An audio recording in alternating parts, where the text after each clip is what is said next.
Welcome to the Rod Laver Arena. Welcome to men's final day here at the Australian Open. The anticipation is high as we await the two finalists who are backstage milling around at the moment. It won't be too long before they start making the walk down here. The walk of champions. Who will be champion today? They'll both be hoping the past does not predict the future. For Novak, he's lost to Thiem the last couple of times. And from Dominic's point of view, Novak's past here in finals has been perfection. 7 finals, 7 titles. This court has been Djokovic's domain, but is today Thiem's time to dethrone Djokovic. To beat the best, you have to beat the best. And that is what we and everyone inside the stadium have come to witness. 2 potential champions, 1 trophy, the same dream.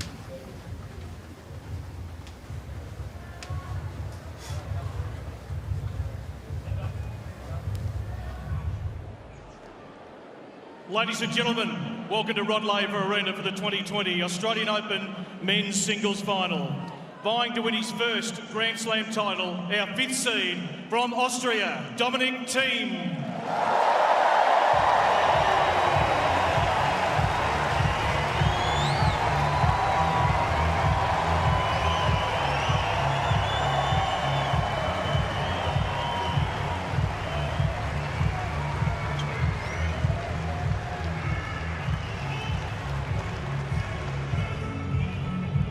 He is our defending champion, vying for his 8th Australian Open title, our 2nd seed. Please welcome from Serbia, Novak Djokovic.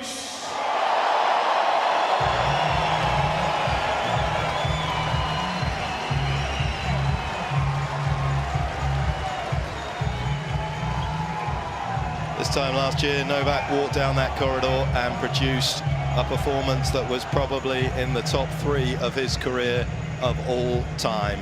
It was purely immaculate, flawless. Today's temperature is pretty decent for these players as well. It's 19 degrees out there. We've had a little bit of everything here in Melbourne. Thankfully, the rain from the yesterday has gone away, and a couple of very hot, humid days as well prior to that have also moved on as the roof opens, and it will remain open throughout the final. There is no hint of rain coming, but there is more than a hint of uncertainty ahead of this final. John Fitzgerald will be joining me for the final. John, welcome. Exciting day. Dominic, ladies and gentlemen, I'd love to give a big roar. Please, after the coin toss, you're going to do picture both sides with him, please, and just the 2 of you, okay? We have net machine, okay, please, same challenge, 25 seconds between points, 4 minutes warm up, okay? Do you have any questions?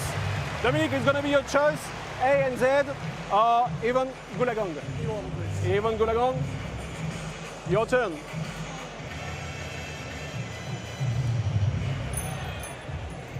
A and Z. Serve. Stay. Okay, first picture. Here. Please. Everywhere.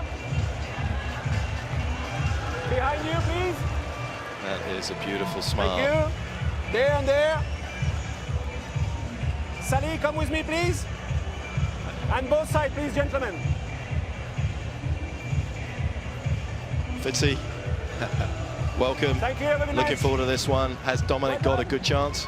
Well, I think he has, Mark. Look, we are looking forward to it. This is as good as it gets. I mean, my heart rate's up just thinking about it. And look, I think the favourite on paper has to be Novak, but he has lost to him 4 out of the last 5 times. Most of those matches on clay, but he has lost indoors on a hard court, similar to this. So it's possible from Thiem's point of view. That was over 3 sets. It is exponentially harder to beat Novak, the great players, over 5. So the job's ahead of Dominic Thiem, but I don't think it's beyond the realms of possibility. But we are witnessing one of the great players in the history of men's tennis as well here tonight. One of the great trophies as well there, the Norman Brooks trophy.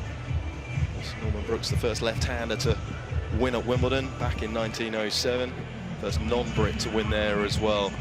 Dominic Thiem looking to get his first major of his career.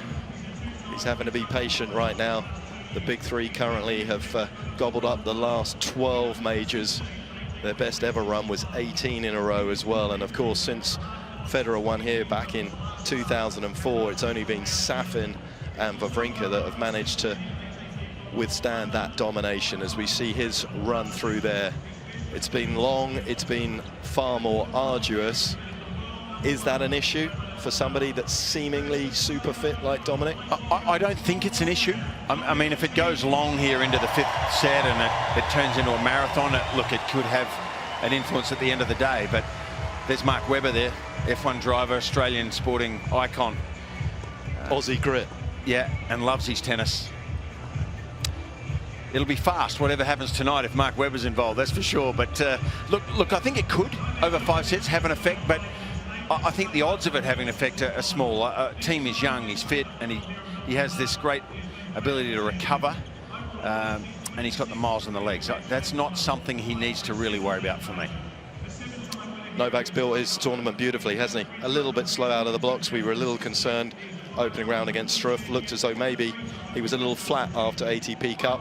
What a huge success that event was, and the intensity it took out of players. I think caught some of the players actually off guard how much they emotionally got invested in it.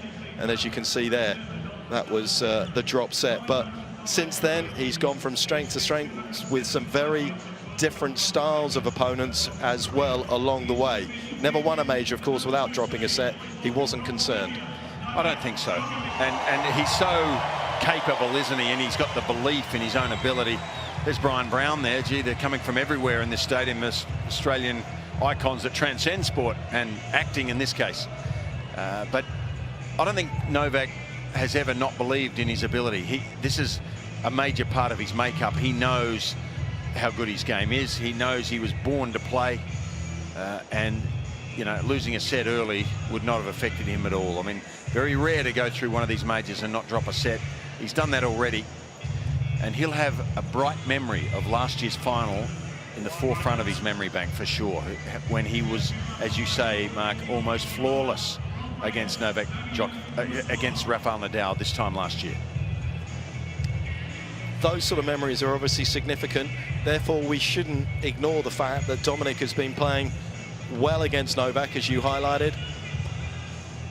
He's won his last 4 out of 5 matches against top 5 players as well. He has a 5-6 win-loss record against top 5 players at the Grand Slams. And although marginally in deficit across all the tour in terms of top 5 players, he's won 17 and lost 23. He doesn't mind taking on the best. Not at all. And he's capable of beating the best because he's got belief as a young player too. But the first major, I'm sure, is the hardest one to win. Is he ready tonight is the question.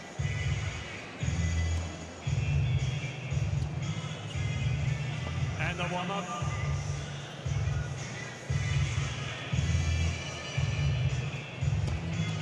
Well, for a final time, these two will have gone through their warm-up. Clock ticking down, getting ready for the start of this year's Australian Open men's final. Packed house, as you would expect. So much history being made by the big three in the last decade or so, and the miracle numbers that they're putting together. Novak, of course, looking for 17th majors, looking to go one ahead of John McEnroe in terms of career titles today by getting to 78. But Dominic Thiem, this is a tough task, and we know that Dominic is brave, and he's certainly going to have to be that tonight. In fact, he may well need the courage of a lunatic to get past Novak Djokovic out here, who has defended his domain here in Melbourne flawlessly every time he's made the final. Is it Thiem's night, or will it be Novak's turn to reach his nirvana again in Melbourne for an 8th time? Ready. Play.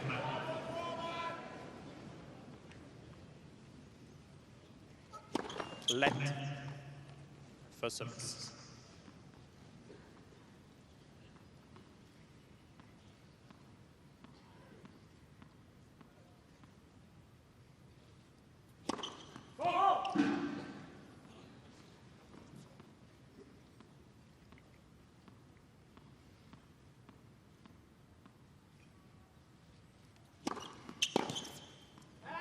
Okay, fascinated to see right out of the blocks here. Novak serving on average 13 Ks quicker on his second serve compared to London when they last met. A massive difference. Dominic in London took that second serve return up on the baseline. I was curious to see whether he would back up tonight because of the quicker serves coming in.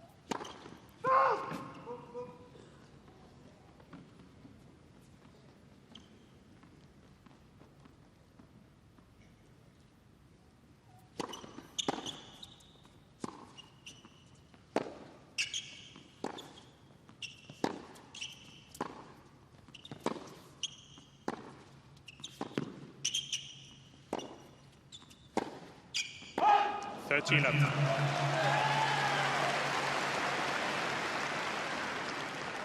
lot of those bigger second serves tend to go wide, don't they, to the right-hander's forehand on this first court. So he is hitting it hard. The first one was 175 Ks. That's up there. Less spin, a bit more side spin, and it's fading to the forehand a little bit normally.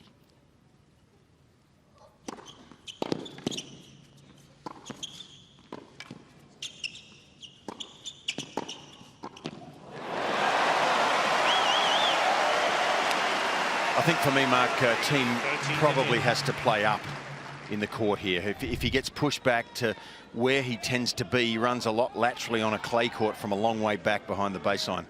You don't want to do that against Novak on a hard court, surely. He has to be up close to the baseline whenever he can. 14.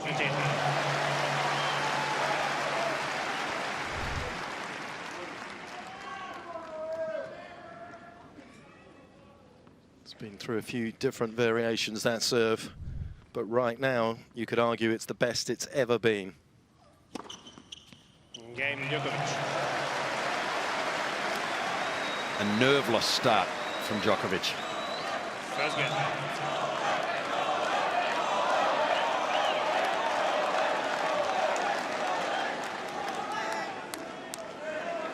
Just 18 break points he's faced in the entire tournament, and you compare that to Thiem here, 44 that he's had to face. I mean, he's not only is he not getting broken that often, but he's just not giving up too many opportunities.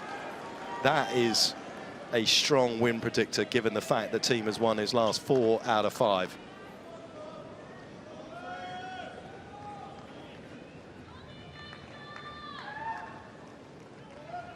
Thiem to serve.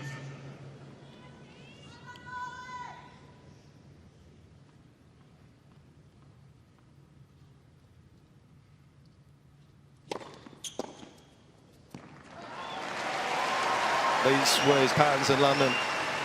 Majority of big serves down the tee on the juice side and out wide to the backhand on the ad side. Great leg work, platform, base. Look at that. Nice high head looking over the net.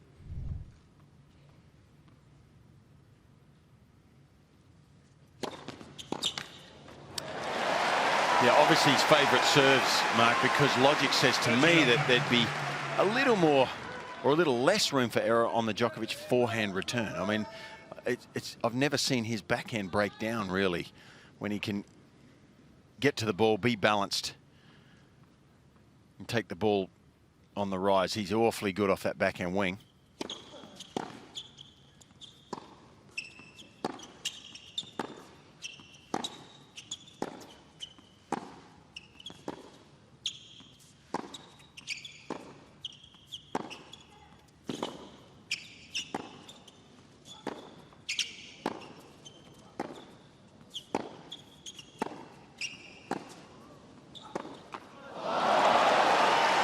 But then again, he's awfully good on the forehand wing. I'll tell you what is interesting about these two as well is how they both respect each other. You'll see a lot of the time they'll be centre of the court with their court positioning. Fitzy, you know as well as I do that most players like to shift off centre to try and get their forehands into play. They have so much respect for each other's shots down the line that they stay very central on the court.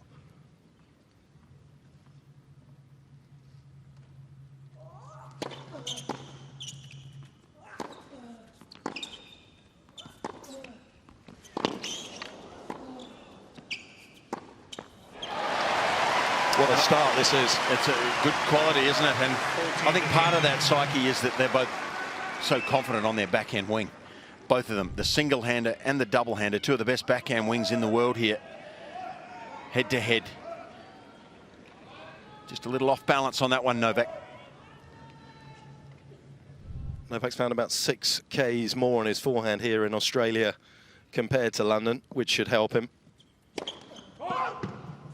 because he's up against one of the biggest forehands in the world in Dominic Thiem's.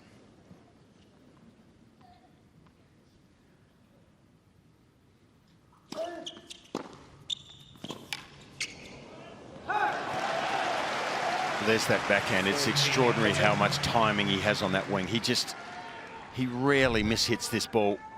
Into the body, he stepped away to his right, still had the knowledge of where his racket face was, and deliberately went off, which is not the easiest shot. Down the line a little safer.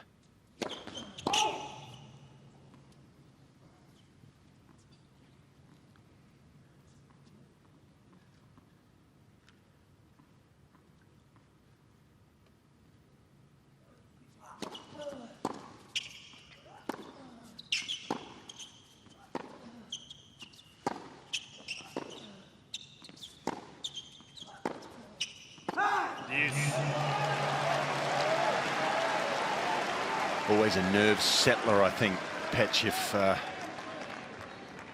I think it's fair to say the underdog in this match. If the underdog team can get that first game under his belt, and it sort of can settle him down a bit, but it hasn't happened so far in this game. Novak already making him work.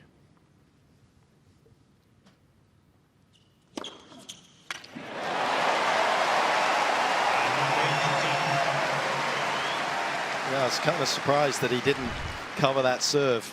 London, it was 65-35 split down the tee, predominantly down there. And I know that Novak does a lot of the data research on where he tends to go. And that is a terrific serve.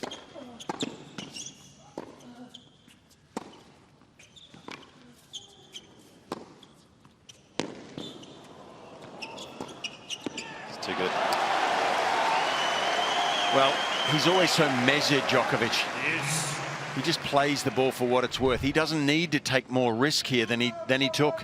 It's perfect risk for reward here. Hits it with measured control, but how accurate is this player?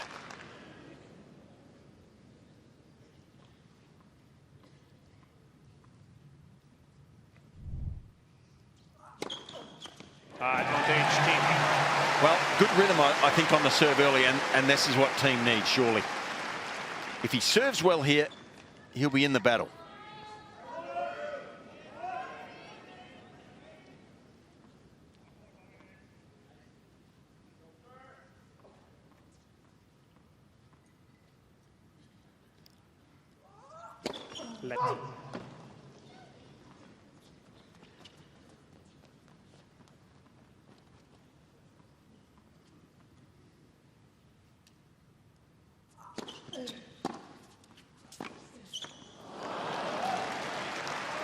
Didn't hit one second serve, kick serve on the ad side to take Novak off the court. Didn't want to open up the angles, and he's doing exactly the same thing here in this opening game. But obviously what it does do is allow Novak quickly to shift into the middle of the court.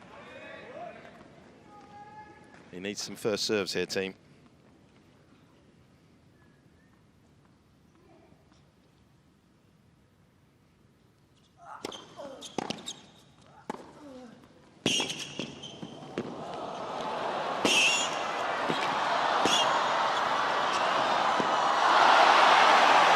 Breathtaking.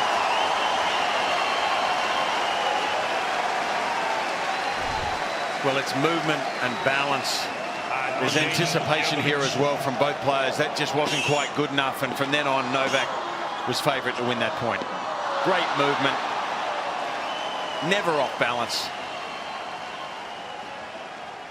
Beautiful touch.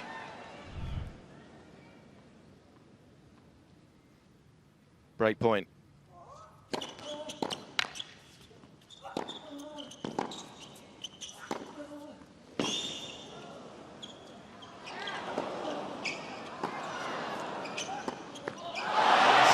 What a start. What a start. It doesn't get any better than that. I mean, Dominic Thiem has just served at 75% of his first serves in, and he's got broken. Yeah. Well, tonight he plays the best returner of serve in the world. Maybe, without getting carried away, maybe the best one we've seen in our time in tennis, Mark. He's an extraordinary returner of serve.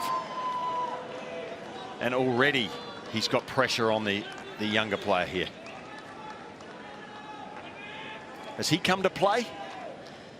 Done right.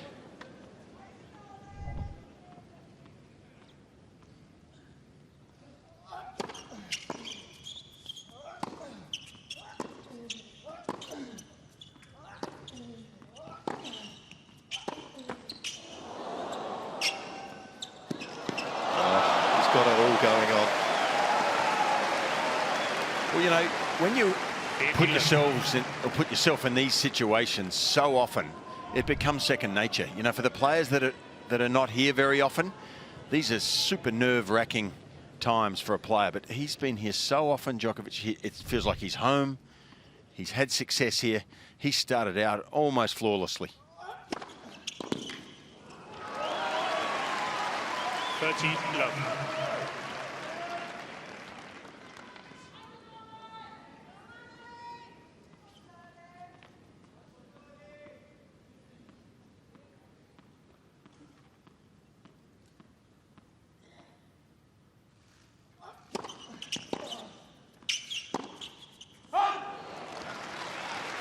And when he misses a backhand, it shocks you.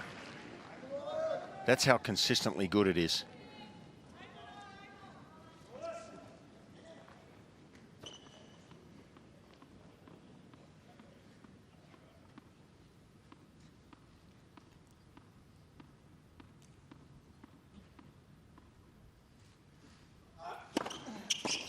Fourteenth again.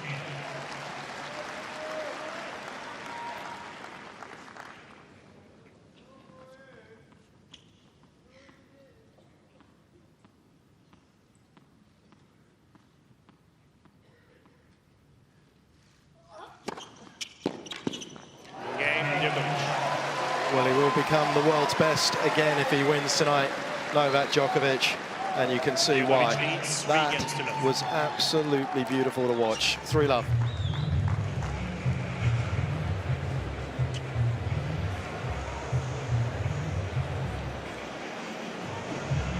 Well, I don't think you're wrong when you say he's the best returner in the game. I mean, he is the best returner of all time.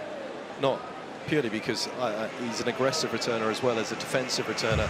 You look at somebody like Andre, who was a phenomenal returner, but more of an aggressive one. I mean, Novak has it all in the defense as we take a look at 4D here. And I mean, the control on the ball early on from Novak, the rally obviously where he picked it up off the half volley from Dominic Thiem as well, what he conjured up after that. He spends a lot of time on the practice court playing touch rallies and games like that, and you can see it coming to the fore in some of these matches. Well, there's so many small nuances that make him great. Time. I always think we overuse that adjective, but he's truly a great player. It's obvious, but I think it's his balance as much as anything else. He is never off balance. Always has control of his racket face.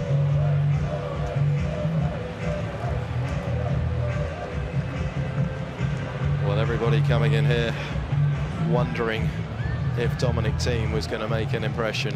Many of us feel that he will, but certainly early stages here, it feels like deja vu from last year. It was a virtuoso performance by Novak against Rafa, and this has started in a similar fashion.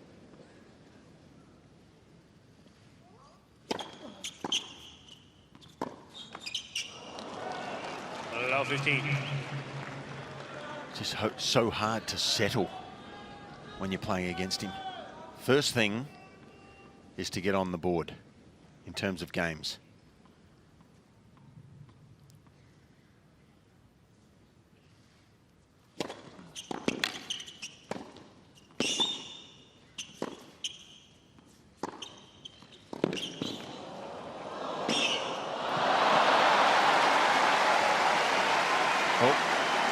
Either he made the wrong choice there or he changed his mind at the last split second, Novak. This is a rare error. If he misses this, normally he misses it close, but it seemed like he changed his mind here.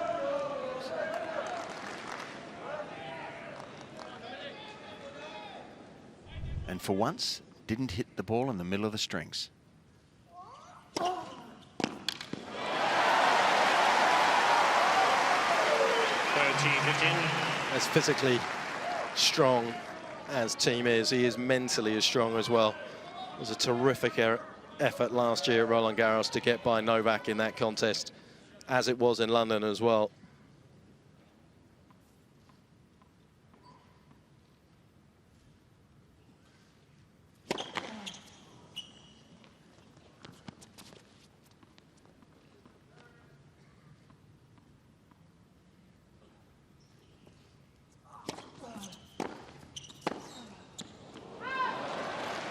I think he's going to have to spread his second serve around a little bit more today. Novak is sitting on that middle forehand serve that's coming in.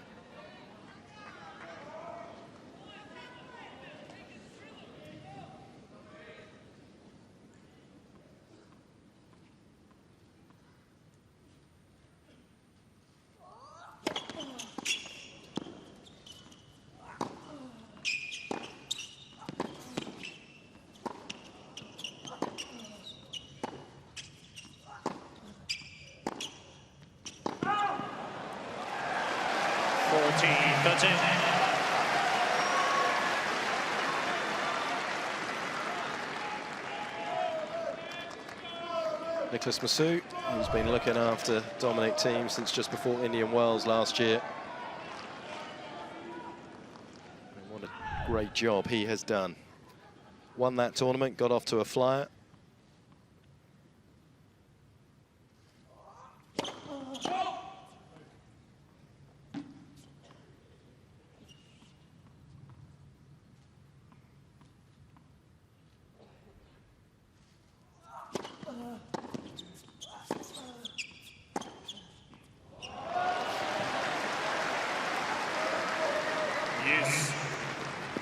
Gee, it's a battle, isn't it?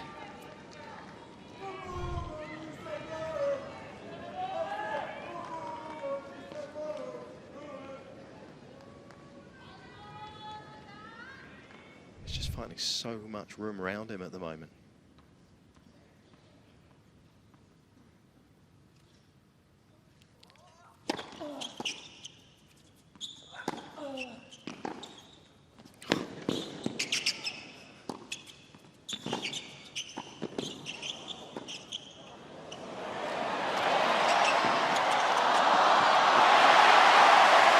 Well, we couldn't ask for a better start to the men's final.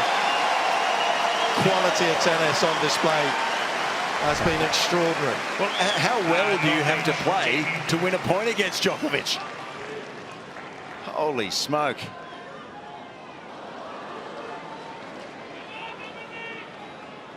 The level you have to maintain over a period of time is what I'm sure is so difficult.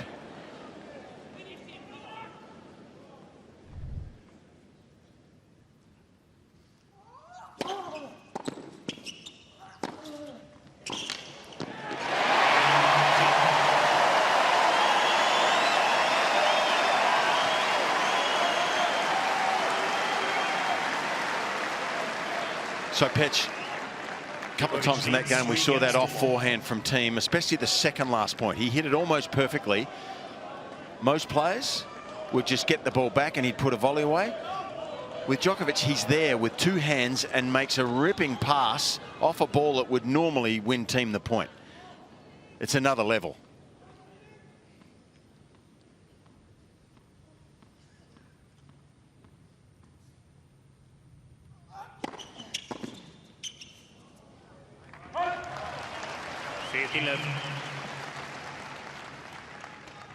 Yeah, he was executive producer of the Netflix Game Changers about the plant-based diet. Of course, he's a pure vegan, but he's a game changer. There's no question with his movement, his ability to drive end of range. I think also his second serve's going to go down as something as a bit of a game changer.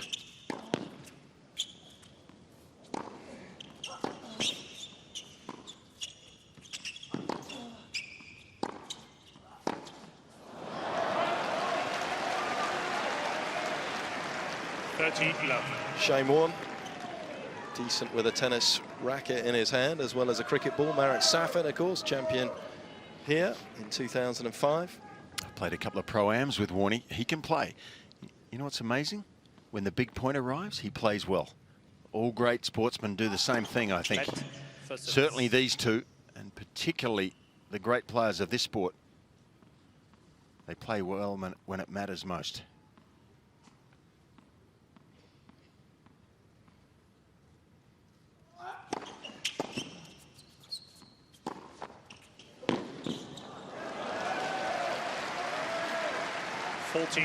He just looks dangerous, doesn't he? He looks unstoppable, frankly, right now.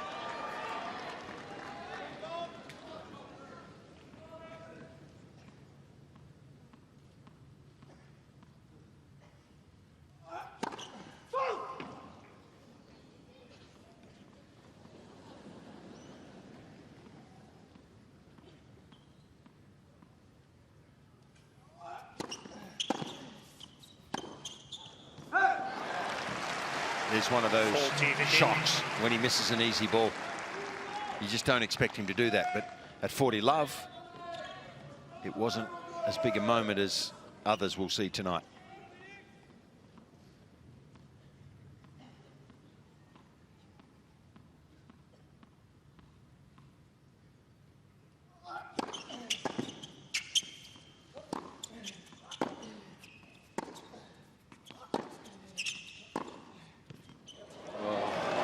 Pinpoint. Another arrow to its target. Djokovic leads. And Thiem has got his hands full tonight. The world number 2 up 4-1.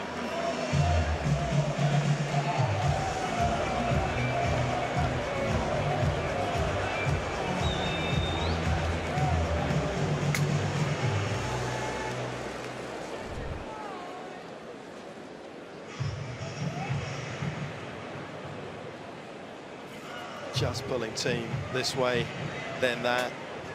And as Fitzy rightly said, what do you have to do just to win a point? And even that came back.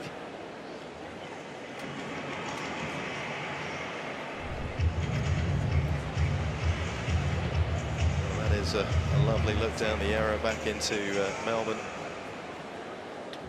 Down towards the west there.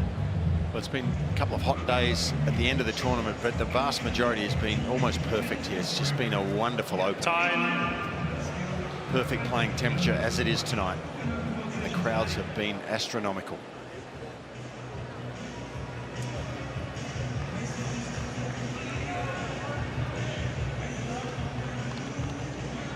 Dominic Thiem is going to have to come out here and try and weather the storm and just bide him time, try and stay out here long enough for Djokovic just to lose a little bit of momentum. It didn't happen last year, never looked like happening, to be honest, but at the moment Novak Djokovic a couple of classes above Dominic Thiem.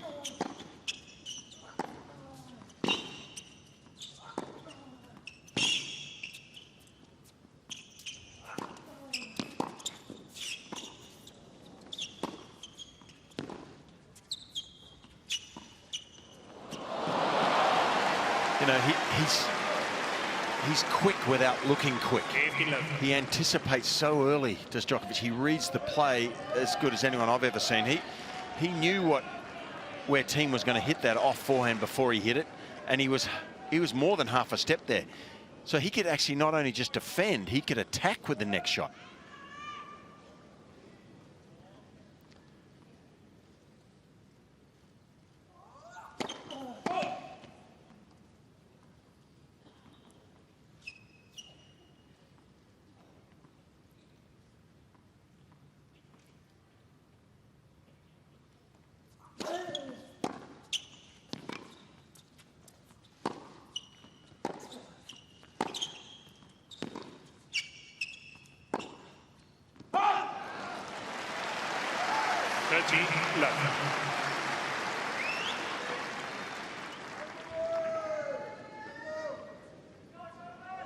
These two first met back in Shanghai 2014. It was kind of a muffled promise of what was to come from Dominic Thiem and their rivalry to some degree. Novak, of course, won their first 5 matches. Also that year, of course, back end of that year, Thiem 49. had to do his 6 months of his country's mandatory national service.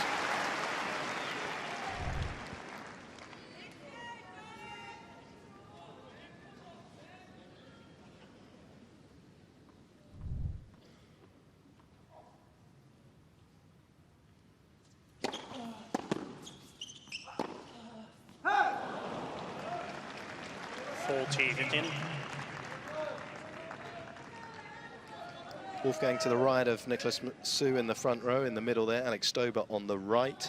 Moritz, his brother, on the back right, next to his mum, Current, who is in danger of getting a kangaroo tattoo if he were to win here. If you haven't been following that story, Dominic Thiem on his way to Indian Wells last year, his mum said, if you win this tournament, I'm going to get a tattoo.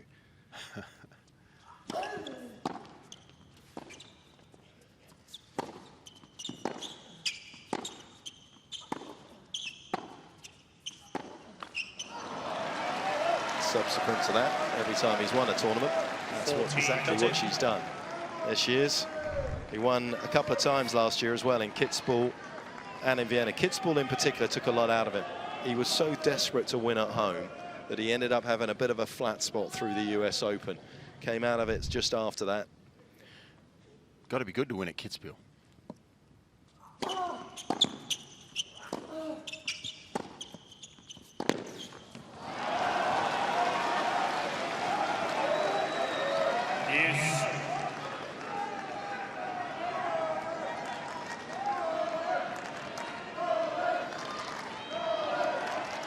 Well, he had 40 love. He got a little loose, didn't he, with a couple of the next points.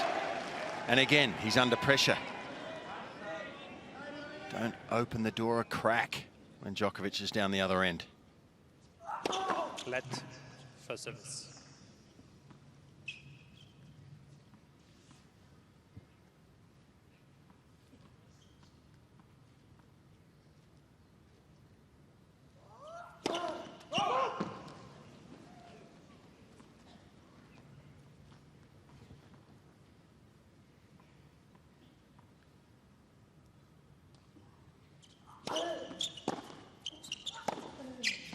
Gee, on the line, I think Novak's not even questioning it. Great overrule, by the way. Have to give that central umpire credit where credit's due. But a deep shot like this certainly can have an... Oh, that was a rough call, that one, unfortunately. In by a long way. Hey, linesman can get nervous too. It's okay.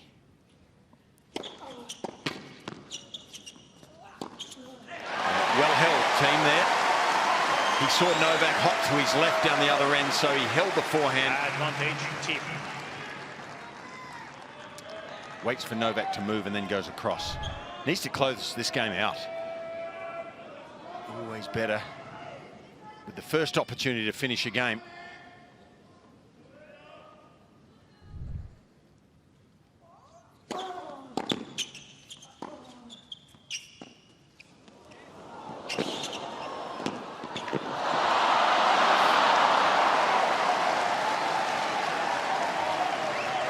Well, which shot do you want to take your pick off to say that was excellent? The return was unbelievable. The drop shot was great. And actually, the volley wasn't as easy as he made it look. I mean, Thiem right now just dancing to Djokovic's tune.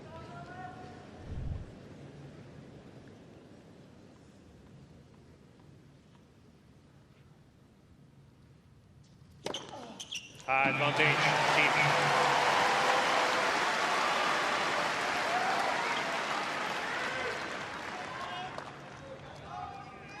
Showing great endeavour here, Thiem, to stay competitive in this opening set.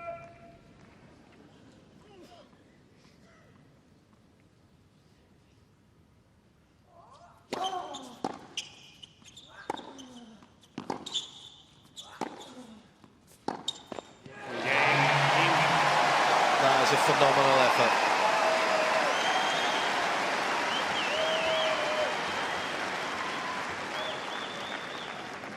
Djokovic leads 4 games to 2. Well, on the scoreboard, it seems closer than it feels, or it looks closer than it feels. It's 4-2. He's hung in there really well, Dominic. It's only one break.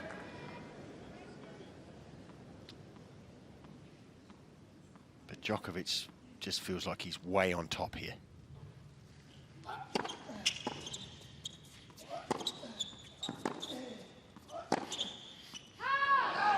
Now 15. Still, a few quick points in the opposite direction. It's a funny old sport we have here at times.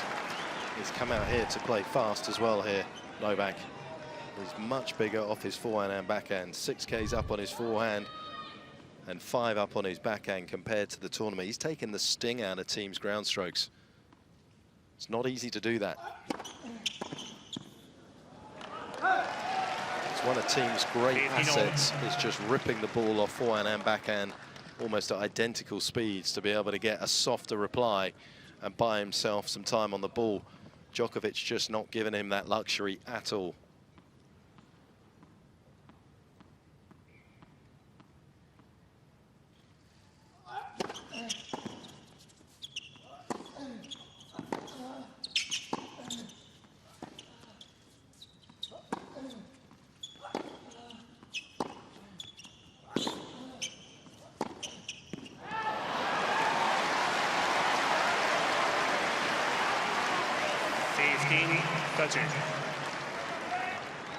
Well, it takes pinpoint accuracy to be able to take the ball like that down each line and not miss over a long period of time. He just overplayed the last one, and the team needs him to wander off track slightly.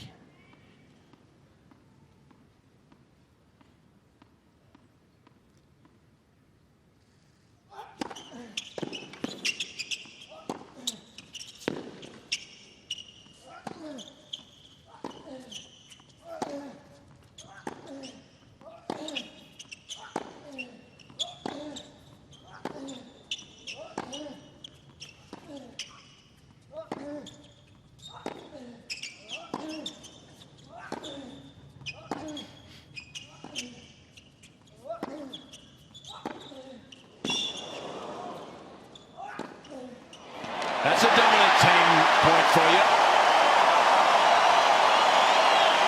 That's how we expect him to play. It's just harder against the opposition tonight. 33 minutes and we're already getting a smattering of standing ovations out here from this crowd. That's how good this tennis is. Gee, that's lifted the atmosphere too.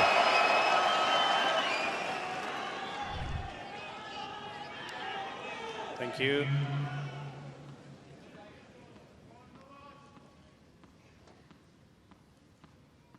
Two break-back points for Thiem.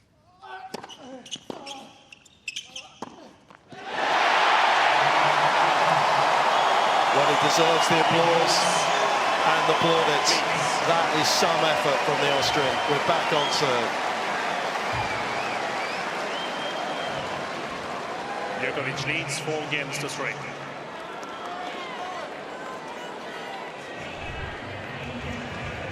And that kind of application was one of the reasons why a lot of us felt that he could win this. Because, yes, he was outclassed. And when Novak was playing as well as he was, you didn't really see another way back. But the fact that he was able to grind out that hold of serve and then play that well just sums up what Dominic Thiem is as a competitor. Yeah, absolutely. Well said. Look, he was just a tiny, tiny distance away from being down 5-1, and this first set might have been over. But he has hung on, and he's done it in a few of his service games, and all of a sudden he strung a game together. It was helped by a couple of errors from Djokovic's racket. Time. But he grabbed his opportunity. Now we've got a ball game in the first.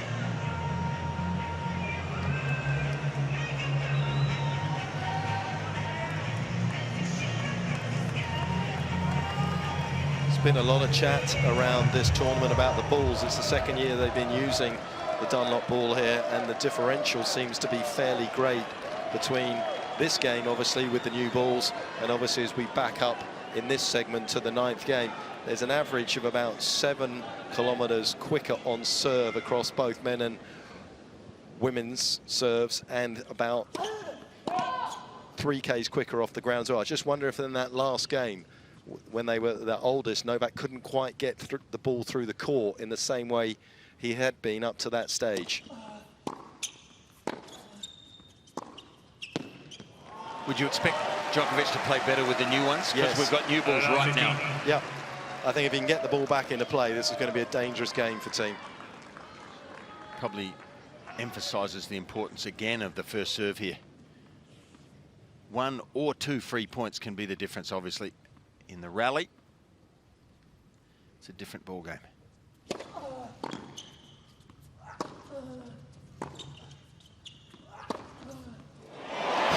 Painted the line.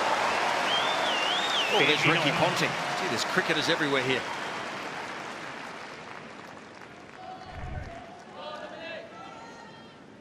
I think Ricky liked that too. I think anyone would like anything above 160 as a ground stroke, particularly from there, is a big hit.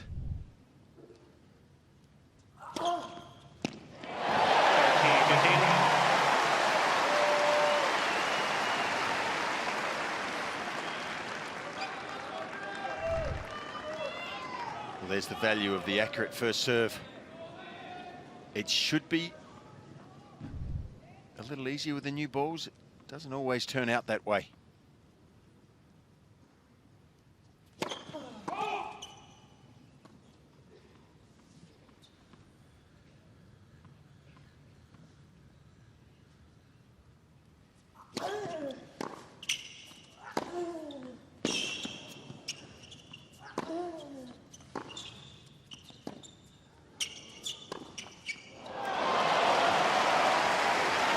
Novak's upped his pace on the returns as well by about 13 Ks on the second serve.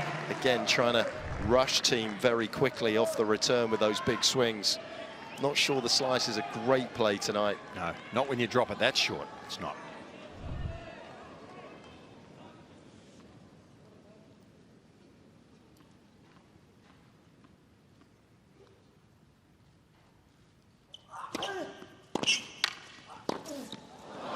Always a risky forehand down the line, wasn't it? 30. That 14. return just asks the player the question, okay, take the risk, and if you're good enough, you get the reward, but a risky shot.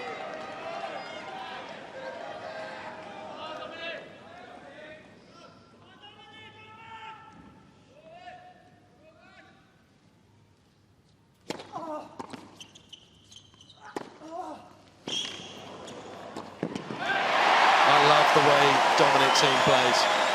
He is so courageous. Yes. Yeah, he shows you time and time again that when the big moment arrives, he's prepared to have a crack, isn't he? And it's his trademark forehand, that one. He can hit it both directions, obviously, but the off forehand for him is what he does most damage with, and he almost painted the line there.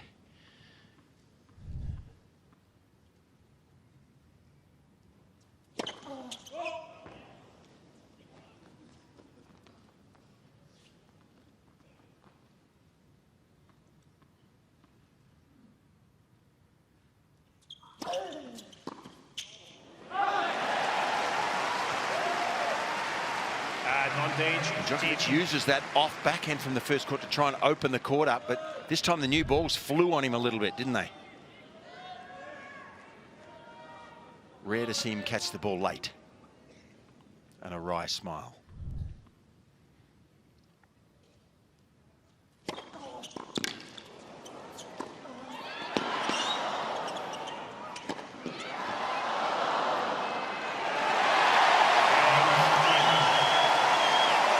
Well, this has brought the crowd alive here, Mark. They're fired up. There's 15,000 people in here. Well, if you're not enjoying this in the Rod Laver Arena, you probably went to the wrong stadium. This is as good as it gets. I know Novak feels like quite often the crowd's against him. This is not against him. This is because if he finds his best form and finishes this match quickly, they don't get the reward for this ticket. They really want to see a great contest. It's nothing personal here.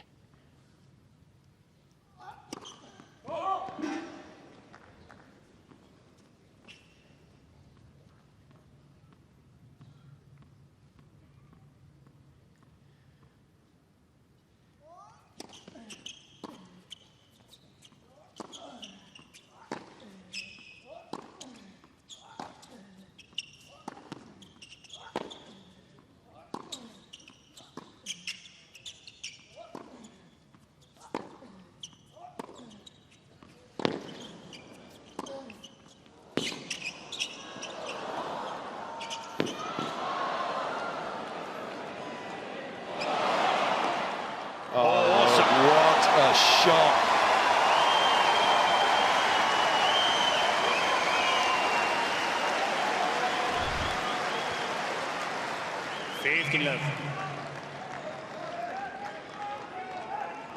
Every game, and it seems every point getting better and better between these two. This is a tough overhead. It didn't look so.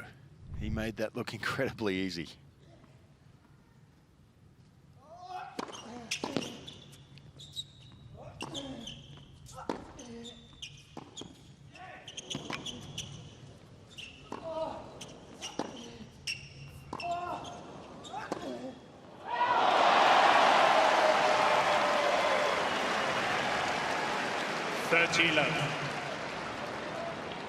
There'll be an announcement from the umpire, Yep. I am sure here. Please, ladies and gentlemen, for both players, don't shout during the point. Thank you. Not only was it a shout during the point, it was from a spectator who thought Thiem had just won that point. He got very vocal. That annoyed Novak big time. Yeah, and rightly so.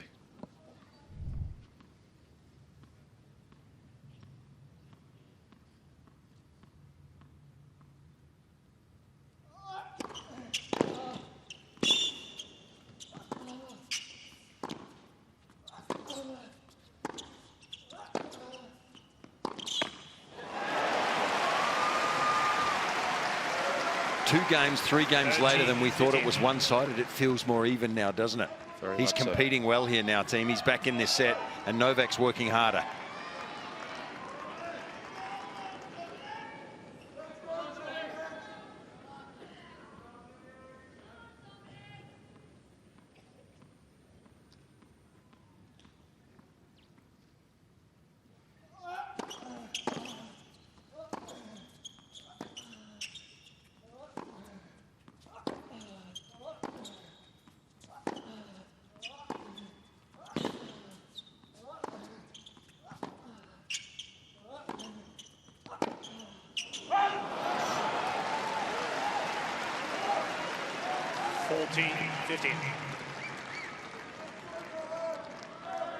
It's a similar style of player at times, Dominic Thiem, to Stan Wawrinka, and of course Novak has had his struggles with Stan over the years, particularly in the finals of major. Of course, the French Open where Stan beat him, arguably Stan's greatest ever performance, and again at the US Open as well.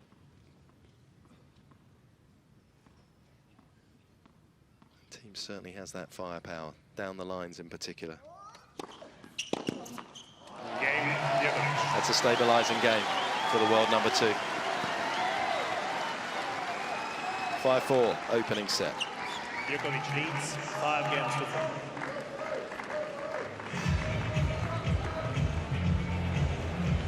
I do feel for Novak, because you're absolutely right in what was going on there. And had I been sitting in the crowd, I'd also been a bit nervous that this was going to be one way, a bit like last year, and you kind of want to give Thiem a bit of backing for that moment to get himself in it. But I'm sure to him it just feels like every time it's not for him. Yeah, and it's not right. I mean, No. he deserves the highest respect that any sportsman that transcends this game. Is Mark Webber there, the F1 driver, and wife Anne, enjoying the tennis. He was here last year, Mark. But Djokovic deserves the highest honours. I mean, look, what can you do? Time. Some spectators get a bit carried away. Yeah, Australia is very much open for business. It was a troubling time for the nation, of course. And the best thing that everybody can do is get on the web, book your holiday here, get down. There's so many great places to come and visit, so many things to do. Whether it's the outback, whether it's the beaches, whether it's the winelands, whether it's visiting John Fitzgerald, his house is open. No, it is a beautiful place to come, and we've had a lovely month down here.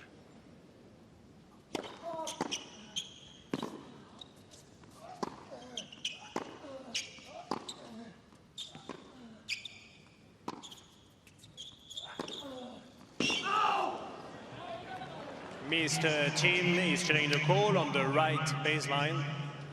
The ball was called out.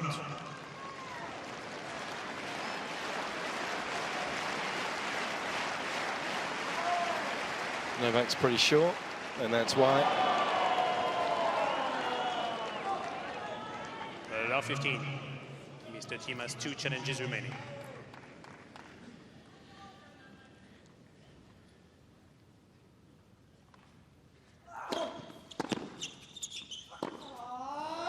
It's asking a lot. 5-4 in the opening set. 13. Love 15. When you go for that single-handed down the line, it is a high-risk shot.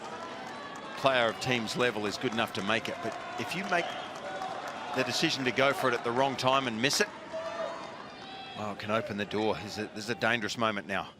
It happened fast.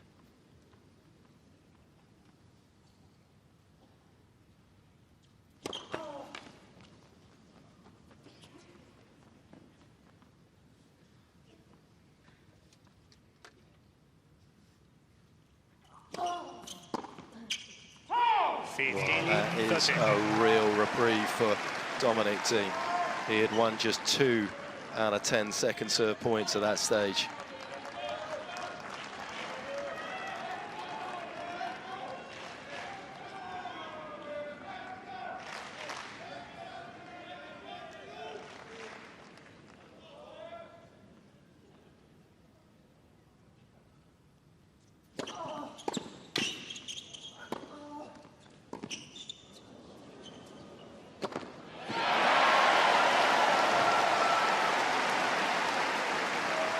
Well, he tends to go for Old Faithful, doesn't he? The off forehand. It's his best shot, I think. Probably his winningest shot. And when the moment's right, or on the big moment, you may as well use it. Hands of stone in the front, in the front row there.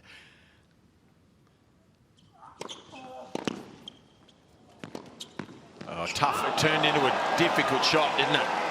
Too low, no pace. 13-14. A little bit of a miss-hit return.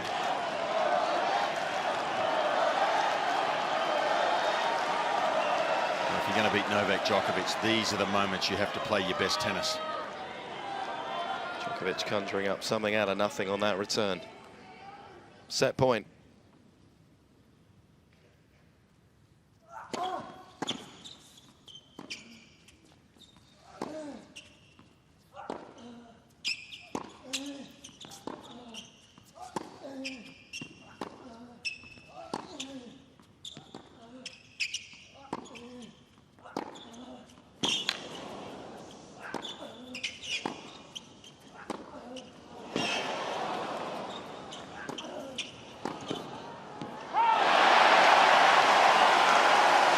Just drips with charisma, doesn't it, Dominic Thiem's tennis? That is set point down, and he has leathered those forehands.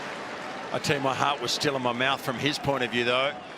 Novak was so good, he was there. I mean, you take a risk when you hook it across court and go in. Surely Novak was leaning to his left for the off forehand, but his anticipation is such, he still had a chance to make that.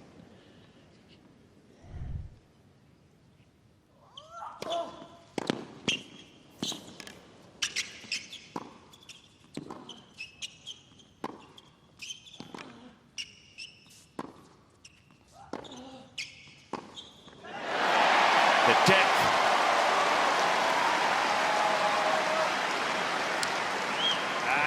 That's what made it awkward for Djokovic here. The forward speed, but the depth of the ball landing just inside the baseline. Maybe it even caught a bit of the paint and shot through a little bit on the champ.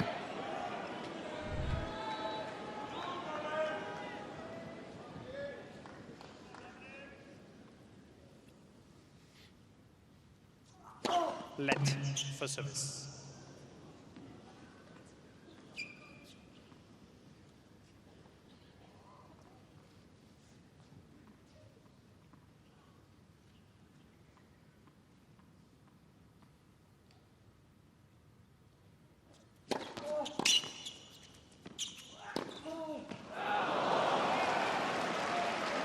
Yes.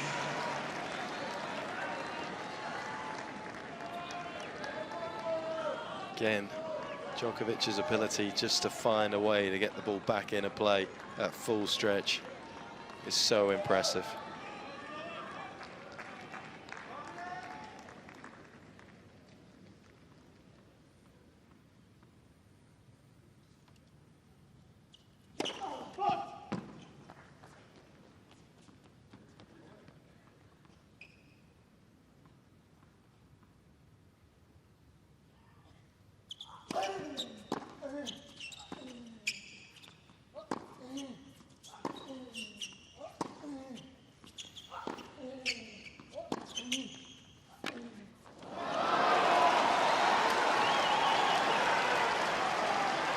Just got caught a little bit too deep behind his baseline. Ended up stretching forward for the slice.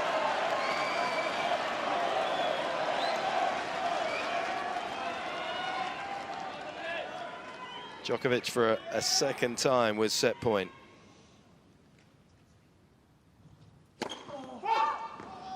Peace.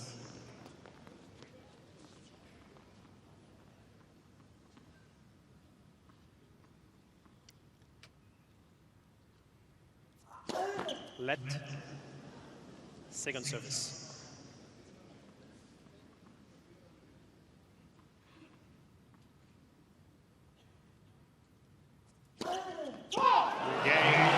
Tried to overcorrect, got away with the first one, but not the second. And it is Novak Djokovic, a set to the good.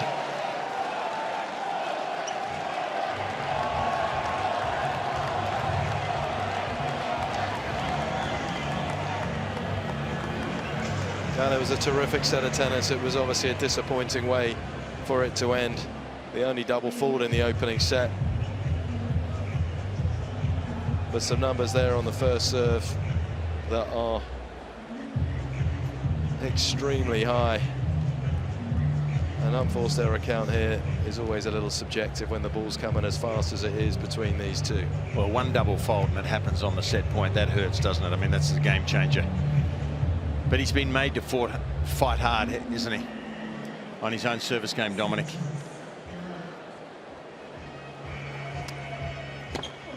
But that's not surprising to too many people here. Gee, it was a high level, wasn't it, the first set? Both players. And I felt that Djokovic, for the majority of that set, was really pressing. He was pressing to make it difficult for Thiem and succeeding most of the time. There was just a period in the middle of the set where it looked like it was the set was more in an even balance, but outstanding tennis from both.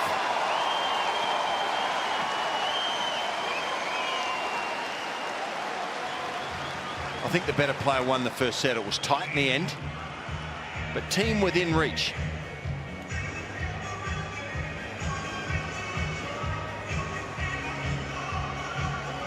Well, everybody just getting a couple of minutes to get their breath back after what was an exhilarating opening set. Although he ended up losing it, Dominic Thiem, he'll feel at least he's a major part of this final now, whereas at the start it looked as though he was going to be completely eclipsed by the brilliance of Djokovic. And Djokovic himself will be relieved he's got through it. It's Barry Humphries, global superstar.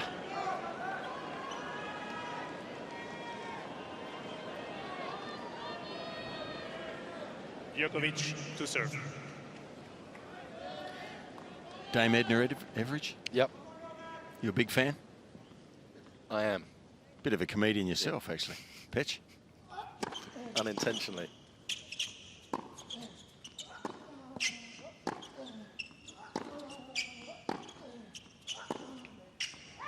Well, you have to maintain the rage, don't you?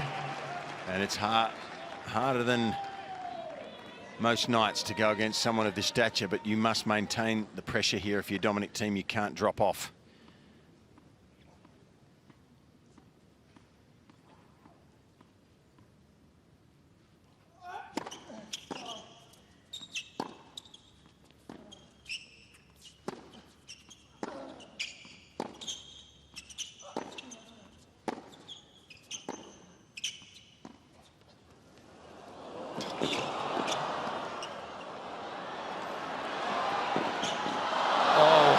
For 1 second, I thought he might have made that up the line. But how good was the drop shot? It was perfect. 30, love. Not an easy surface to hit the drop shot on, but he took so much speed off and had the right angle coming down over the net with backspin. It was perfect.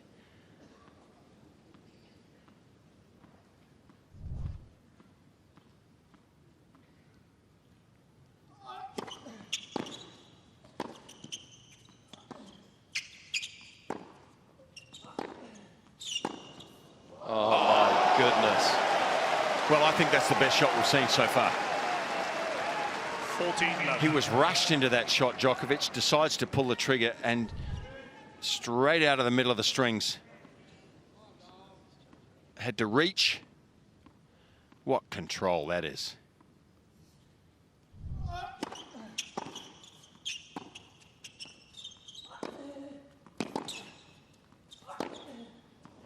Game, Djokovic. What a start to the second set by Novak. I mean, the drop shot and then the backhand down the line. First game, second set. I mean, that is unplayable. Yeah, that backhand almost defied physics. Not that I understand physics that well, Mark, but that seemed impossible to me. He was down low behind the baseline. It's a lovely saying. That's a talent hits a target no one else can hit. Yeah. Genius hits a target no one else can see. I don't think anyone else saw this shot on the court, did they? I'm still looking, actually. Defied gravity.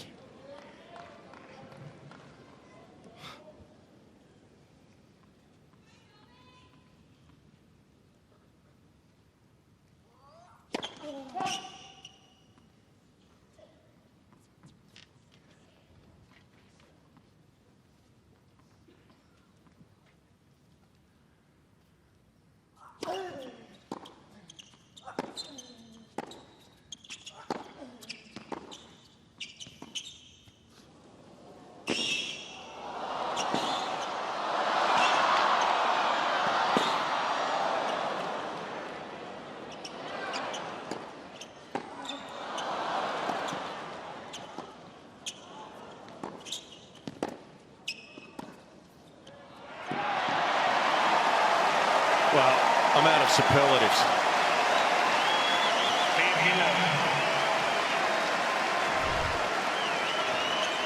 No wonder they're in the final. How good is this? What a lob pitch. I mean, it's hard to fathom, isn't it? How did Thiem get back to hit the lob?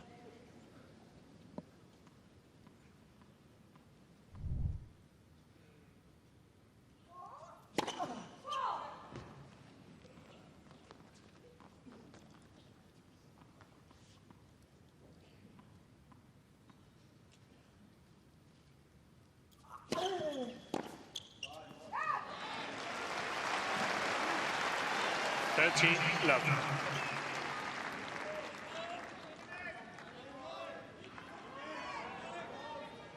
Well, he's not had it easy, has he? Dominic Thiem in his couple of major finals. Couple in Paris against Rafa, here against Novak. Did I just see Djokovic miss a backhand return? I think he did.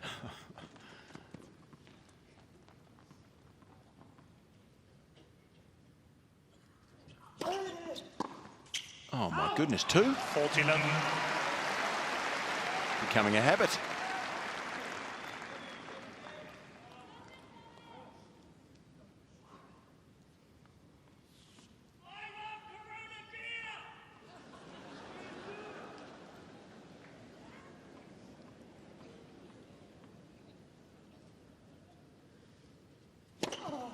Game, Thiem.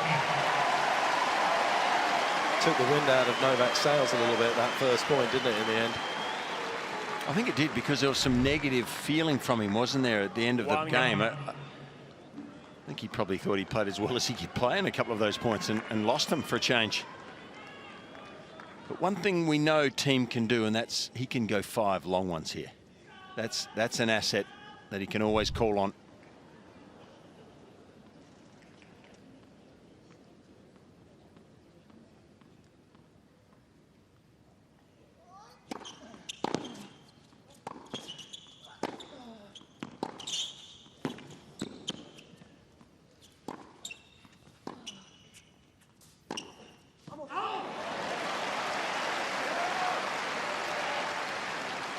15.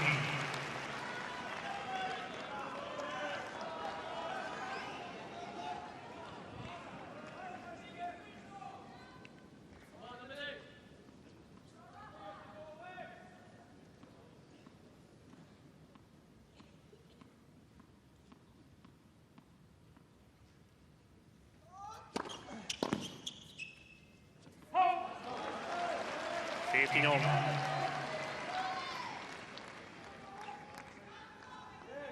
84% of Novak's first serves going into play today.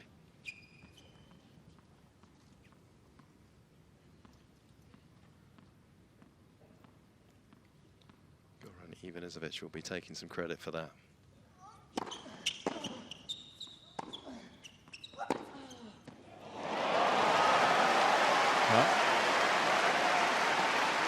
I know he's lost the first set, but he's getting Novak's attention here. I think he's probably saying, how can this guy play this well?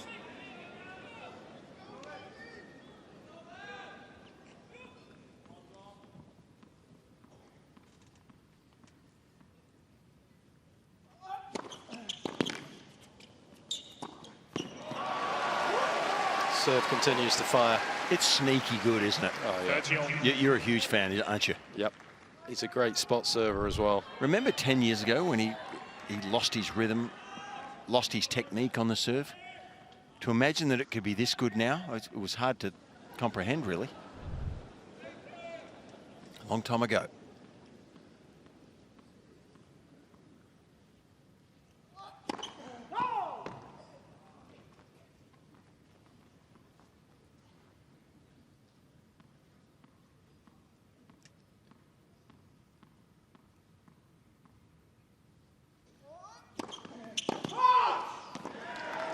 Mr. Djokovic is checking the call on the right service line. It's long. The ball was called fault. Surely that was long. He took a risk. Second serve, we've talked about this. He serves it at a high speed and he fades a lot of those to the forehand. And that missed by quite a few centimetres. And as big as he's been serving at the Australian Open, that is just his 14th double fault.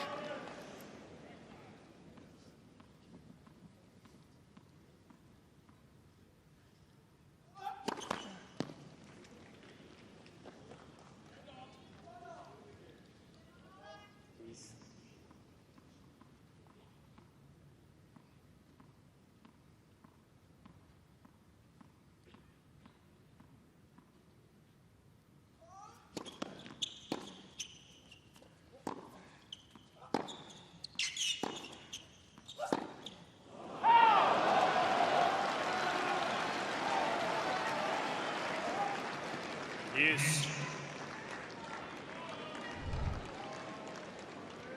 Well, you can live and die by the sword, that's for sure. Maybe going a little early at that one, Dominic. How easy is this sport in retrospect, though?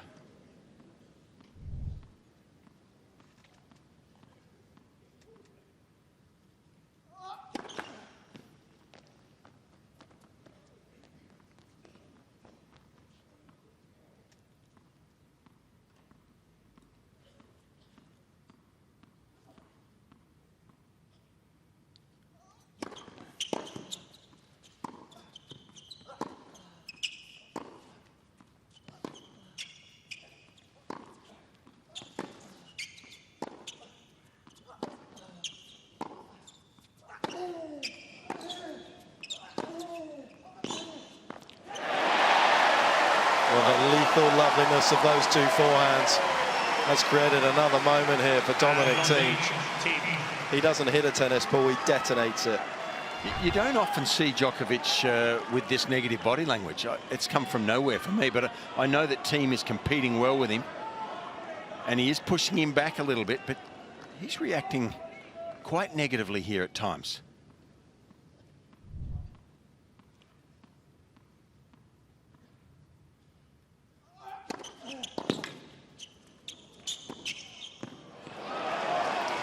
Perfect. Yes. Yeah, and if he makes that serve, on the first serve, he's going to win the point probably 85% of the time. It's tough for Thiem to drag that cross court. It's pretty much can only block it back into play. And that's certainly over the course of their many meetings where Novak has tended to go on the ad side on break point.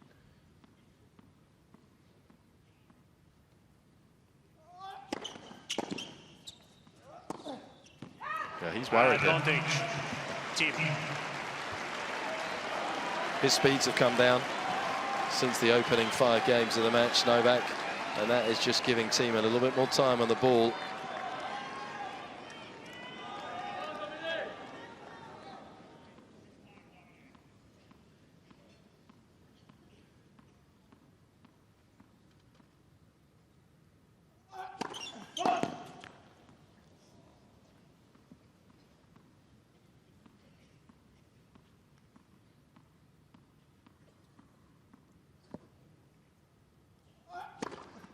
Went big. Well, it will feel like he's given it away, but to be honest, I think the accolades need to go up the other end of the court. Very few players would have been able to stay competitive and also gain a slight advantage here early in the second from Thiem.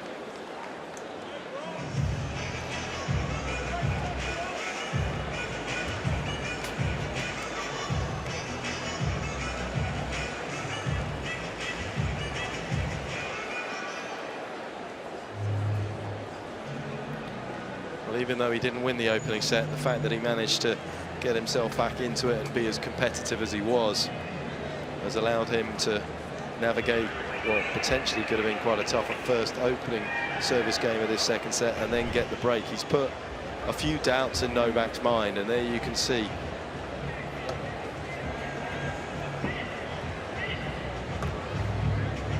I find this a fairly strange reaction, though, from Novak.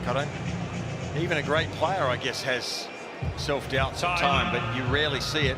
Maybe it's an indication of the pressure he feels under here with the heaviness of shot from his opponent. Garden Square with all the fans out there watching this.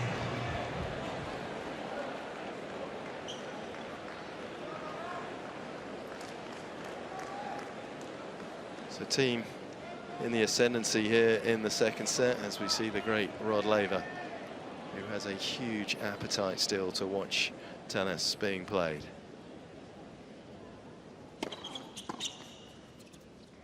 And I think he would be mightily impressed with the way that Dominic Thiem has gone about his business out here.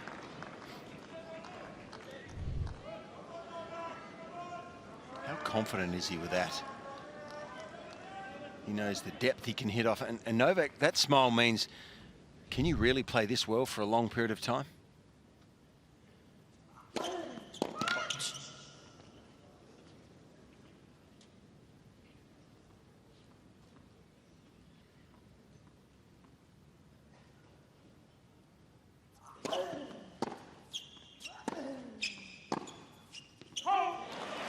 And I think he might be able to, Mark. You know, a lot of people have talked about Dominic Thiem being possibly the best player in the world not to win a major yet. His time has to come at some stage, but we don't have a crystal ball about tonight.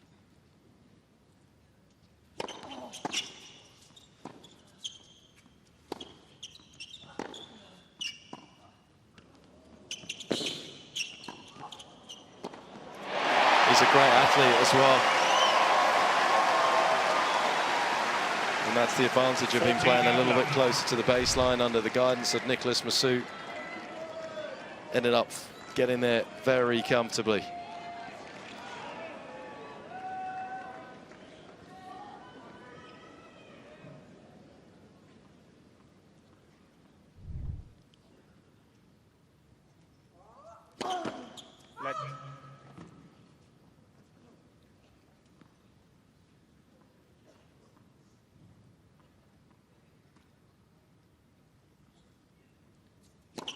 Let. Second service.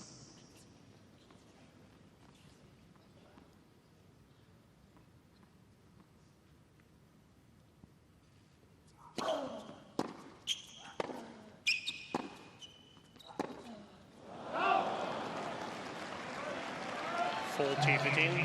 Well, I think that backhand down the line, you know, takes even more timing than the one across court, because it's a change of direction normally. The ball comes from across court, and then to take it early and hit it down there, you have to brush your strings sort of across the ball, and it can get laid on you really easily.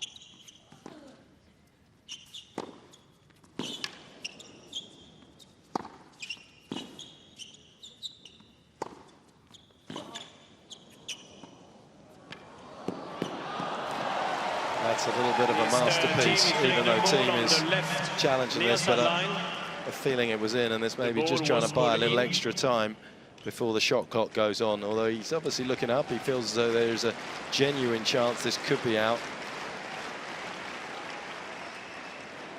And that's why it is out.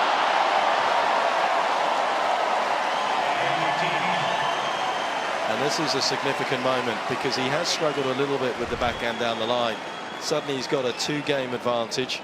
The pressure not totally on in this last game for him to expand his tennis. And for Novak, the troubles continue now.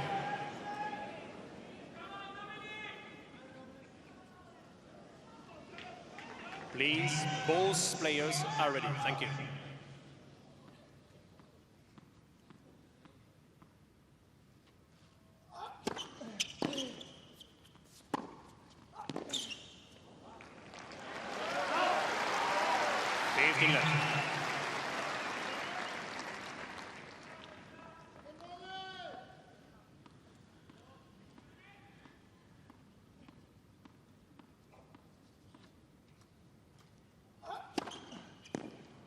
Mr. Thiem is checking the call on the left far sideline.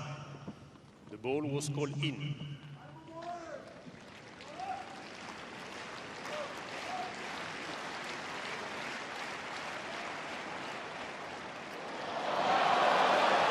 His eyes are good, aren't they? Certainly tonight.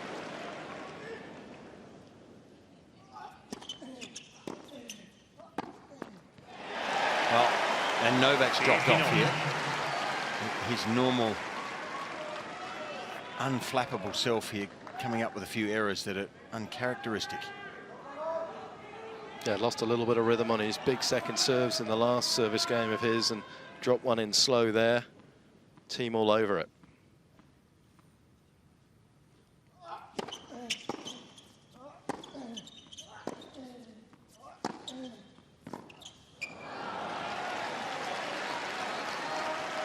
$13-15.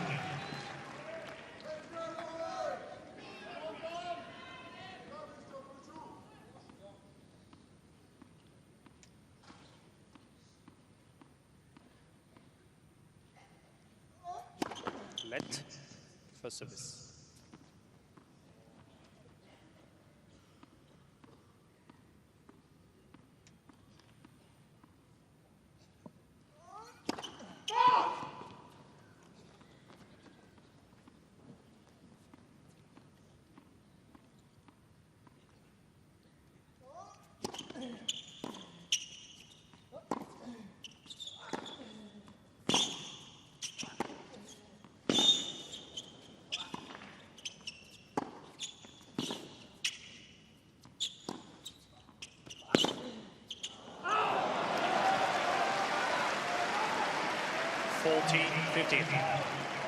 Great turnaround there from Novak. Incredibly good defensive forehand that went deep and got himself back in the point. Using every angle then.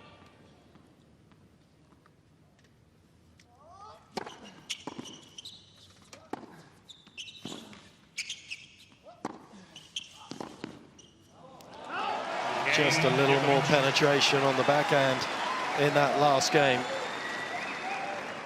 But it is Thiem who still has the break in this second set, 3-2. Thiem leads 3-2.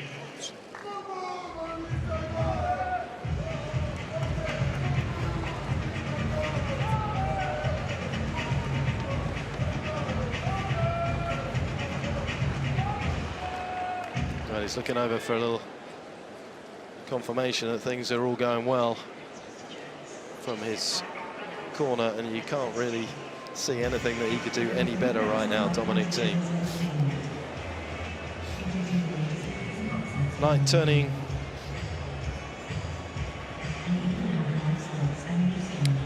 That's the Sir Norman Brooks Cup they're playing for. Novak already has 7 of those replicas. Need a big house, wouldn't you? Probably could afford one of those as well. Time. In fact, his trophy cabinet's probably as big as my house.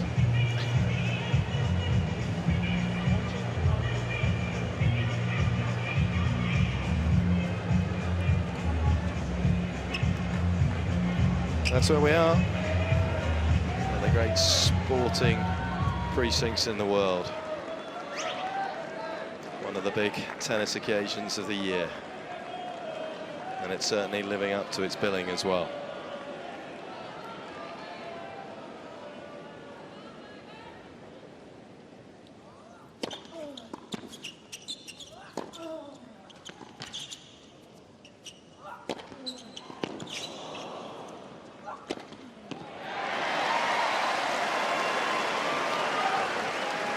Yeah, I think the first question's been answered, hasn't it?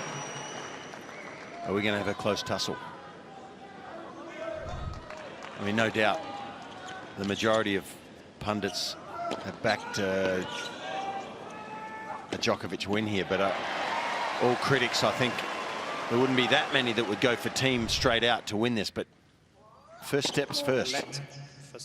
And it's great to see it tight and in the balance here early in the second.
Well, I've thought this for a while. For this young man to be a great hard court player, we know he's already a great clay courter, but to give the US Open and, of course, this Australian Open a nudge on this surface, he needs to be more of an all-court player.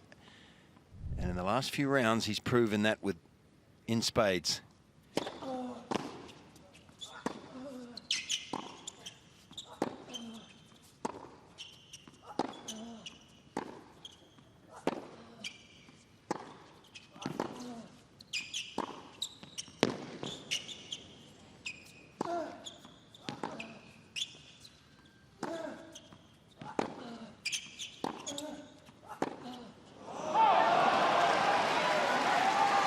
Still can't quite find that shot, and he needs it.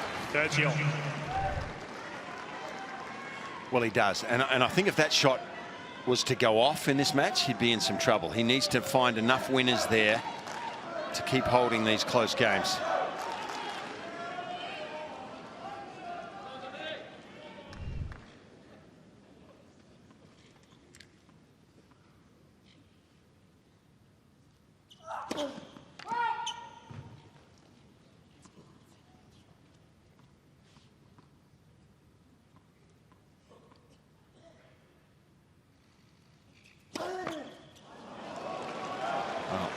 Second double fault. The first one was on set point in the first set.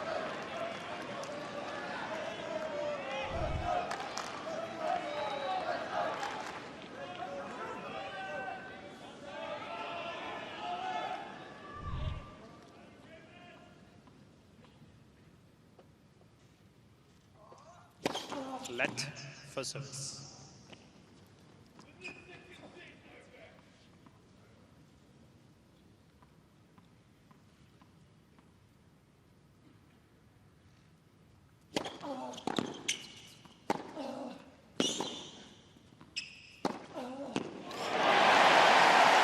It's interesting how often he goes out wide on those big points against Novak to get his forehand into play after the return from Novak. And maybe he's gone down the tee a lot on the ad side tonight purely for these big moments so he can open up the corridor inside in and then inside out.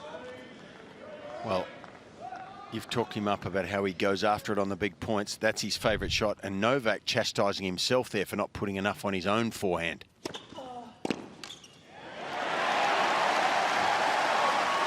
Advantage team. I think he felt like he just didn't hit it with enough forward speed and it was a bit short. Allowed Thiem to go for his favourite shot. Yeah, he has a vigorous contempt for being afraid, doesn't he? This man, he is going to go after it if it's there to be hit.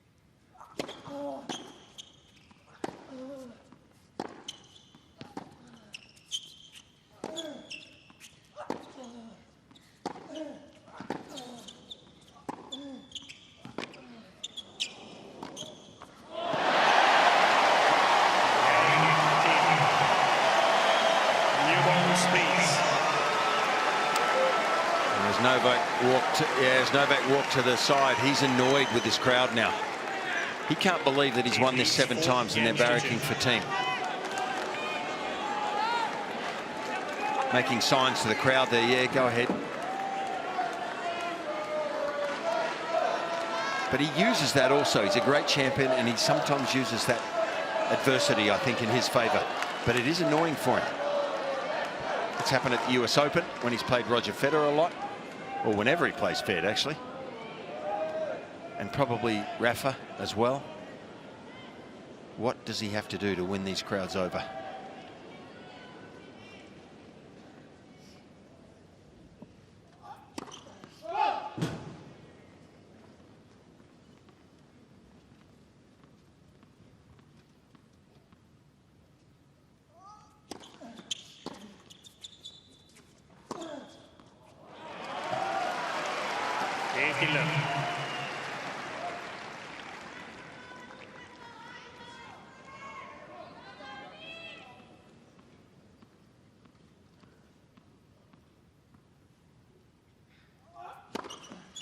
Love.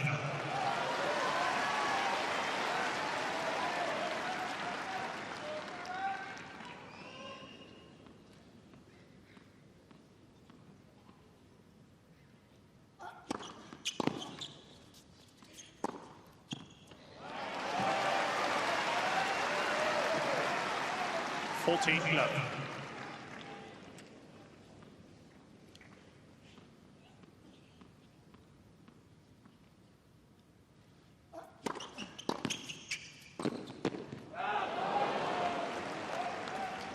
You can quite often tell with players, can't you, when they're down a break in a set, they play with a little more frivolity, should we say, a little more loose approach and a little bit more of a loose approach, and that's what we're seeing here.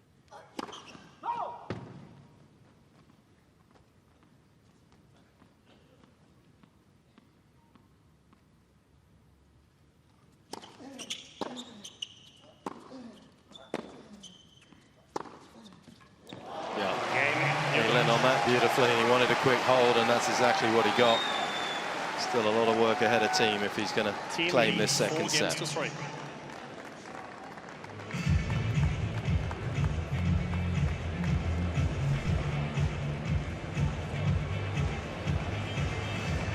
Best way he could deal with the disappointment, really, of not breaking in the last game is to put in one of his cleanest service games for a long time.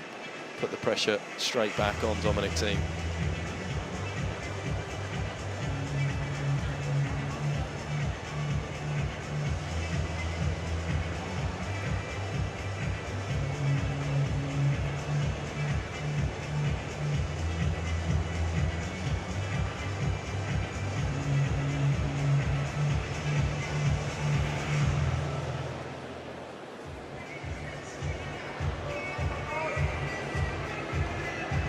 They're certainly on his side, no question about that, no matter what else he's hearing.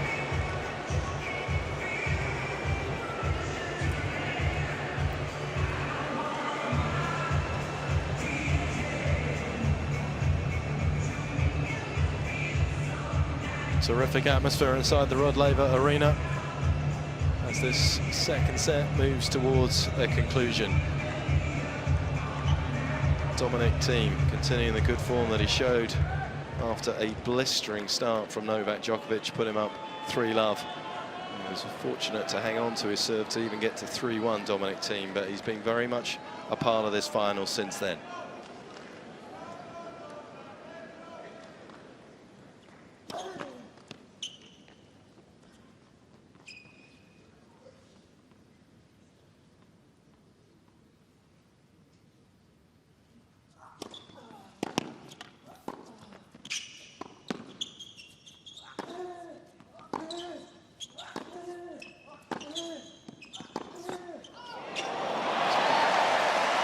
He's a little lucky, but there's very few players that could do that to Novak.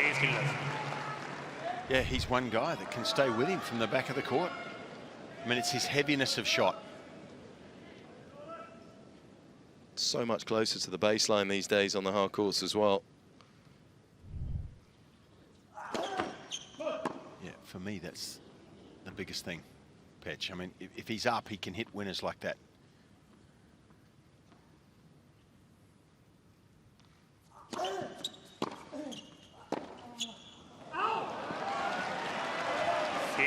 Don't go too early if you're not balanced. Shot selection is still so important.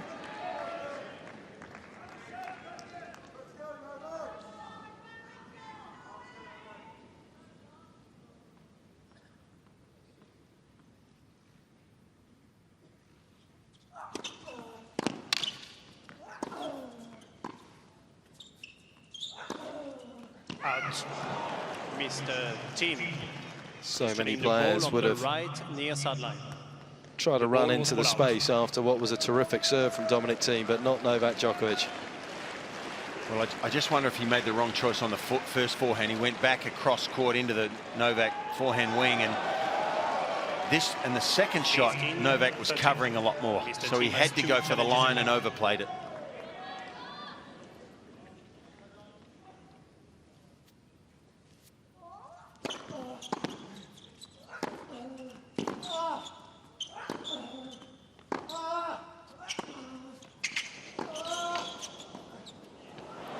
He's absolutely sumptuous.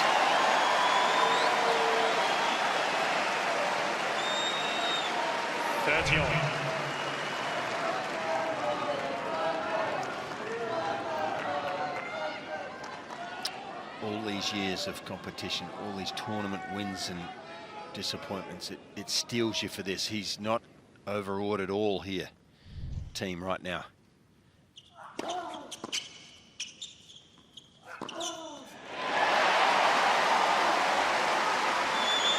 Yeah, and he took a big gamble, didn't he, when in his teenage years by changing from a two-hander to a one-hander.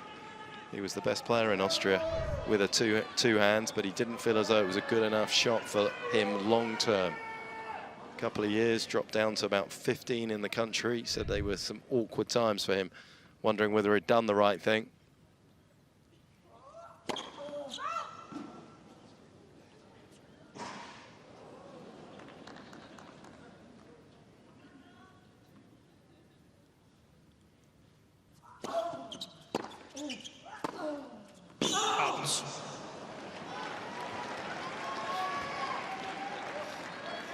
Yes.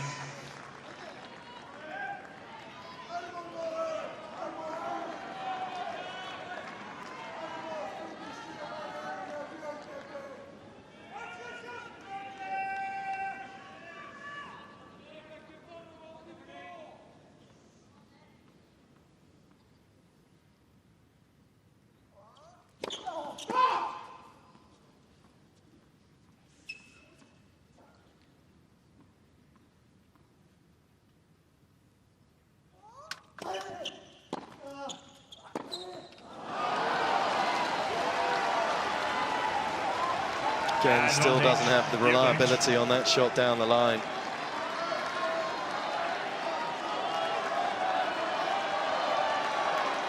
And another potential turning point in this second set.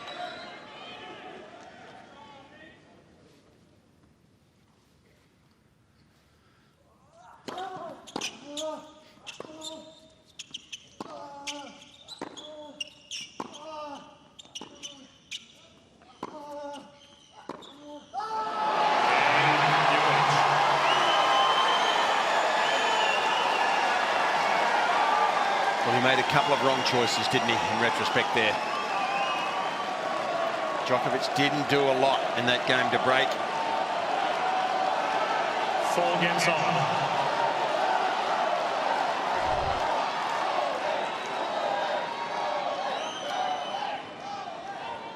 It would be ironic, wouldn't it, if Djokovic zooms back and wins this second set and then leads 2 sets to love when he hasn't appeared near his best here. He's been troubled, a little bit upset at times.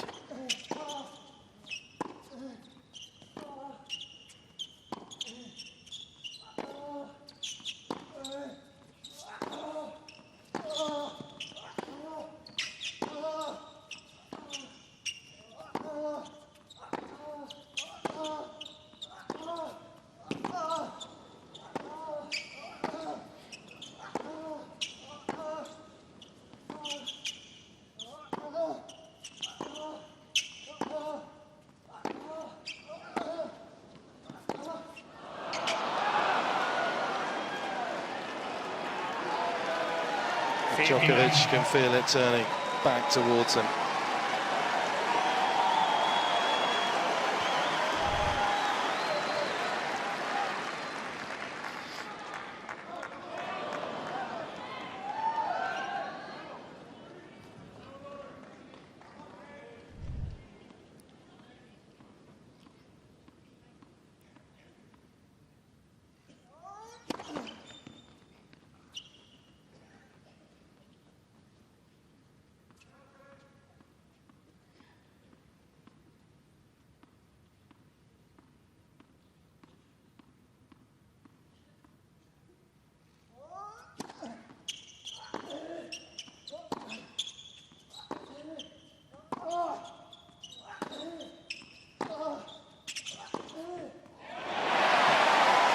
But that's what he wants on the backhand side down the line. And they're the kind of shots that Stan Wawrinka produces against Novak in finals of majors that trouble him, but he's just not found the backhand often enough tonight. And you have to have it, because otherwise Novak's going to camp over in 3/4 of the court and not worry about the backhand down the line.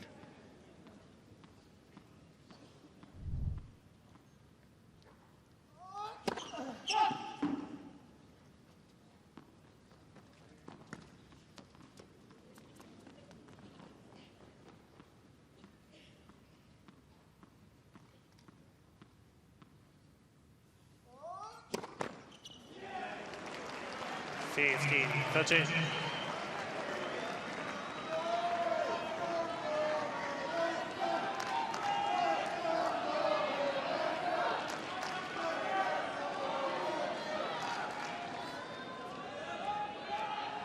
been giving up precious few double faults in the Australian Open.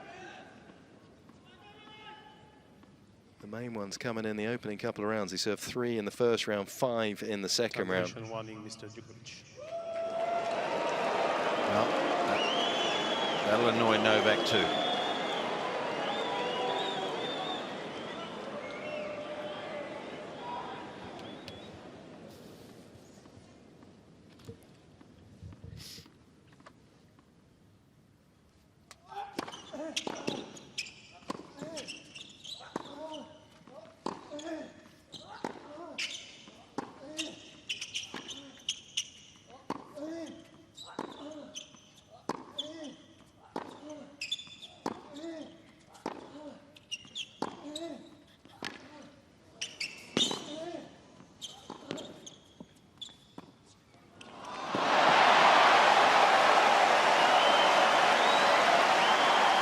Not as much as that, though. 15-14.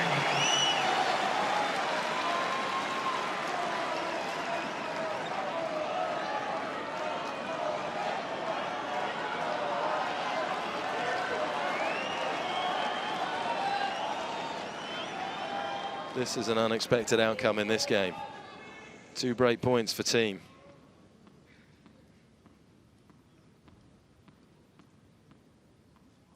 Time violation, loss of serve. Oh, wow. Second serve, Djokovic. Wow. Well, he now has to hit a second serve because of that.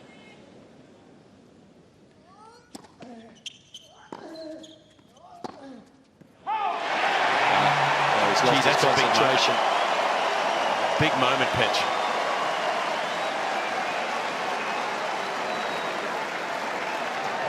Gee, I'm not sure it's a good idea to touch the umpire either. You made yourself remark in this match. Great job, man. Especially in the second one. Great job. You made yourself famous. Well done. Mission accomplished. Well done, man.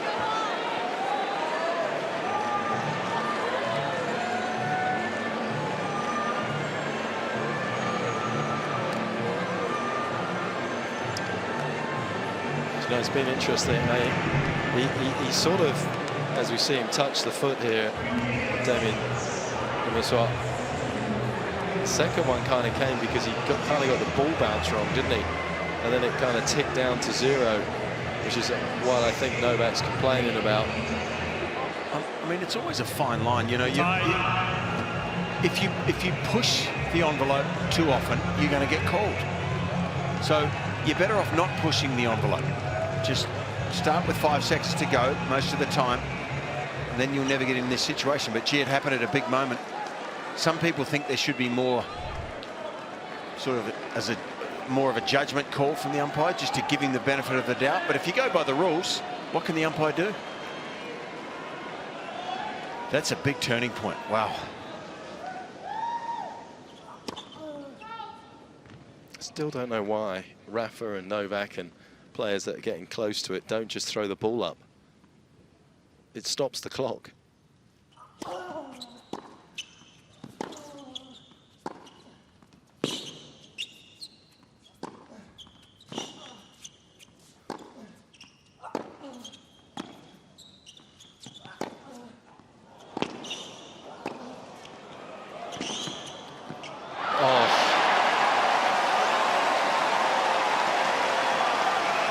Well, that is brilliant from Thiem, but it was almost extraordinary from Novak.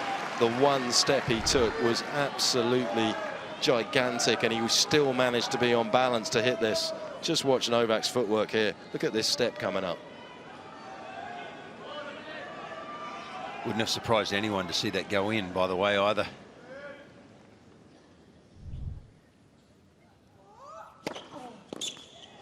Mr. Djokovic is sharing the ball on the left far sideline. The ball was called in.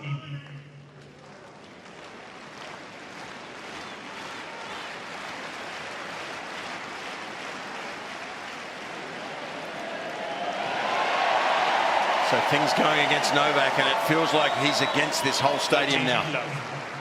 Mr. Djokovic has one challenge remaining. At least I think that's how he feels.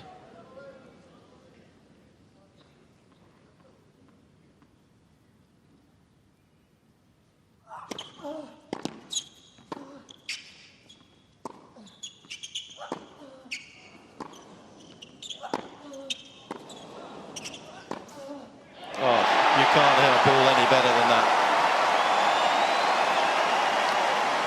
You can't help thinking that Djokovic here is just trying to calm himself down and start thinking, well, I've got to get back to basics in the beginning of this third set. Now, it looks like the second one is gone. How quickly the pendulum swung in this second set as well. First to Thiem, then seemingly to Novak, back to Thiem.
Impressive effort from Dominic Thiem to level up this final at a set apiece. 6 games to 4.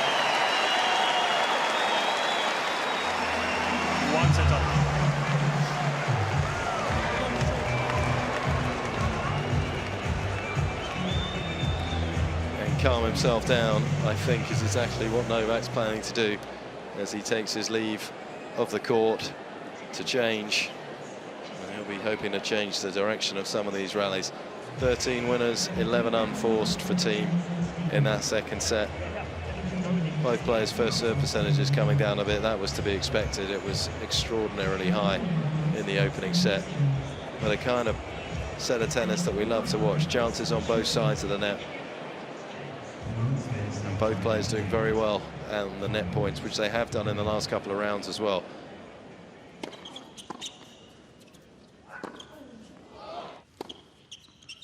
I think at the beginning of this second set, it was really interesting to see Thiem maintain his level. He didn't drop off. He could have. Sometimes it happens when you lose the first and you put in so much effort in that particular set, but he kept his level the same.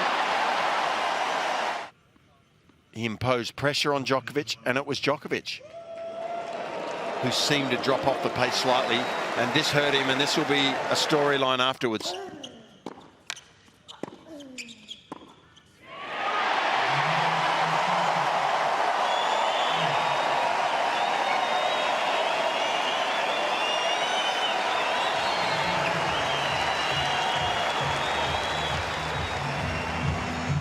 Well, an absolute gem of a performance from Dominic Thiem in the second set there. And of course, diamonds are nothing more than chunks of coal that stuck to their jobs, which is exactly what the Austrian did. He stuck to his job, which is playing his game. He didn't try and overcomplicate it. He didn't necessarily hit his backhand down the line as well as he would have liked, but he kept going for it to at least give the illusion that the shot was on, that Novak had to cover it. And he's got his ultimate reward as we look back over this beautiful city. And it's fair to say he's no diamond in the rough.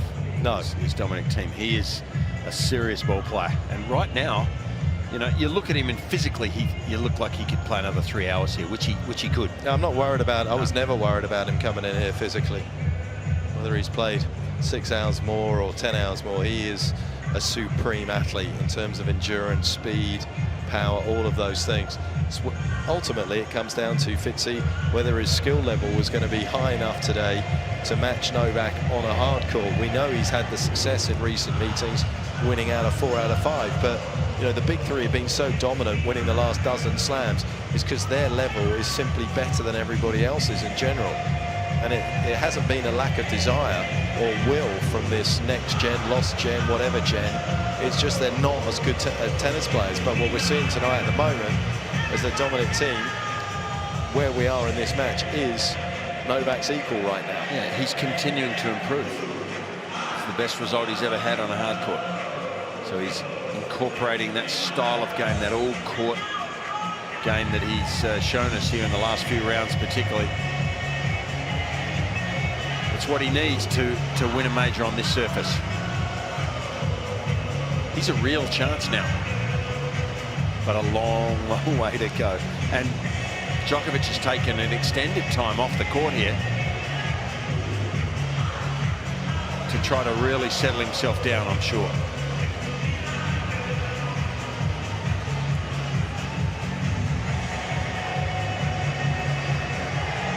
That was a long time, Mark. Yeah. That's another discussion for another time, where how long players should get at the end of sets, but it is what it is right now. And what it has done is given us all a chance just to relax, seat, please, ladies and rebuild the intensity that's in this stadium right now. Hasn't really left, to be honest, since the start.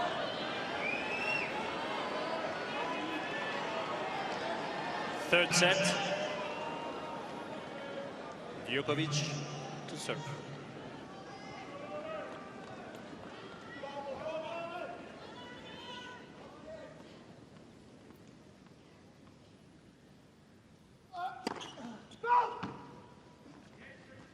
Please.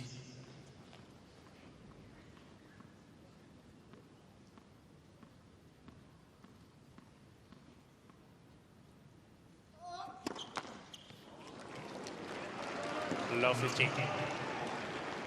Well, the risk reward has worked for him here.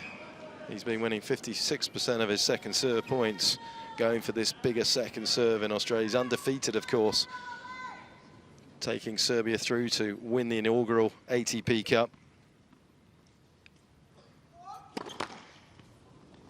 But he is down to 47% in this match, and that is not the kind of trade he'll want to be making right now against somebody as dangerous as Dominic Thiem.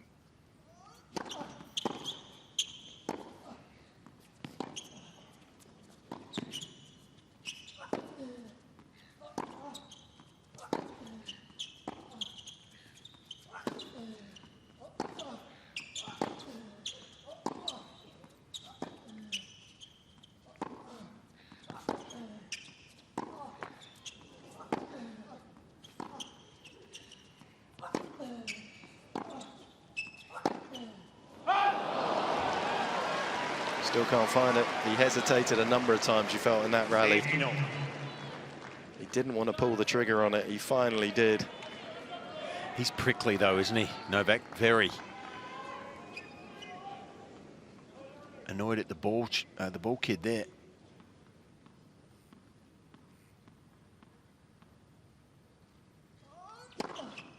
$30-15.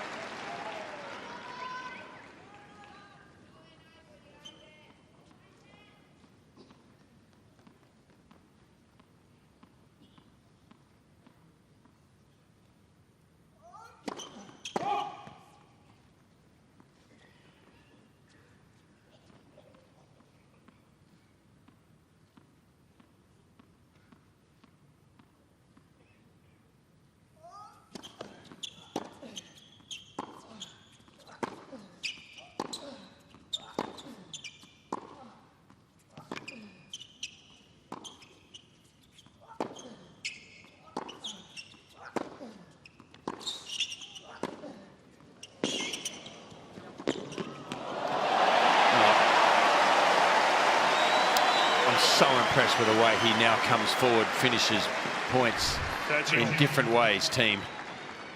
And to come forward like this, it means he's playing a little closer up towards the baseline. For me, the secret on this surface for him. Beautiful finish.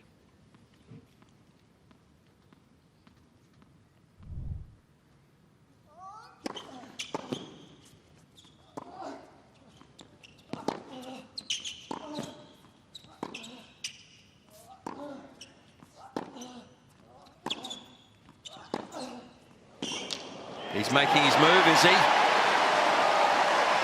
His down-the-line forehand is so destructive tonight. 30-40.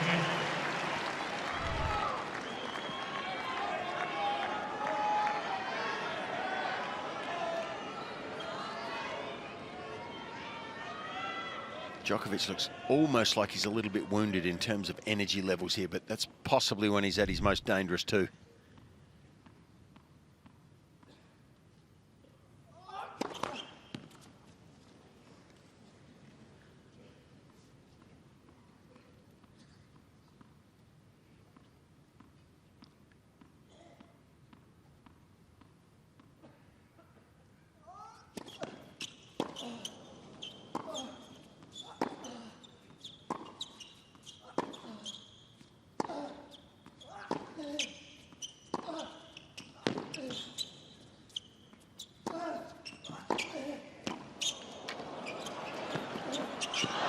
Oh, he had the whole court, Dominic. That's one he wishes he had back. And something like that can ignite the fire in a struggling Djokovic. This was his for the taking here, Thiem. A poor drop volley. Could have almost gone anywhere, but a cross court was the best option.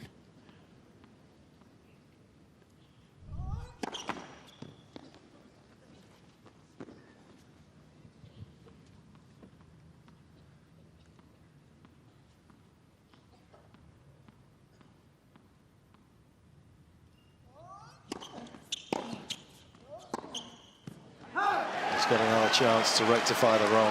Advantage. Just wonder whether he had too much respect for Novak as a competitor. He didn't go straight through him. Just occasionally you see this from Djokovic, don't you? He looks like he's spent at the moment. And then when he gets that little window of opportunity, back he comes and he looks like he's got all the energy in the world again. So right at this moment, he looks like he's struggling. Visually. Well, he's missed it.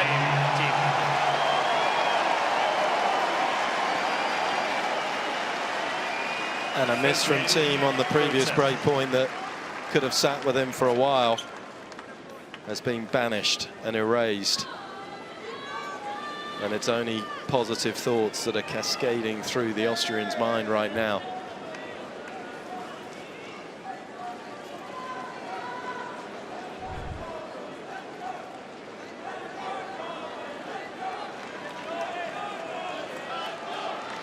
Sometimes see that as well from Novak, the out of balance, out of kilter serve, where he's just lost his balance a little bit here, got away with this, of course.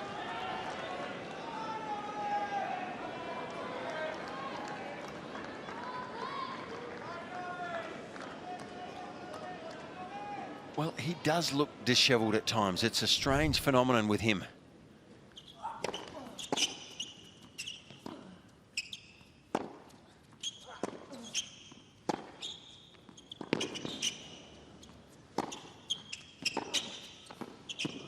Beautiful. The touch is almost as good as anyone. I just wonder if it is a genuine physical ailment, or whether he just, you know, mentally gets so tired that he just gets off balance and loses his desire or his energy levels. But he looks a bit strange at the moment, does the world champ.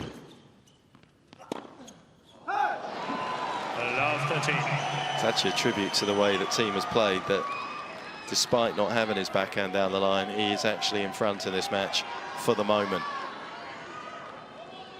Djokovic digging deep with that return, making it to the line.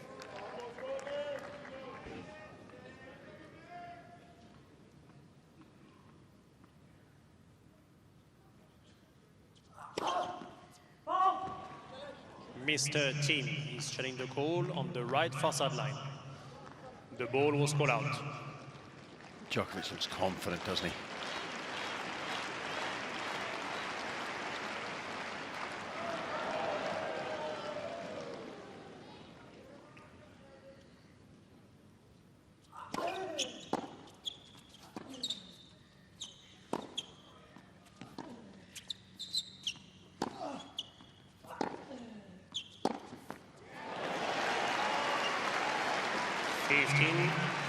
Well, he looked confident about the call. He doesn't look confident on that shot at the moment at all.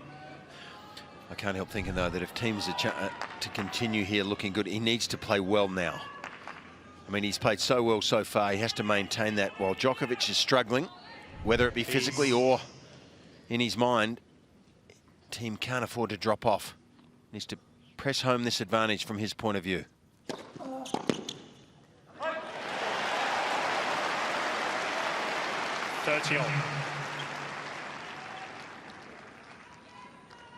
Because the lofty heights of Djokovic's game has certainly dropped off.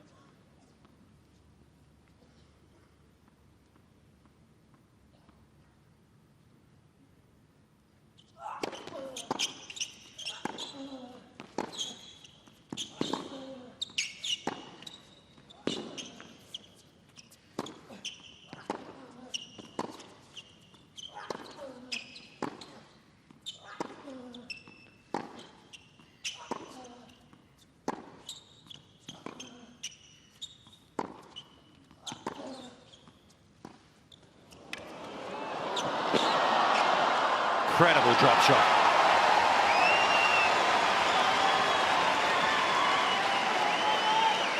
Certainly was. There was some amazing defence early on in that rally from Thiem to stay in it, but again, terrific touch from Djokovic. Got the elevation absolutely right. It bounced like a sandbag.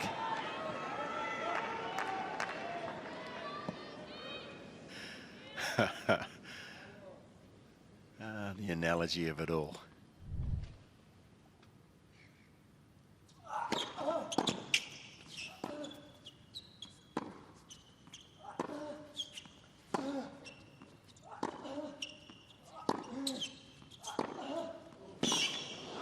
There it is.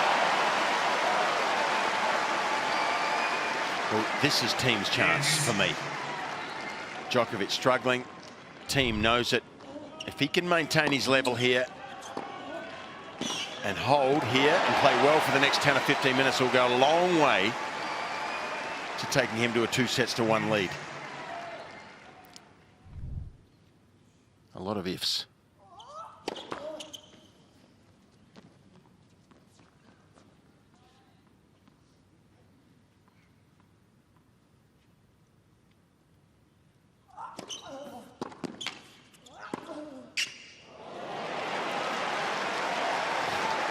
Well, not only does that remove the danger, but I think it removed the line as well. It was travelling so fast.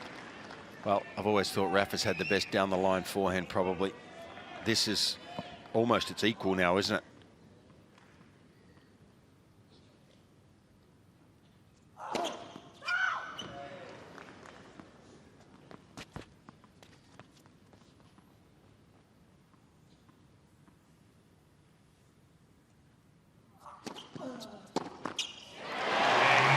Big hole, Mark, a real big one for me.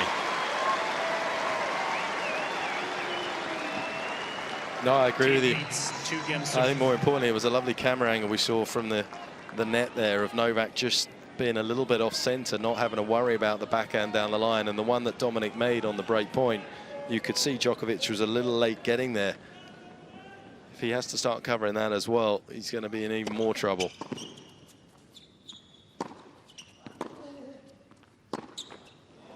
He is pressing. He's trying to dominate on the short rallies here, but he's making too many unforced errors. I think he's lost a little bit of forward speed too on his ball striking.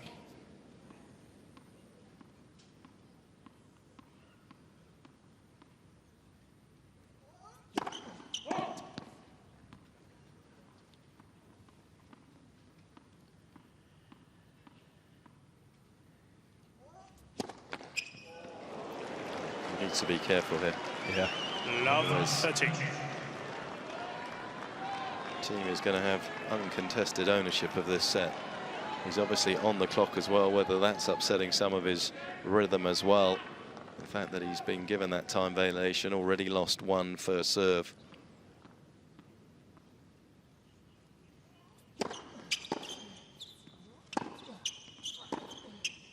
Hey! 15-30.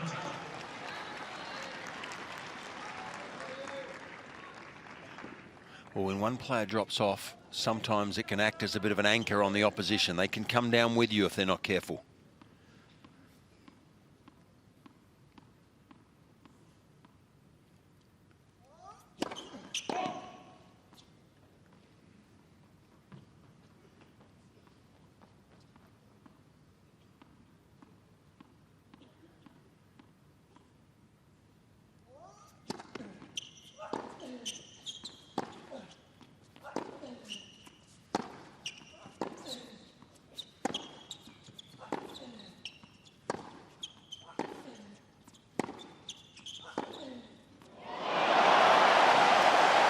Absolutely outstanding. 15-14. Novak really trying to inject some pace into his own ground shots here. And what a riposte from Thiem. His best down the line backhand of the match.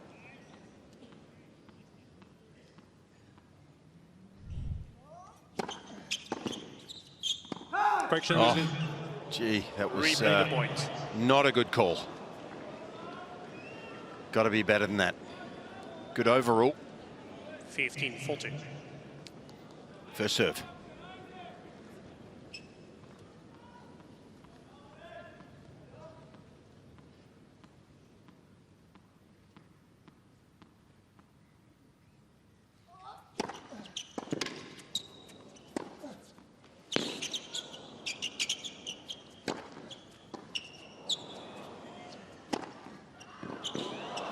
Well, that call had an effect here. It gave Djokovic another first serve. 30-14. And he made a good one and set up the rest of that point.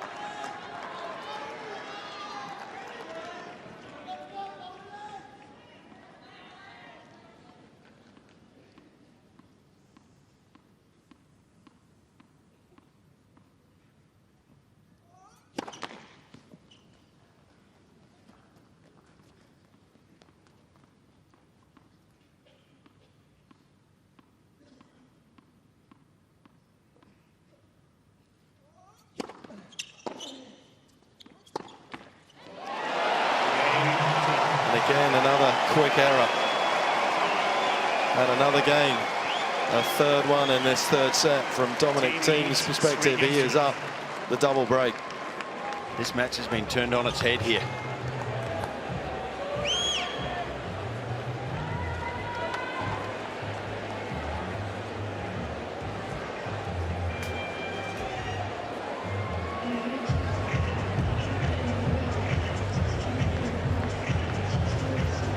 Reacted so positively to the call as well, to be honest. Could have been a little more irritated, but just got on with it, whereas Novak has unfortunately found quite a lot to get irritated with right now.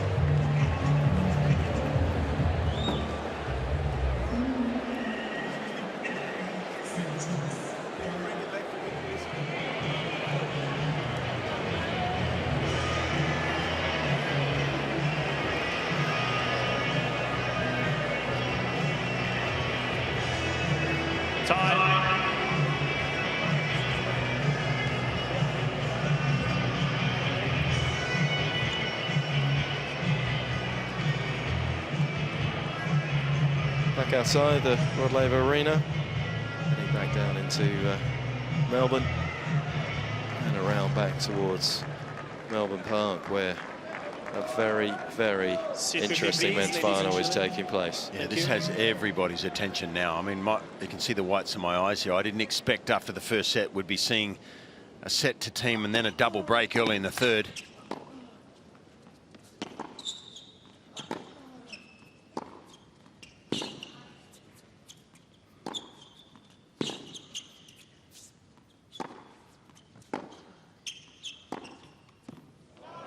He's having to go so long to get round the Thiem, isn't he? You know, in a way, Mark, to me, it's a bit of Novak's own medicine back at him. You know, when players play against him, they can't break him down often.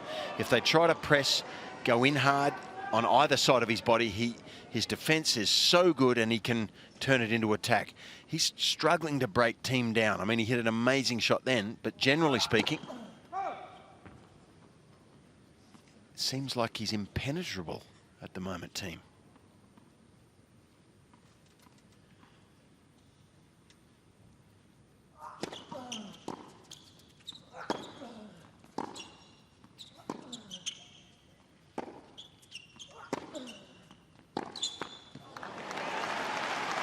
So there's an obvious physical drop-off here from Djokovic. Will he get a second wind is the question. And the other question for me is, will it affect Thiem's high level? Will he come back to the pack as well? That's a really big one.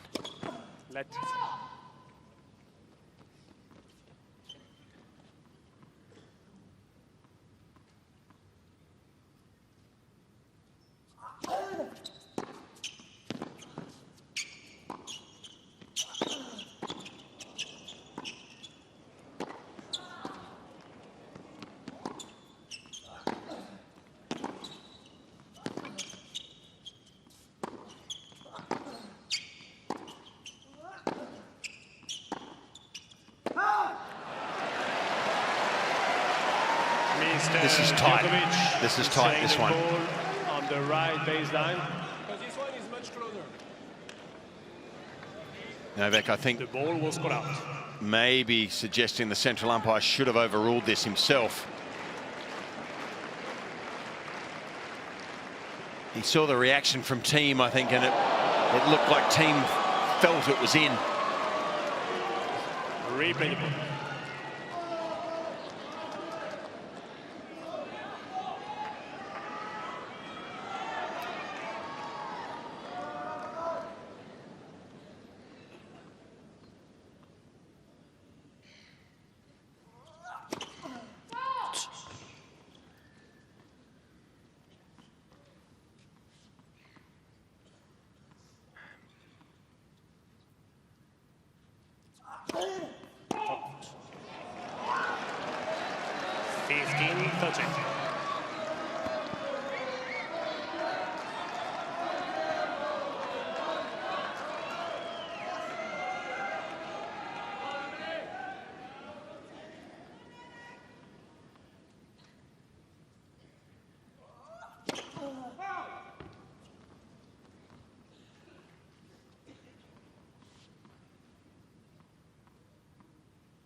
30 all. It's almost as though, as we've gone longer into the night and the cooler it's got, Novak feels as though he just can't get any more penetration through the court. Whereas when we started at 7:30, he actually looked as though he had a lot more on the ball than Thiem, and the numbers back that up. But as the match has gone on, his pace has dropped off the ground. Thiem's has stayed the same.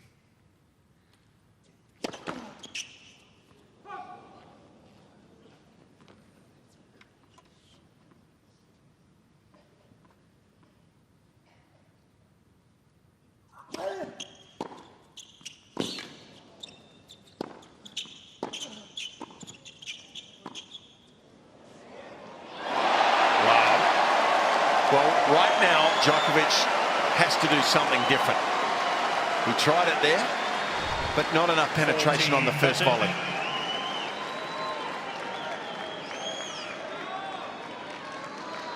In fact, the second one either. The team's playing this right in his wheelhouse right now as well. At the start of the match, Novak getting after Thiem early, average rally length 5 shots in those opening 5 games. It's been up to 7 since then. That's a big hold. If you'd lost that game, Dominic Thiem, this third set was still up for grabs. Right now, you don't feel it is. Thiem leads 4 games to love. Wow. Didn't see this coming. Is this the moment? Is this the time for the young Austrian?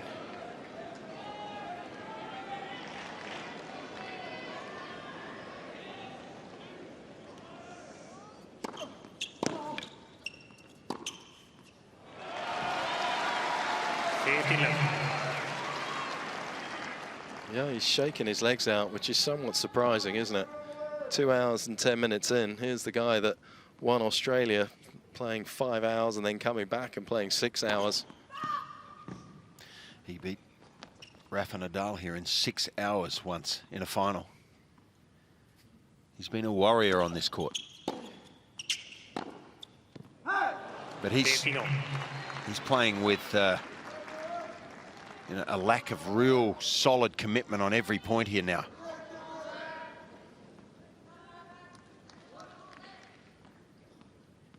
It seems through lack of energy.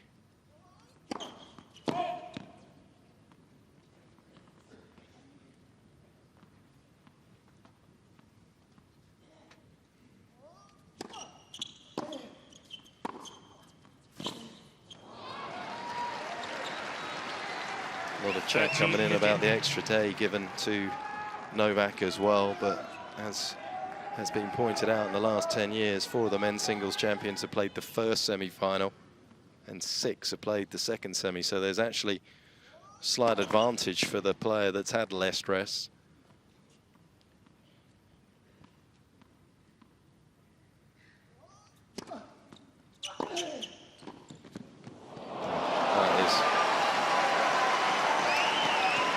Well, that's spectacular, but it's not how 14-15. he would play a point for his life, is it?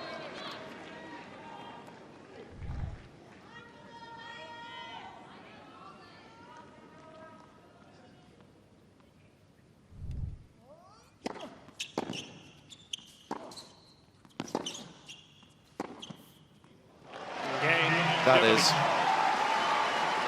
the reliability perhaps coming back as Marian Vaida gets out of his chair.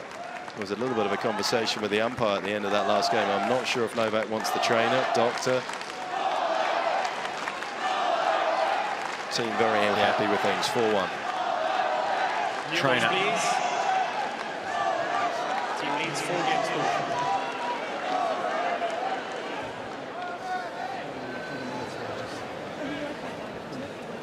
No.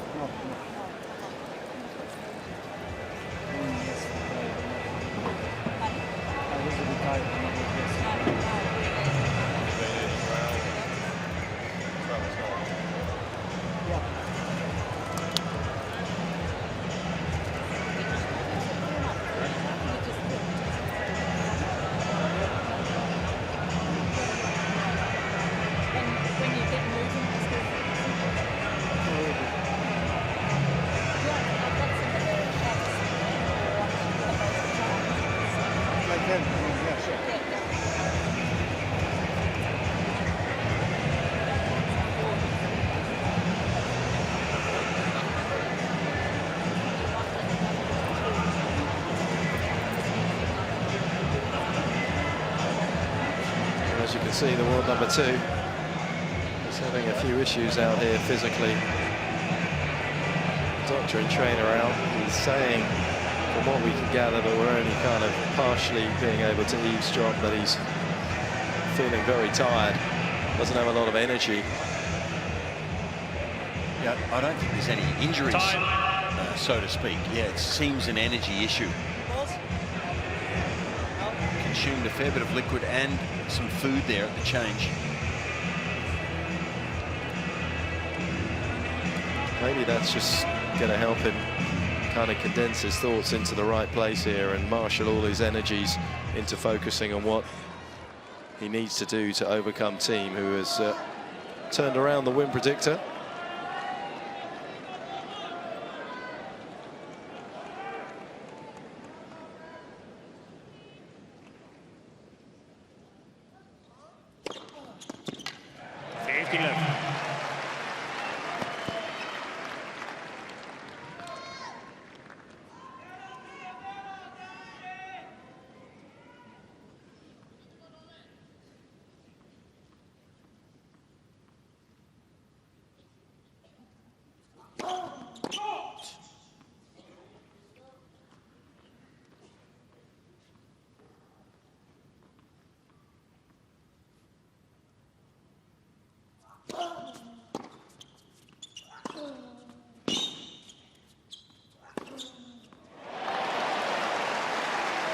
Using the new balls to good effect. A very quick first serve.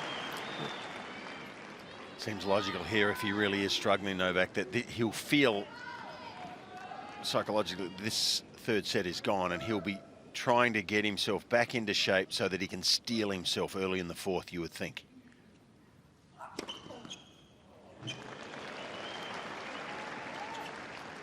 Djokovic showing the ball on the right service line. The ball was called in. These balls do leave a mark. They're not exact necessarily.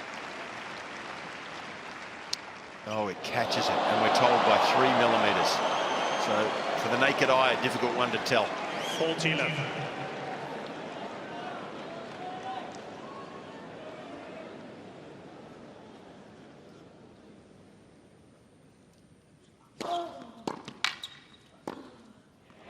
Got it all going on. Lovely flow to Thiem's tennis. Well, it looks like he's going to have a 2-1 lead, doesn't it, for all money? And he's feeling good. 2 challenges remain. You wouldn't want to be 2-1 down against him and feeling bad right now.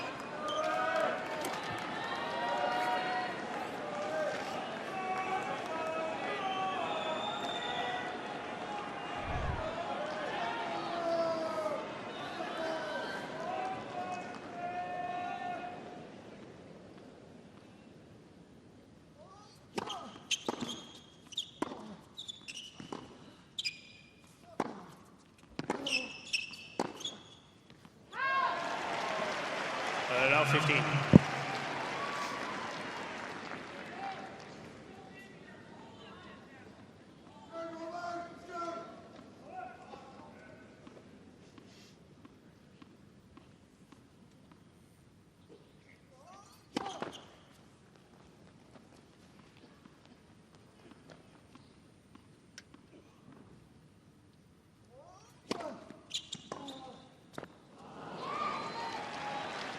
Final.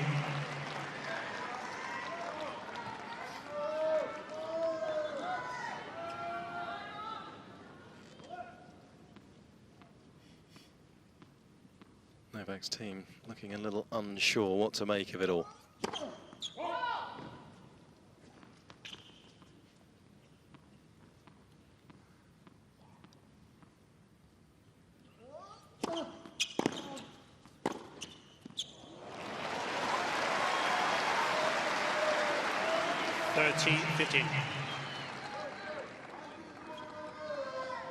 Pretty hard to be super buoyant in the box if your player looks like he has no energy.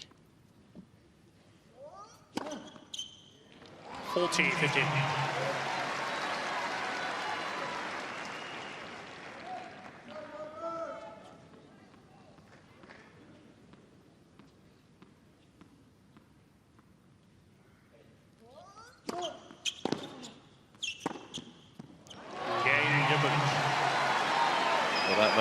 catalyst. Who knows, down the road. It feels a little too late, obviously, for the third set. But there's still life on the other side of the net that the team needs to be wary of.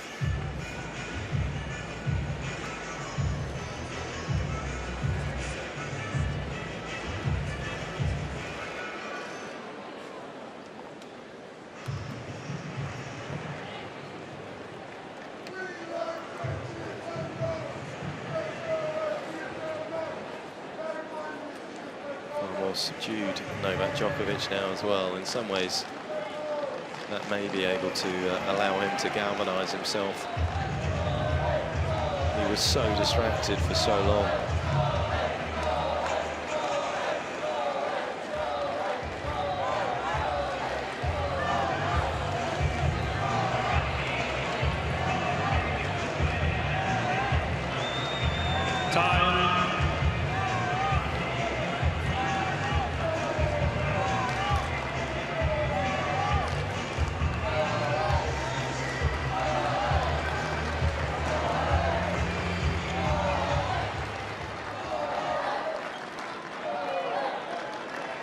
Various sets of fans doing their best to encourage either man out here. It is Dominic Thiem on the cusp of taking a 2-1 lead in this final.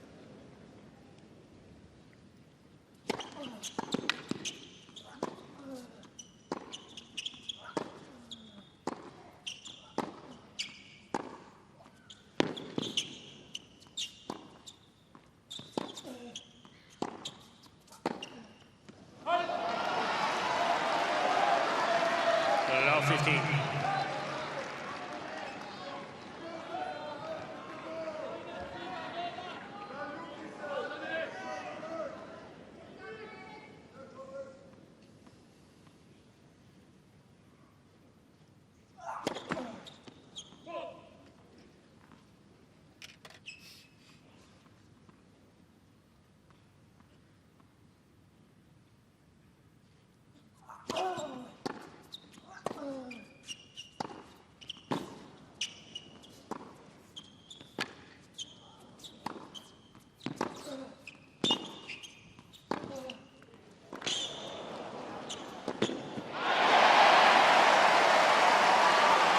He's certainly covering the court better, isn't he?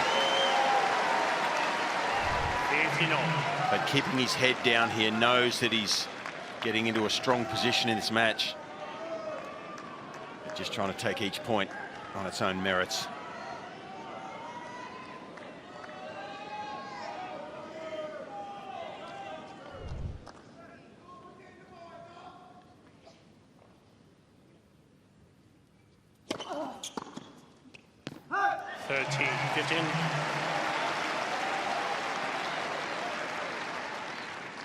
Had a serve of 220 in the tournament as Thiem. He hasn't broken 200 tonight.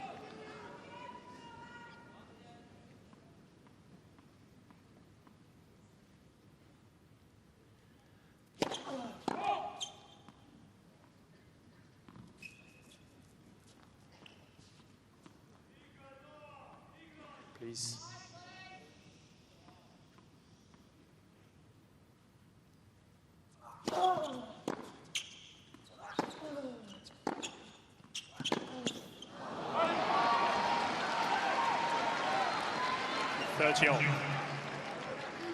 He's had one of 200 Thiem, but he hasn't broken it, which is very unlike him. It's obviously been a pattern that he's decided to come in and just serve a little slower.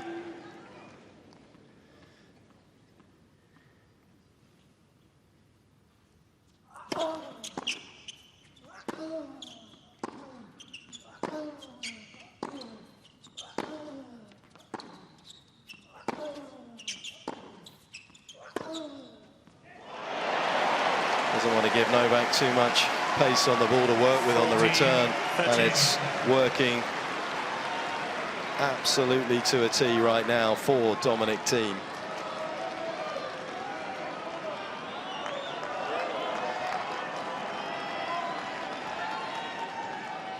Here's his chance to go up 2-1.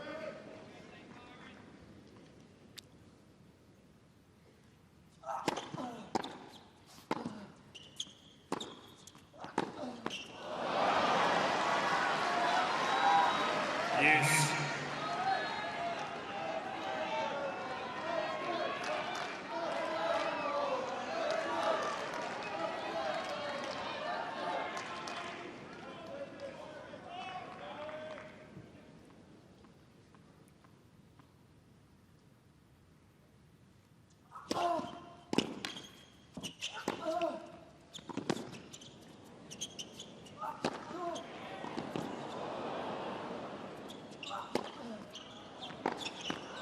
Well, he gave Novak the opportunity, didn't he?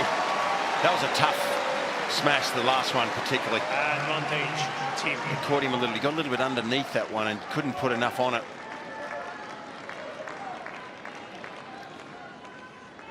Novak looking like he's running on vapours though. Yeah. Looks like he can't wait for this third set to be done. He may not have to wait much longer.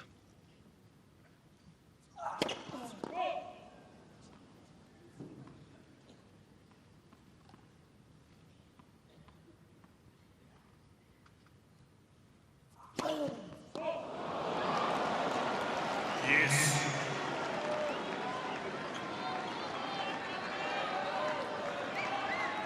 Only his fourth double fault, but a couple of them have come at big times in this match. Set point in the first set down. That one was a set point in his favour in the third. He's hit that serve well tonight, Fitzy. Advantage, Thiem. Great location on it, and he's mixed it up.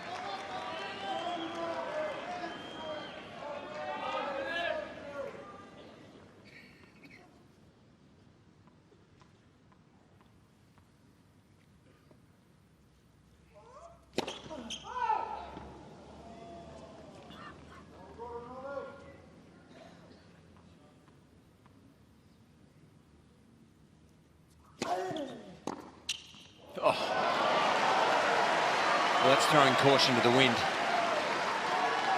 Yes. You've still got to be good to hit that, though.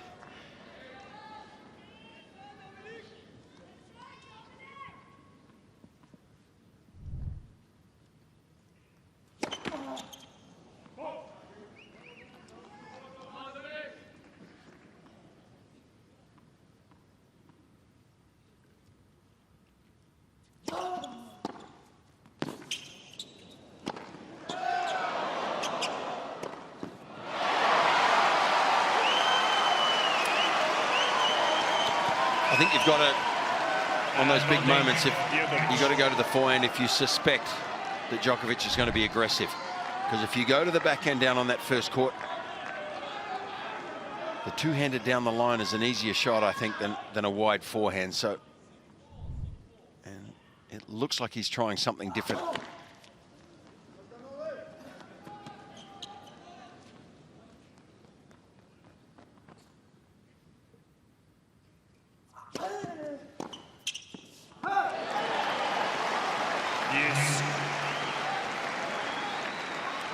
Well, he's just been sort of swinging for the hills here, really, Djokovic. He's made a couple of them, and it gave him a chance, but that was pretty wasteful. And I guess in the back of Goran and Marian's mind is maybe they want him to lose this game, not take too much out of him.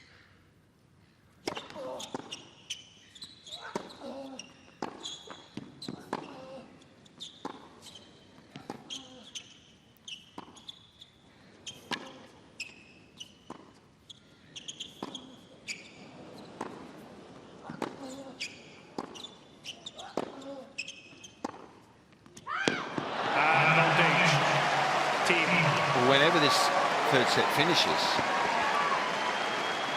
the bottom line is he has to find something different early in the fourth. And he has to snap into gear quickly.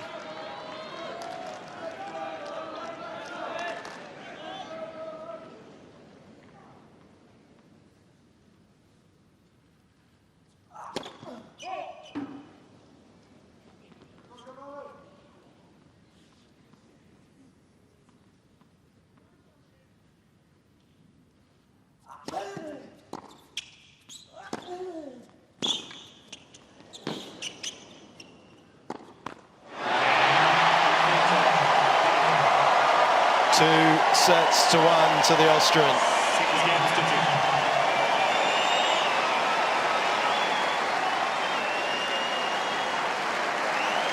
Thiem leads 2 sets to 1.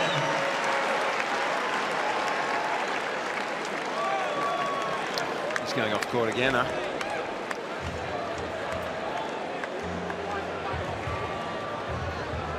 I wonder how long this one will take.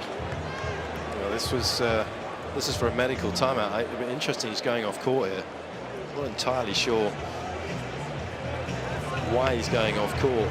Yeah, the conversation we couldn't quite pick up, could we, about specifics, whether we felt like it was just an energy issue. He was flat.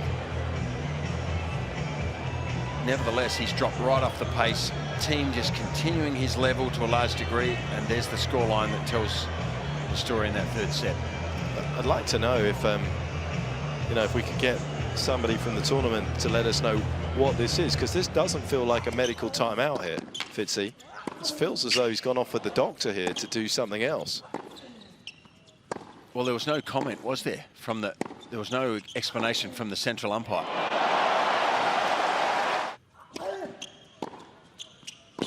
So it's impossible to know, isn't it, what's going to happen now? Impossible. I mean, if his energy doesn't return, he's probably out of this final. And if it does return, we're going to want to know why. Good point.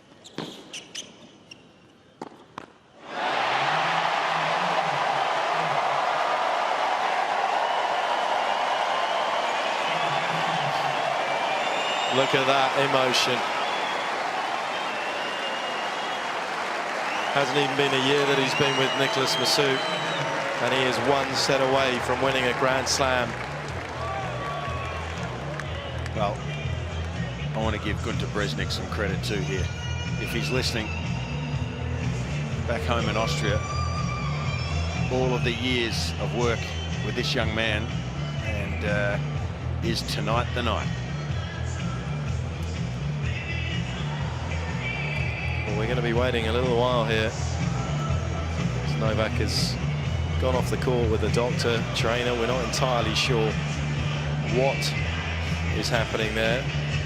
We haven't been told it's a medical timeout. There's been no announcement whatsoever. Would be slightly ironic, wouldn't it, if his first Grand Slam comes on a hard court before he's even won a Masters 1000 on a clay court as well. His first Masters 1000 came on a hard court in Indian Wells. He's just getting told what's going on. Dominic's taking it all in his stride. It's an unusual situation, this. Stefan Franzen passing on the information. Craig Tiley. Meanwhile, Dominic has to keep his focus, and it's always been pretty good from 2 sets to 1 up. 30 times he's been in that situation in his career, and he's lost just twice. Juan Martin Del Potro, of course, US Open, and Fernando Verdasco at Wimbledon all the way back in 2015. He's a good closer, but it's the final of a slam. It's a step into the unknown. Well, it is. Well, exactly. But he's got the strength, he's got the willpower, and he's got the ability to last Thiem. So when he gets ahead 2 sets to 1, physically he's tough for the guy who's down against him to come back. He's not going anywhere physically, that's for sure. Can he maintain his level? Probably, yes. I think it's more important in the outcome of this match to know what's going to happen down the other end now. Physically, it looked as though Novak was at rock bottom halfway through that third set, and then it seemed as though he found a basement. He just got worse and worse. But this right now, Fitzy, is unusual. Well, it is unusual, but it's highly unlikely here that Djokovic is not going to come out and do something a bit different, show something different than he's shown us in the third set. If he doesn't, it'd probably be over. Jordi, his brother, Eduardo, his manager, everyone discussing what that possibly is. There's a little bit more spring in his step, I have to say, just walking out here. Well, that's no magic potion, that's surely, I mean, got to be mental to snap your fingers like that, but we'll see. There's a lot hanging on these first few games in the fourth. Well, Mark Twain once famously said, anger is an acid that can do more harm to the vessel in which it is stored than on anything to which it is poured. And that is no question. The anger he felt towards the crowd and everything else that was going on midway through that second set caught up with him. Where does he go from here? Where do we go from here? A night still full of many questions. Djokovic to serve. Only two people can answer them.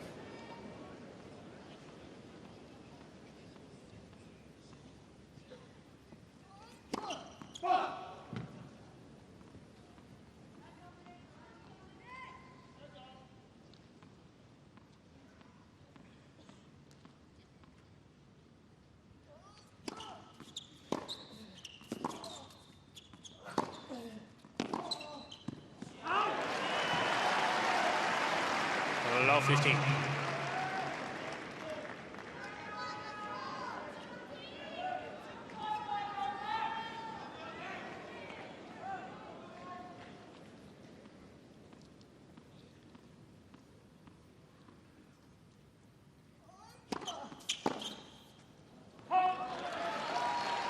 On.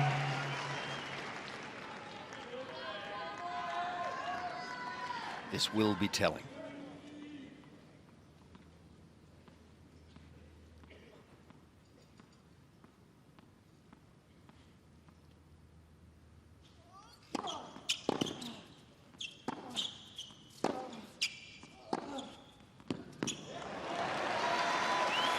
Already, you would think. More energy there. A little skip after that winner. Better body language already. But surely we knew that was coming.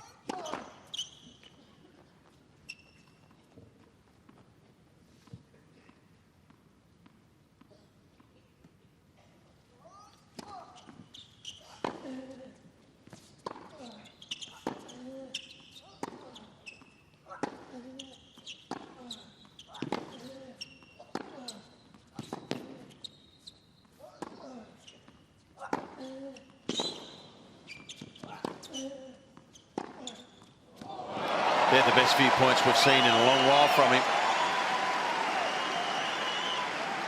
14-15.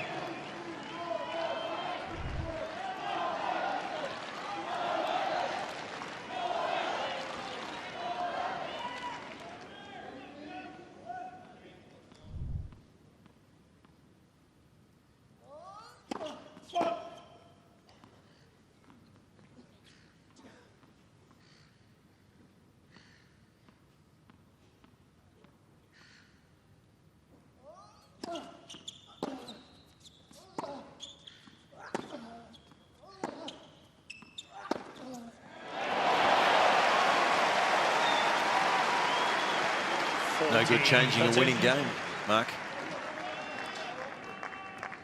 No, when you hit it that well, unless your opponent can anticipate, the ball's always going to move faster. He's under the clock here. Although the umpire there has been relatively generous with when he pressed the shot clock.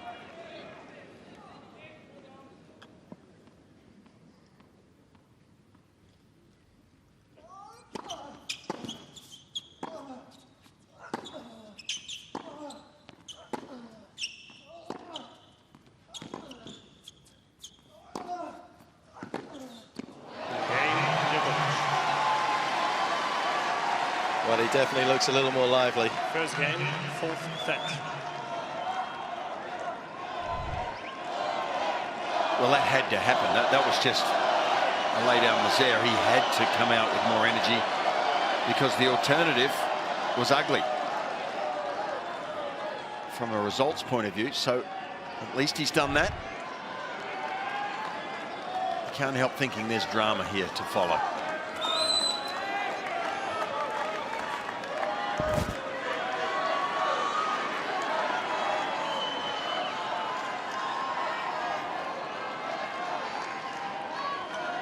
Interesting to see how Thiem navigates the next few moments as well, because obviously the complexion of what he can achieve here tonight has really changed substantially for the first time.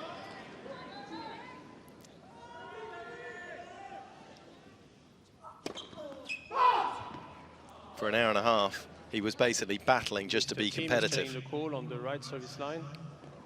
Gee, I think this is a poor challenge, actually. I think this missed by a fair way, didn't it?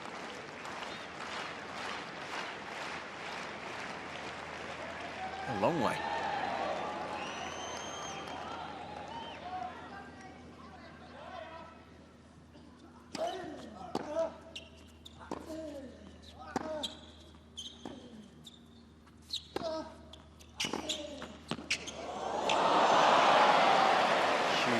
Huge slice of good fortune there. You know, I'm sure if you and I won't know this, Mr. Thiem has 2 challenges remaining. If you're 2 sets to 1 up in a Grand Slam singles final, and this is the first time you have the opportunity to really win one, there's a lot of pressure on this youngster, 26-year-old.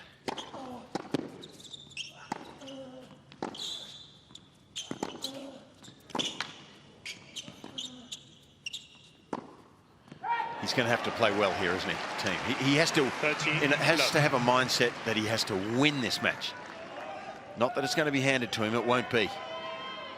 So his level needs to be maintained.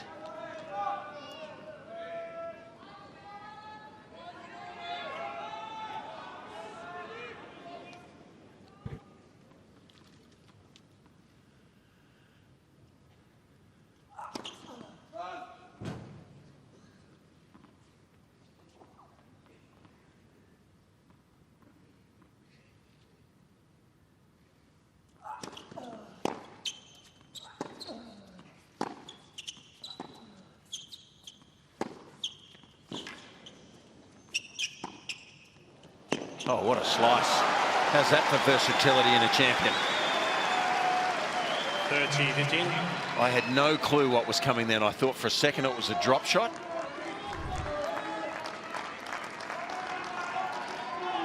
What a great approach that was. A knife.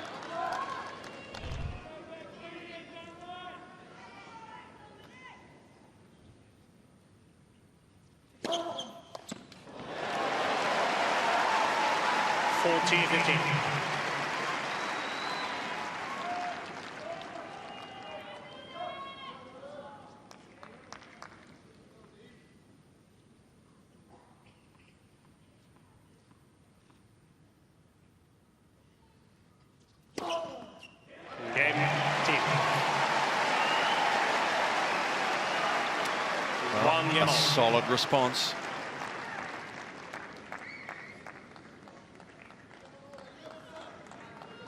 It's in Novak's court here, isn't it?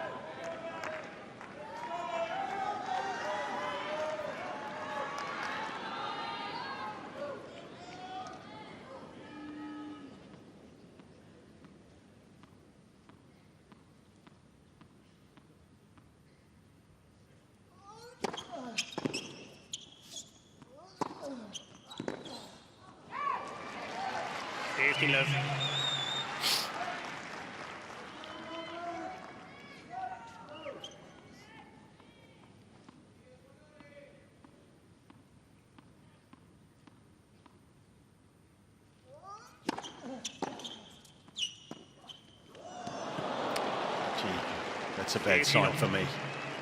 Petch, I mean, he's trying to finish the points differently than he normally does. And you saw the little shake there from Goran. That ball missed by a long way.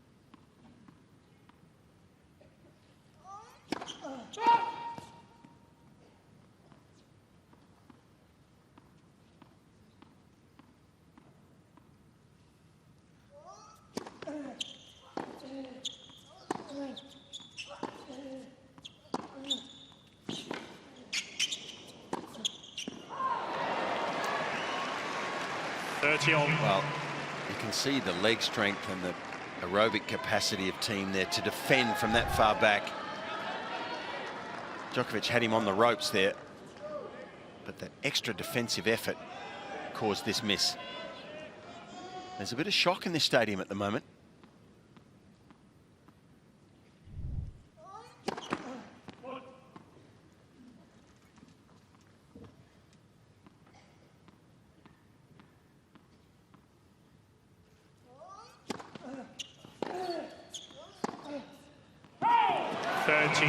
I think a bit of disbelief floating around in this big crowd. Well, if there was one thing we weren't really predicting was the drop-off physically from Novak. He's been such a supreme athlete. It's a cool night here in Melbourne as well. Big moment now.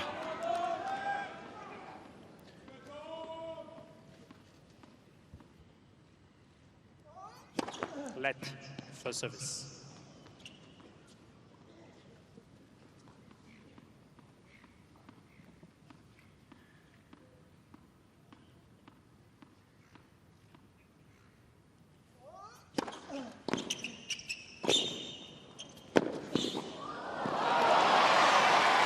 You got to hand it to him. Yes.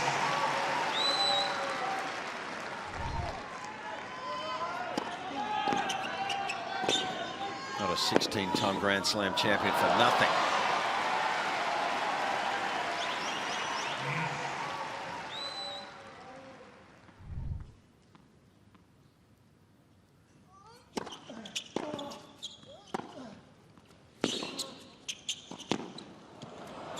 Too good. Seeing the full array of shots that Novak has. Advantage, Djokovic. I tell you, he's treading a fine line, but gee, he's got that talent, hasn't he, to be able to do it.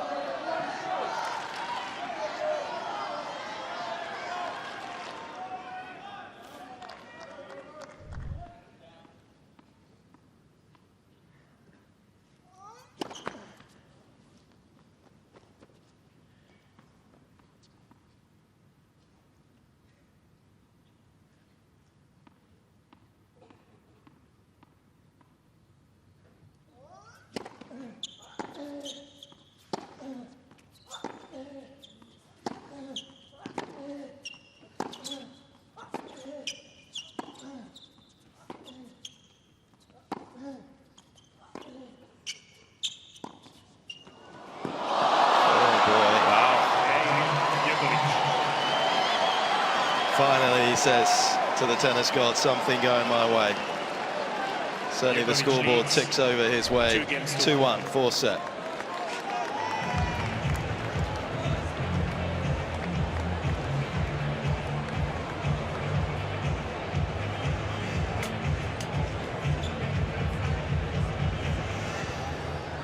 A lot of Aussie legends there and sporting. Nathan Buckley there in the bottom right of your screen, they're clapping. Coach of a very famous AFL football club here in Australia, Collingwood. Ricky Ponting, Australian captain. Shane Warne in that group. There's some heavyweight sportsmen come to witness this.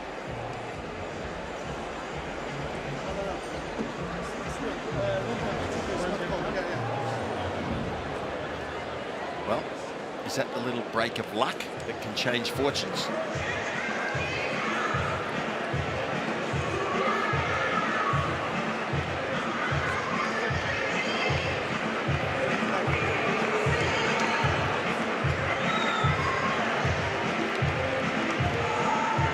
Just sending this bottle over to his camp.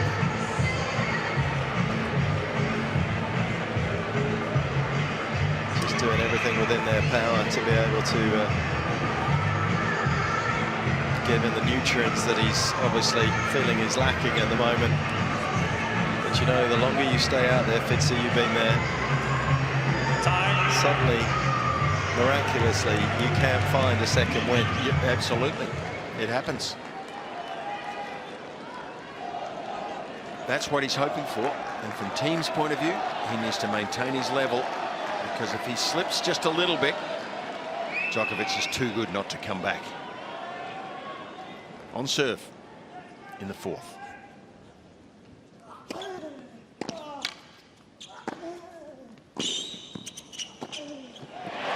That's what he wants to keep doing. He doesn't want to play passive, long rallies. He wants to play fast, quick rallies, force Novak to move.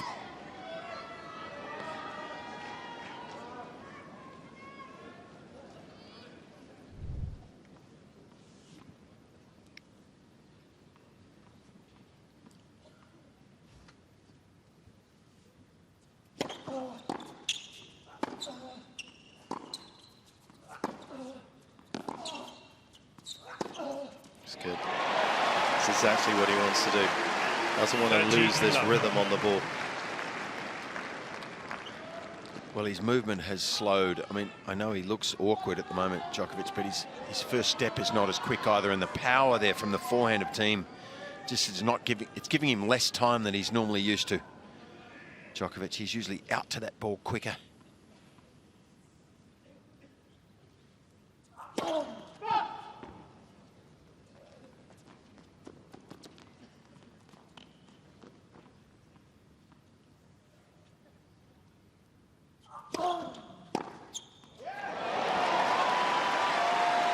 I think Djokovic wants the points short too, though, doesn't he?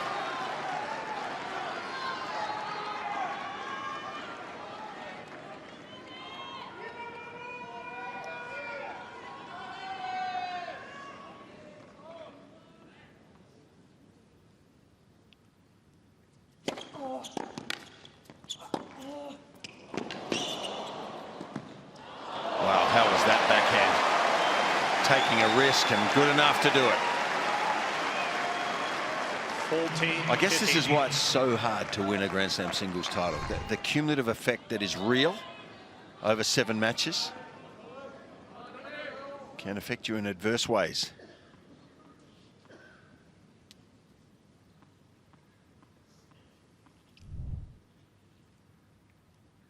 Game, Thiem. That's a really impressive hold of serve from Dominic Thiem. He looks incredibly composed on the outside. Doesn't he? On the outside? I think on the inside as well. It's a very true headline there, the Djokovic dynasty here in Melbourne. But it's been a lifetime of honing this mindset for Dominic. If you've watched him play all the way through, you know, he's been somebody that gets after the ball, that plays his style of play, no matter the occasion, no matter the magnitude of the point.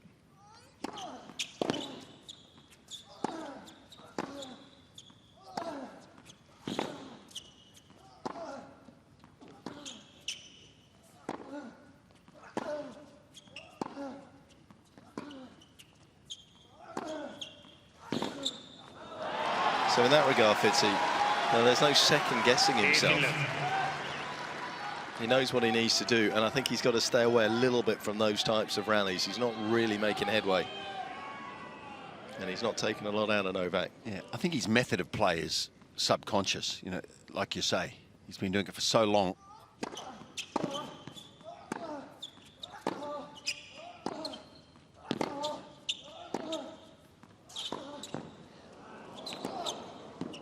It's brilliant. Sure is. And a little positive body language there from the Serbian.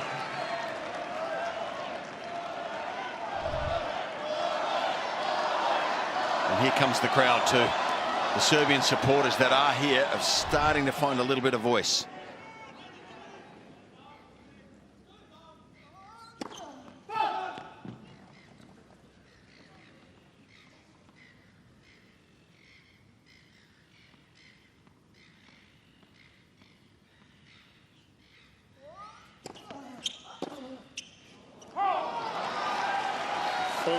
Love.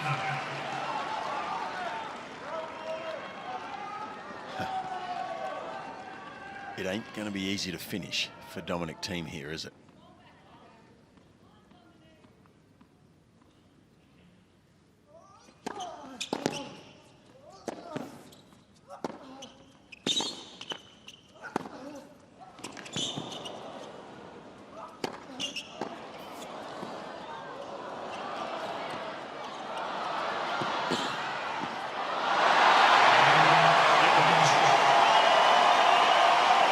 Djokovic infuses belief in his camp, in his supporters, with a rally like that. 3-2 to the world #2 in the fourth. Djokovic needs 3 games to 2. Yeah, that's about the 3rd or 4th point I've seen Thiem lose this tournament, where he obviously has the firepower to put the ball right through the middle of his opponent when they're up at the net, and he's just too nice a guy and he's trying to find a way around them. I think he's going to have to put that nicety to one side as his career goes on.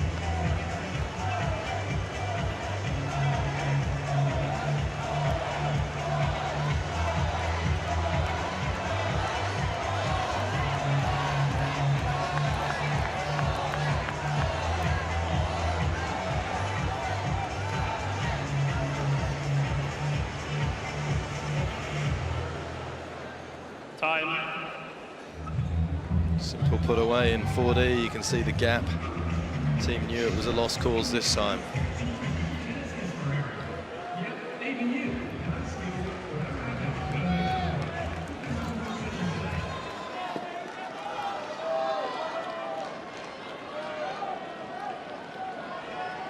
Well, I know we've said it before, but Thiem is going to have to win this match. It's not going to be handed to him on a plate, and neither it should be in a Grand Slam final. Novak is still hanging in there.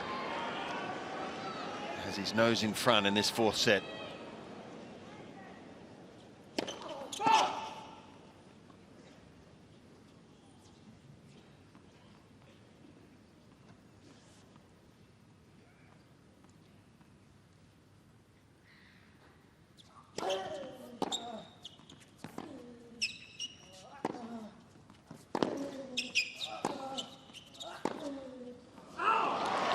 Yeah, he's wavering.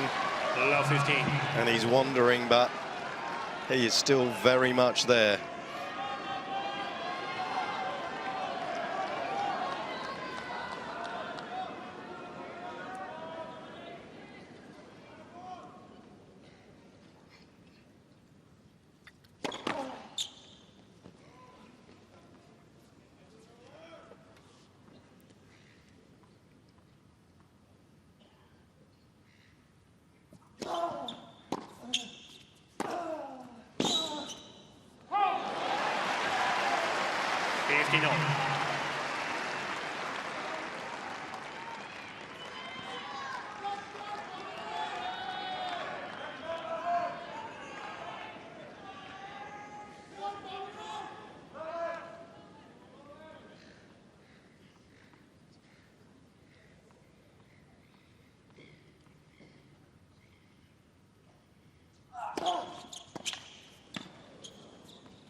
It's going to be very helpful for Dominic's cause, isn't it, if he can maintain a good serving exhibition here.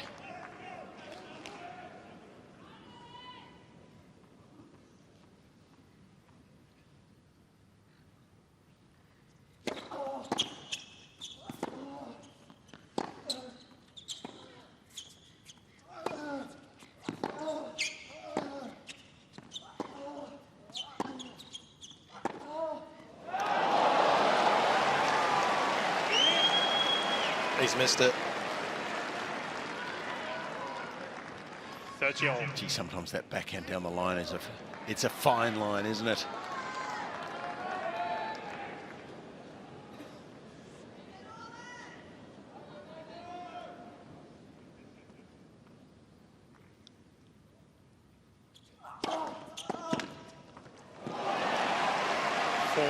That's it.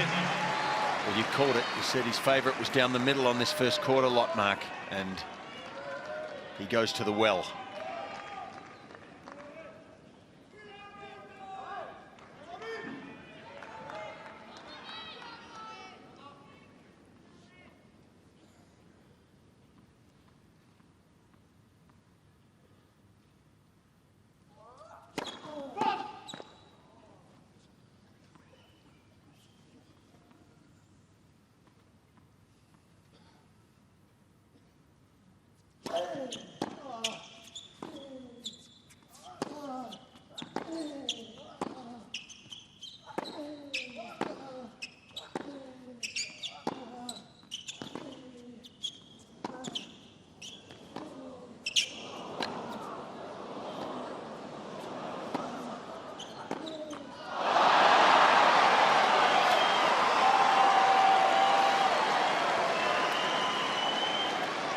this game becomes extra pivotal.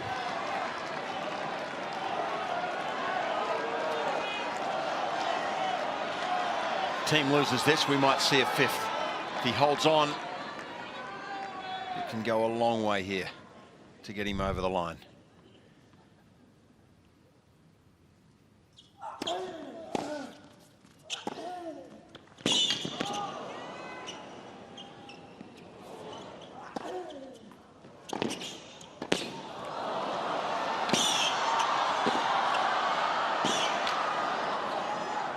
Gutsy play by Thiem. Wow.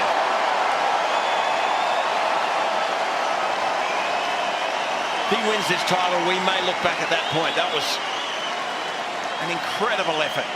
Djokovic now throwing everything he's got at the Austrian. How good was this to get back in, volley the ball deep, and then again get back and knock the smash off? Breathing space.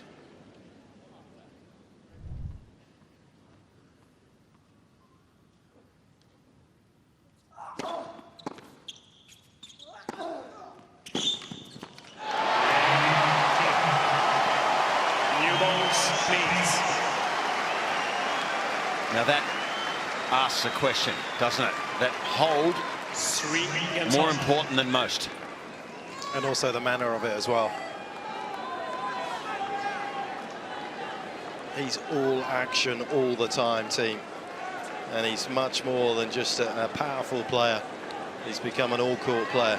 We've seen the excellent use of the slice backhand today. We saw how he took that out of play altogether against Nadal. Knew it wouldn't work against the Spaniard. He's reintroduced it tonight against the world #2, and it's been effective. And that may well be the best scenario for Thiem here as well, to win a tight, long service game, take a bit more out of Djokovic's legs, and get to work here, Thiem.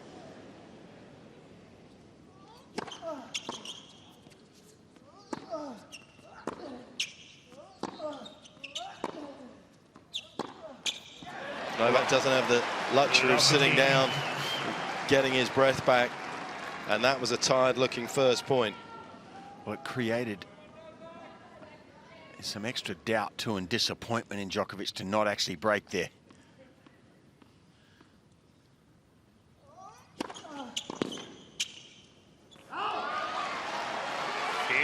Puts the shoe on the other foot. Now it's Novak's turn to suffer a service game.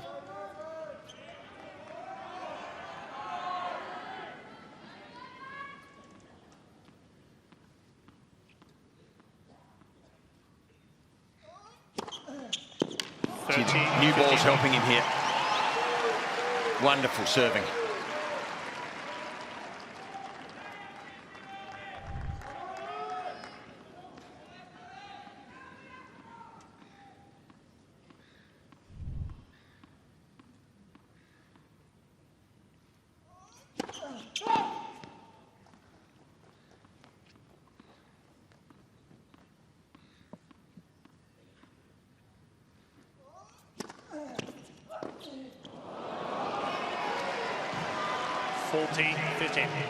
Can't help thinking he's, when he gets the new balls here, it affects his groundies to a small degree. His ground strokes, seems to affect them.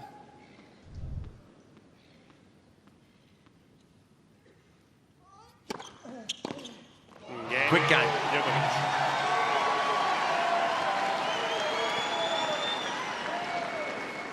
Djokovic leads 4 games to 3. 4-3, Novak, fourth.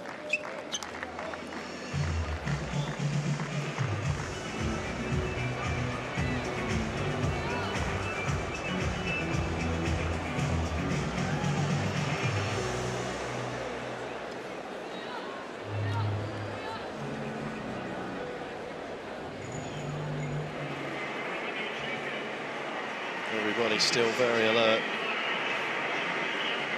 Nobody willing to really predict which way this is going to go. Novak's starting to look as though he does have just a little bit more energy at the end of that last service game, as it was quick. Maybe just with the finishing line appearing in this full set. They'll just have enough to get us into a fifth. Time.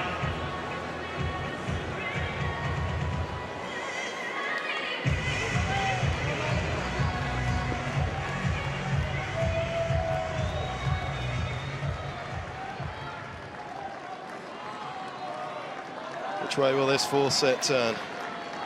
Djokovic hoping that this is his moment to strike. Thiem trying to keep him at bay.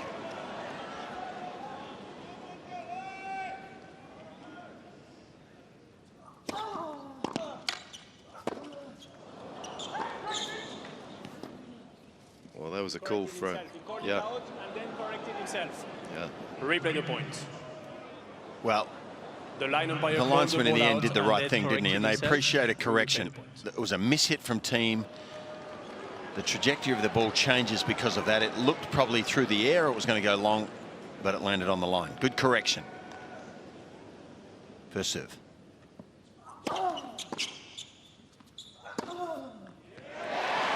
How pinpoint is that forehand? It's awesome how he hits that.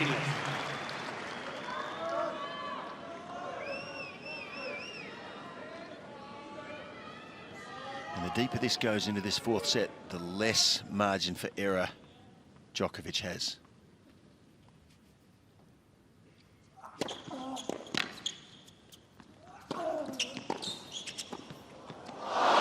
Gee. Bad miss though there. That creates a little bit of tension. Made two mistakes here. This forehand, he had plenty of time to hold it and go with his favourite shot, and then he makes that mistake. Didn't need to take the speed off that mark. He just needed to block that in the open court, didn't he?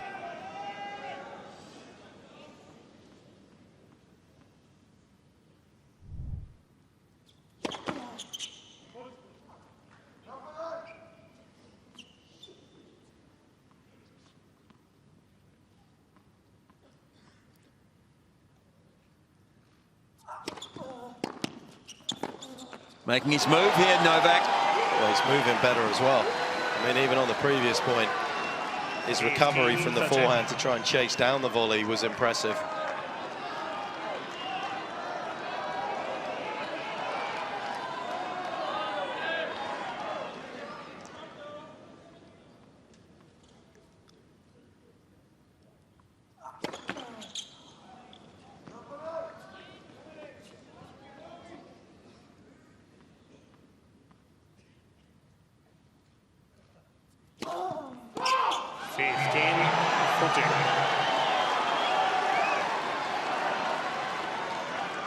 Well,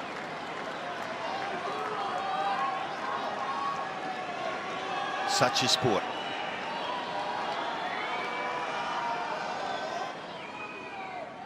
Two break points.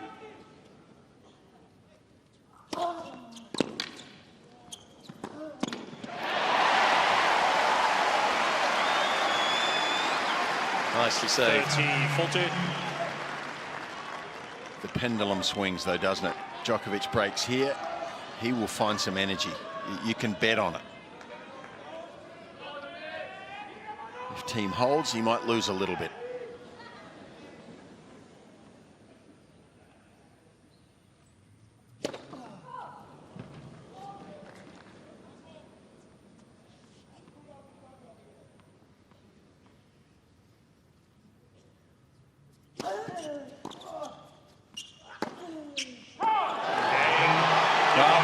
The worst game we've seen in a while from Dominic, and it was set off by that missed drop volley. And give Novak some credit. He is not going anywhere, not just yet. 5 games to straight.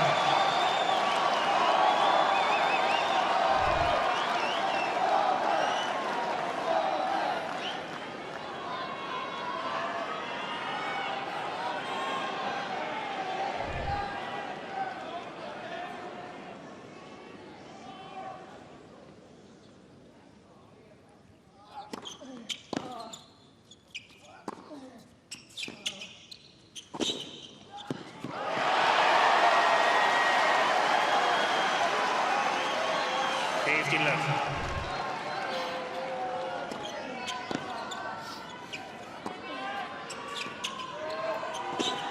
Please.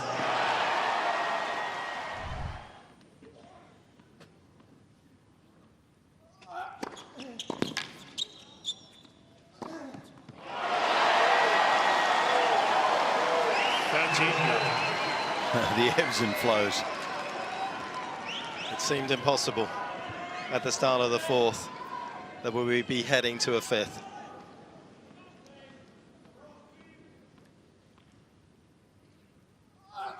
Let. First service.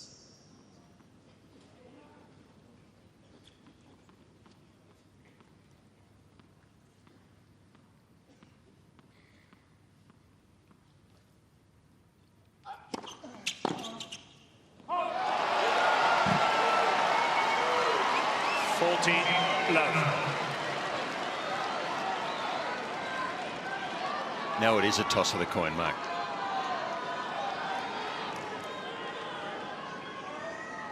Three set points.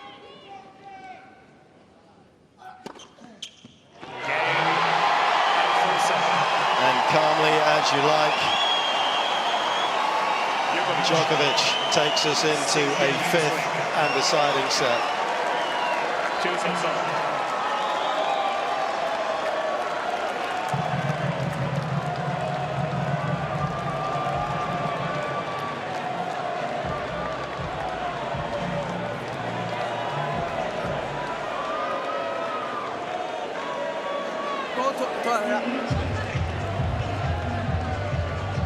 Well, the stats will tell you that Novak played an incredibly clean set of tennis. 13 winners, just 5 unforced. Wasn't a bad set from Dominic either. It was just one bad game, played it at the wrong time and didn't give himself any chance to recover at all. Is it a bit of a mental approach, though, also, that when you know your opponent's wounded, you're up 2 sets to 1. I know you're not consciously trying to catch a wave and surf it to the shore, but do you take the foot off the accelerator just subconsciously, just a little bit, possibly?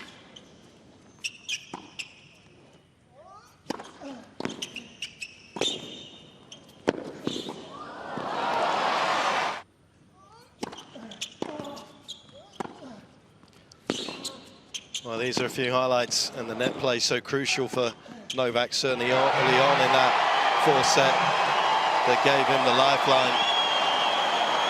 And that's the look of a predator. Predator hunting down his prey. And his legion of fans outside rejoicing in winning that fourth set, and somehow he has managed to resuscitate his challenge.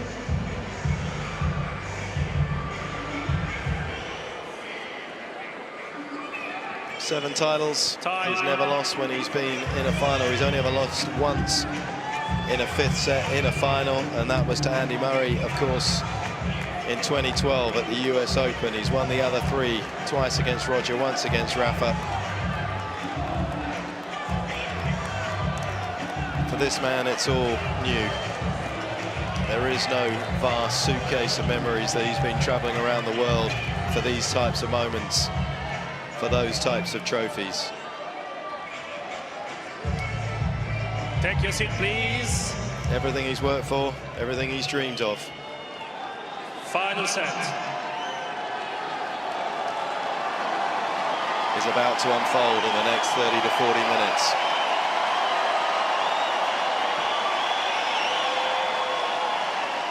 So, Team to serve. we've got a classic.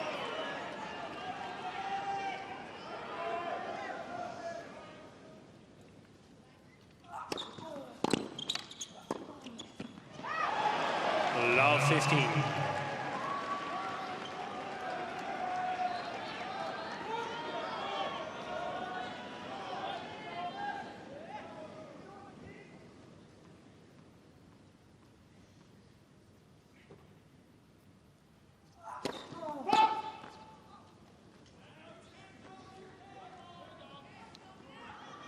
Please.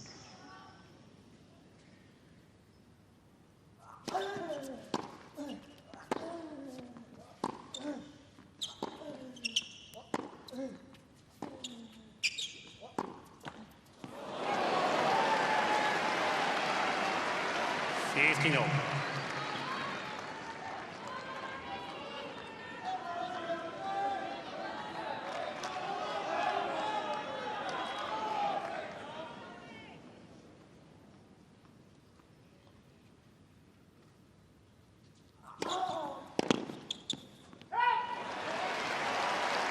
$30-15.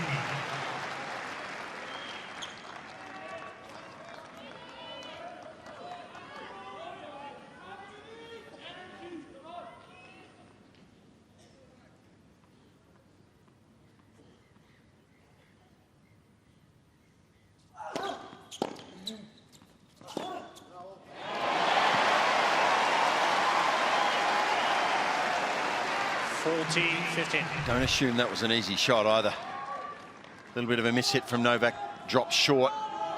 He's got to go over the high part of the net there and keep it in with speed. Needs precision.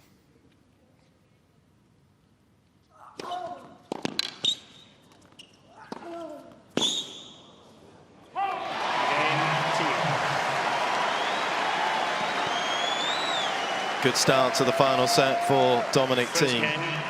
Of course, trying to be the second man from Austria to win a major after Thomas Muster won the French. Because from Novak's perspective, he's trying to be the first man in the Open era to have won a Grand Slam in 3 different decades.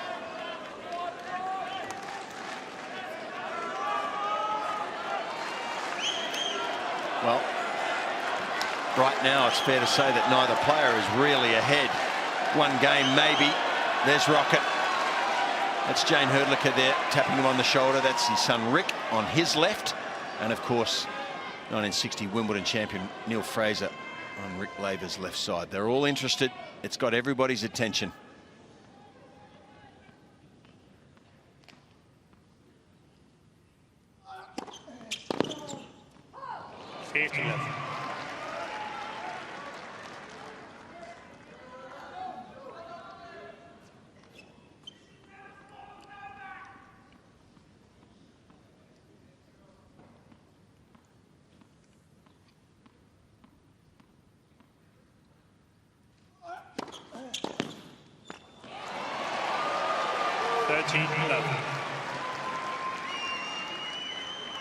You just suspect it's going to come down to a couple of points on big moments, don't you? It's just one of those nights.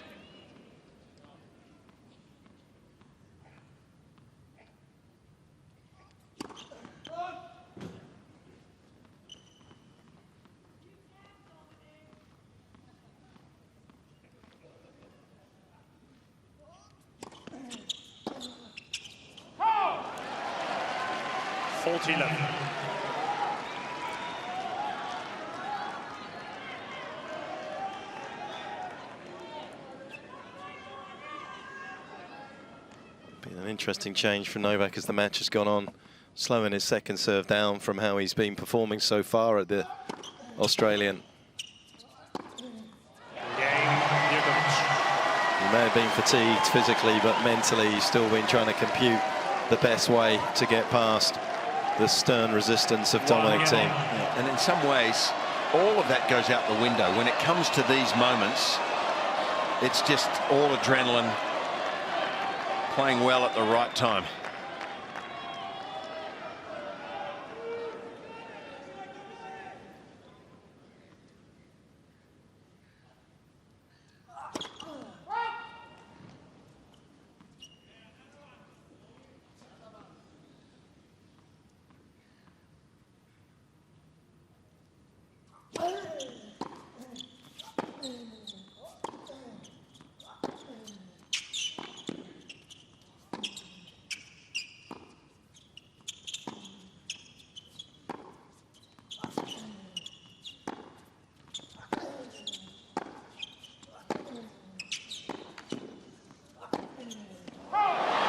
Can't help feeling also that Djokovic is starting to step it up here a little bit. He's playing some of the best tennis we've seen in about 2 hours. Well, he's just not giving anything away anymore, is he? No, he's got a sniff.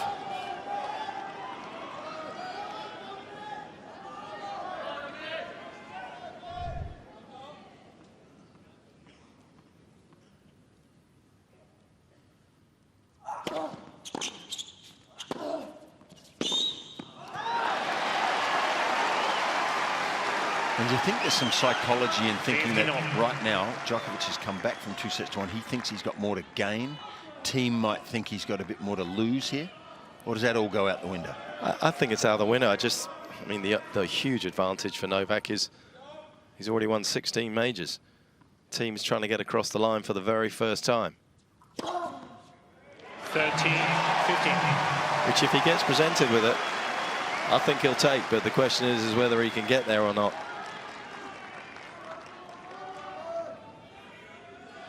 The first must be the hardest.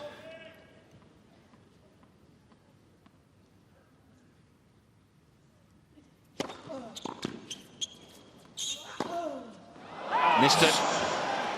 Mr. Thiem is checking the call on the left baseline. I'm not sure if the ball linesman was called called out. it long, but certainly there was a call from the central umpire there, which in effect is an overrule. Gee, it was a wide open court. Too long. Good overrule. Big moment now.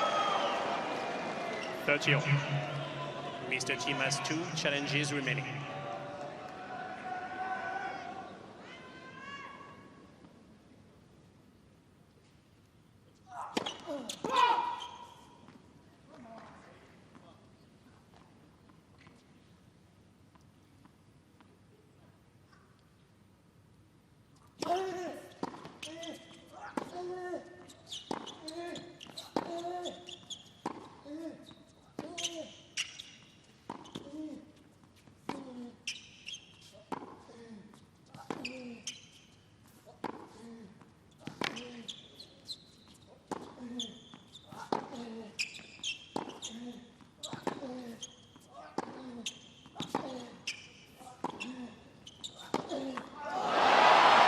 Wasn't quite in the right place.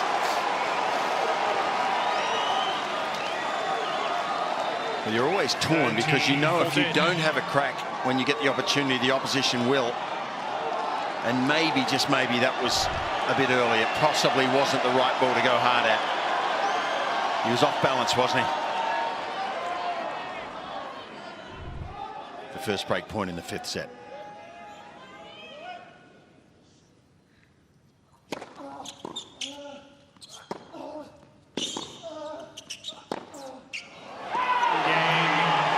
The forehand is faltering for Dominic Thiem, and Novak Djokovic has broken in the 5th. 2-1. Djokovic leads 2-1.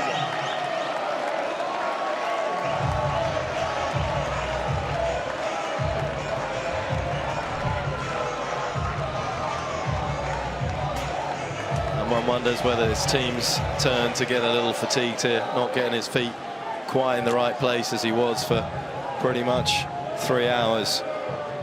But a few more unforced errors for the Austrian.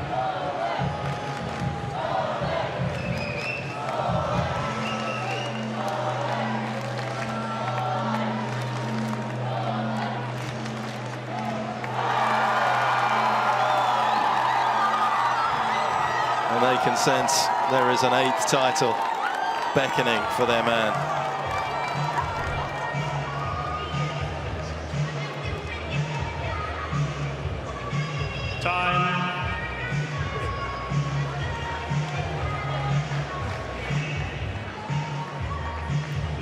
Getting past Djokovic was never going to be easy. It's never been easy for any players to get past Nadal and Djokovic at the same major. Of course, Wawrinka, the only person that's managed that here in 2014. Beat Novak in the quarters, beat Nadal in the final. It's been a tough route for Thiem, and it just got a whole lot tougher. Dropping behind by a break in this 5th set. What, if anything, can he do to rescue the situation?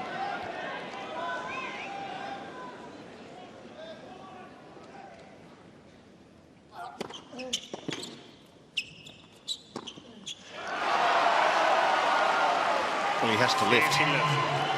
He's just been on a sort of a flat line, hasn't he, since the start of the 4th. He hasn't done anything special, and now he has to lift. He's being forced.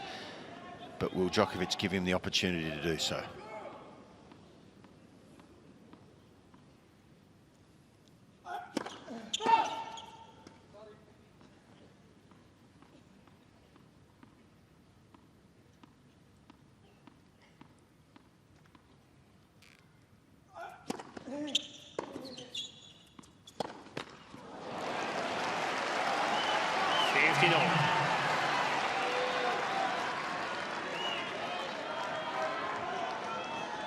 Marion knows how big this game is. When you have the capabilities that Djokovic does on the return, suddenly put yourself up 3-1 in the fifth set, the pressure on Thiem will be immense. Let first service.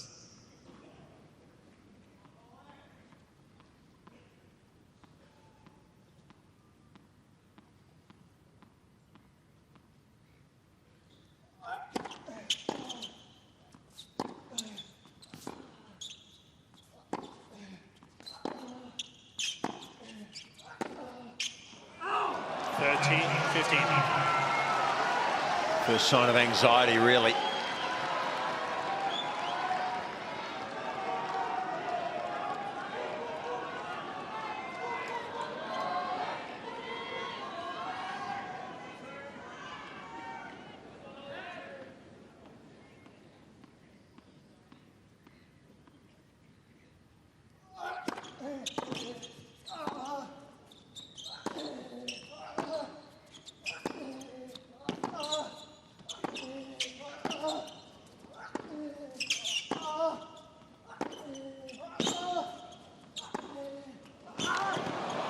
The best one he's played in a while, Dominic Thiem. He has to step up now.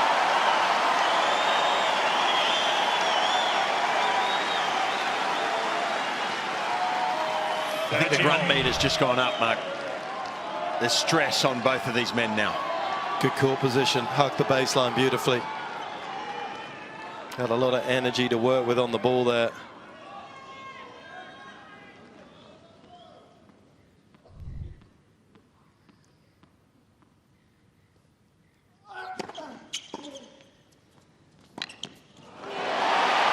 Little bit of luck for Thiem there. He did not medal that return of serve. It came a little bit off the frame and fell awkwardly for Djokovic.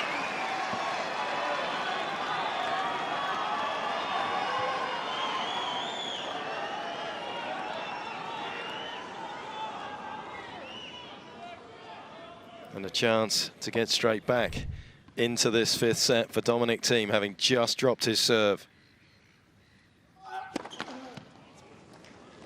Please.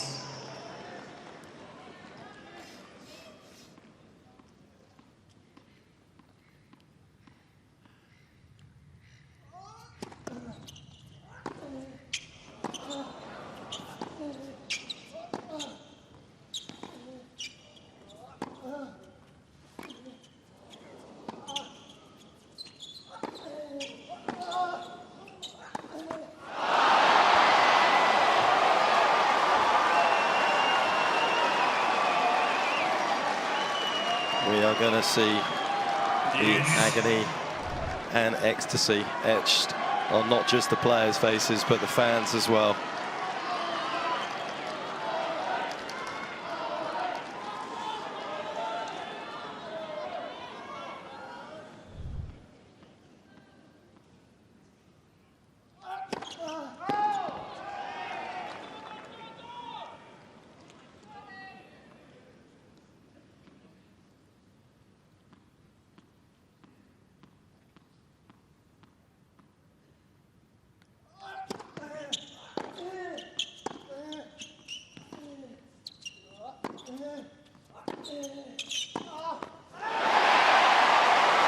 Well, that rushed Djokovic in this late stage of the match.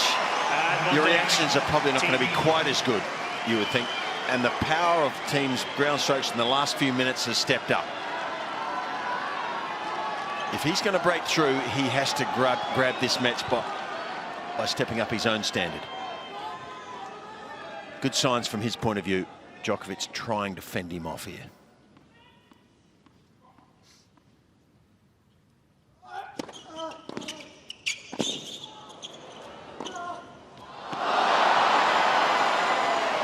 Well played, Novak. Great first volley. Yes. He stabbed it into the open space. Every other time he went back behind Thiem, who did have a decent look at it, but it's a good volley. And he was covering Thiem's favourite shot there.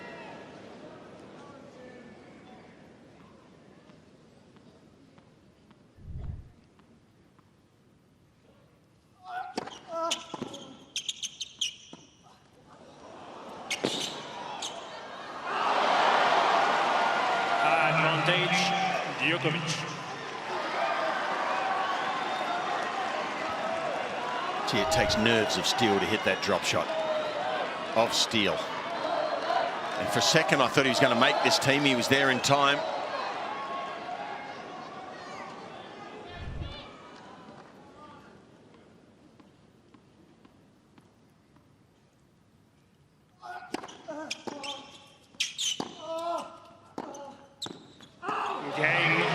Huge hole for Novak Djokovic.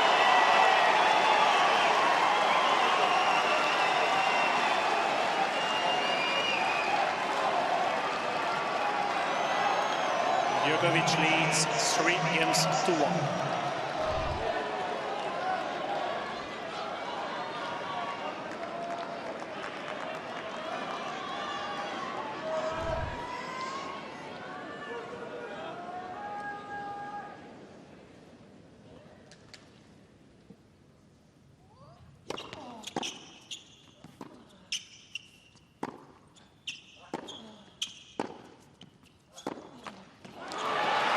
Well, he's got nowhere else to go here, Thiem. Love 15. He's got to keep playing his game, but he's losing confidence in it. And you can see decelerated on that backhand. And the catalogue of errors on the backhand down the line is hurting him here. Not making quite as many as he.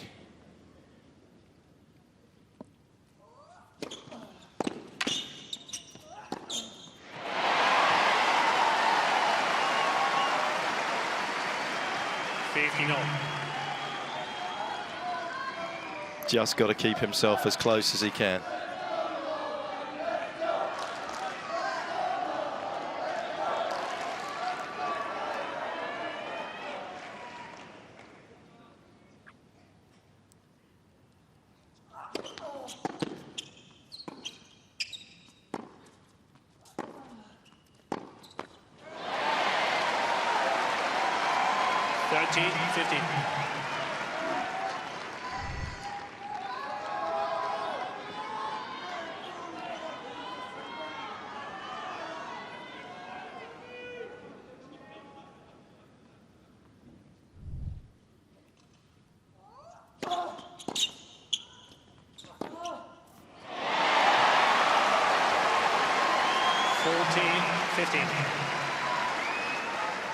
I know he's made some errors here on that backhand, but it is going to be, it's going to go down as one of the great one-handers, isn't it?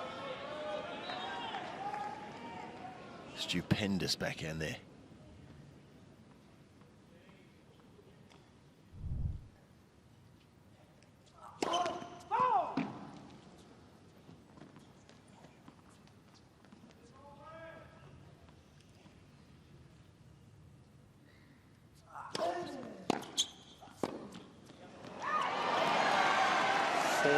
Does it?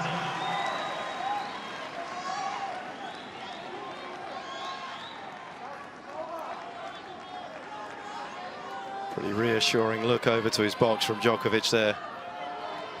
As if to say, I've got this.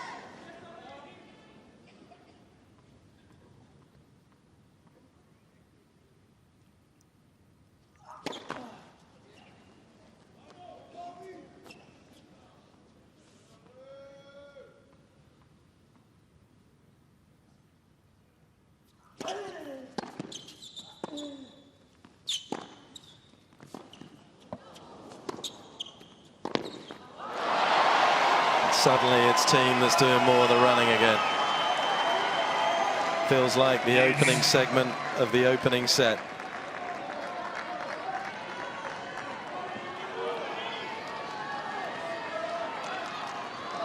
First hint of tiredness that we've seen from the Austrian tonight.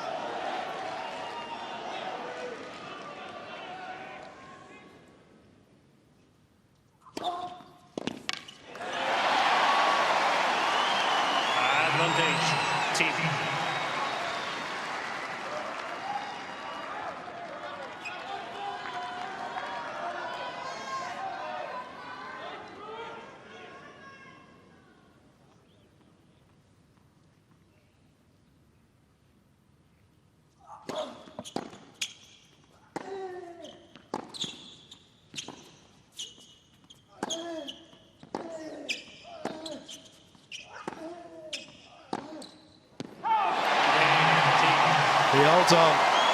Credit to him. Magnificent effort.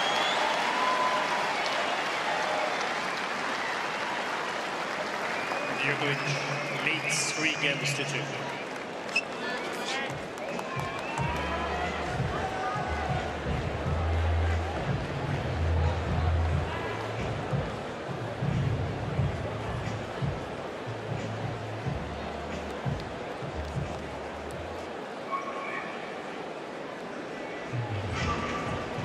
Well, it was a must-win game and he won it.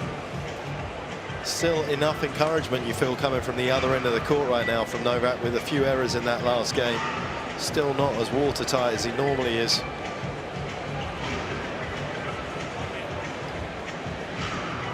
Not much breathing space for Dominic now, though. And when you win so many matches in your life, you just believe a little bit more than the other guy possibly. He doesn't have to worry about winning his first ever major. He's got 16 in the bank. He's got 7 of those already.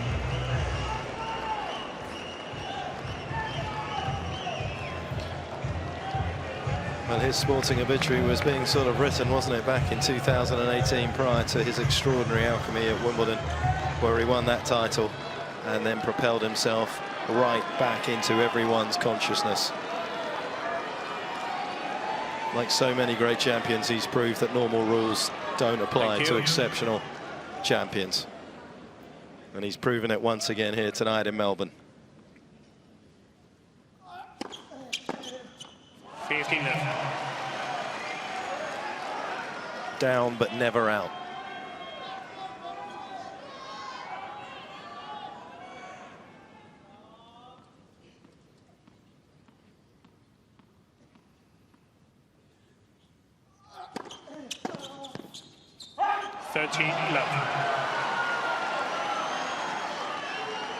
Serving continues to have an effect.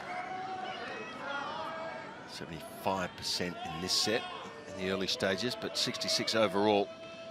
It's been a great exhibition.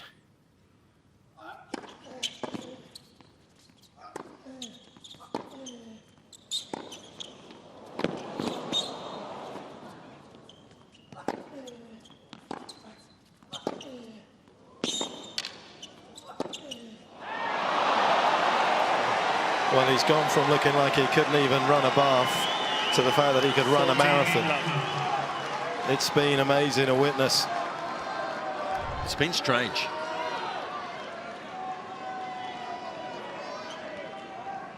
That one a little bit too offensive, a little bit desperate maybe.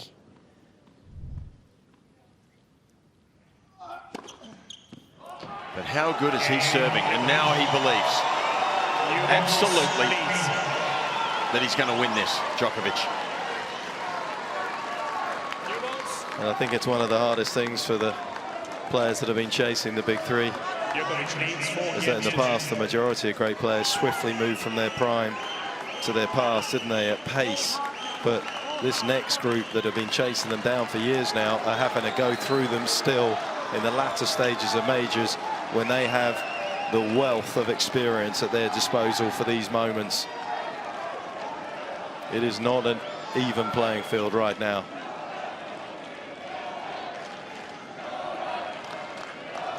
Well, the fact is it's a break of serve, and at this stage that's like gold.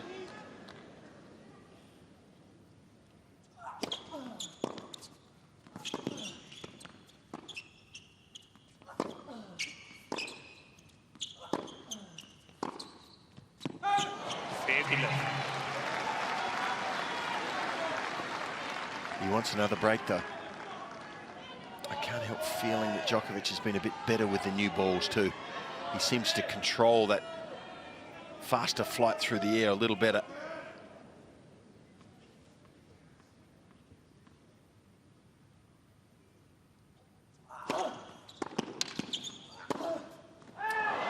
Whereas Dominic tends, I think, just to spray the ball a bit more with the new ones. He's backing himself into a corner here. A must-win game or it's virtually over.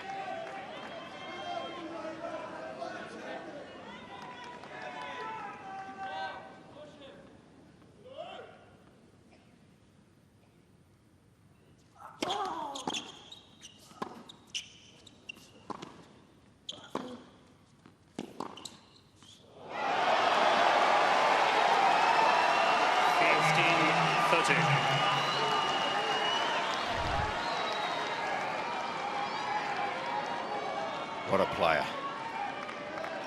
2 points here back to back. Can virtually finish it for him.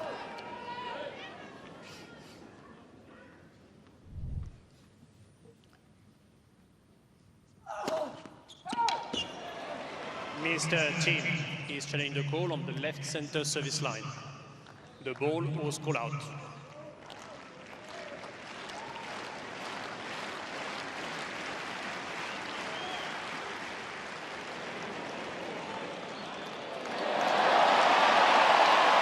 Pretty big result, that one, in the circumstances. 30-all.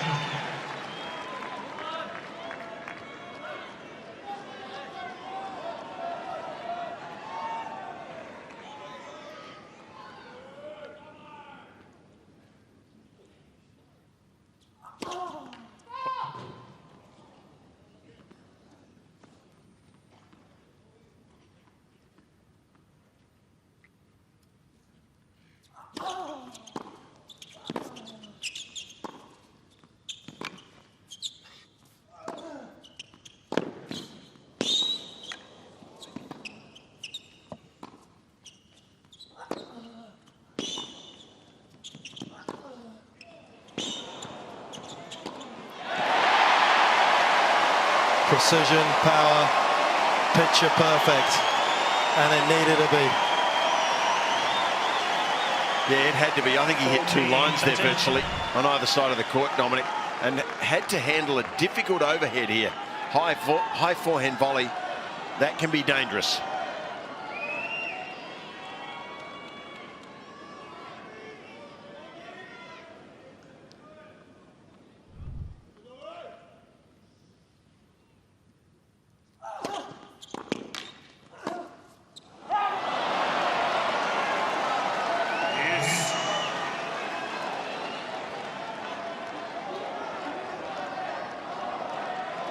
Has to keep it together here, Dominic, now, doesn't he?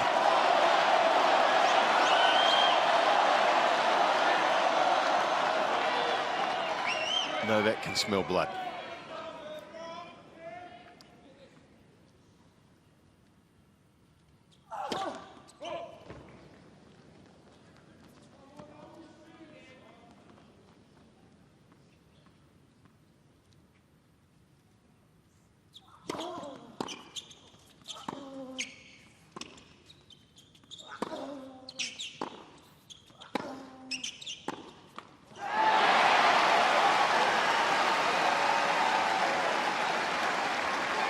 Advantage, Thiem.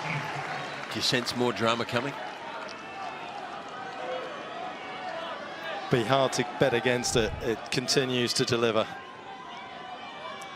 Not always been of the highest quality, but certainly has been some of the most dramatic we have seen.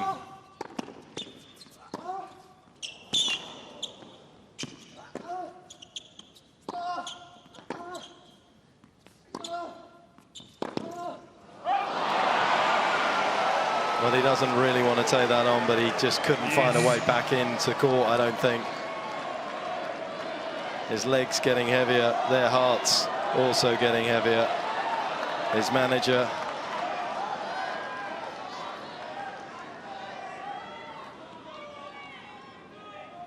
Is Novak finally managing Dominic Thiem?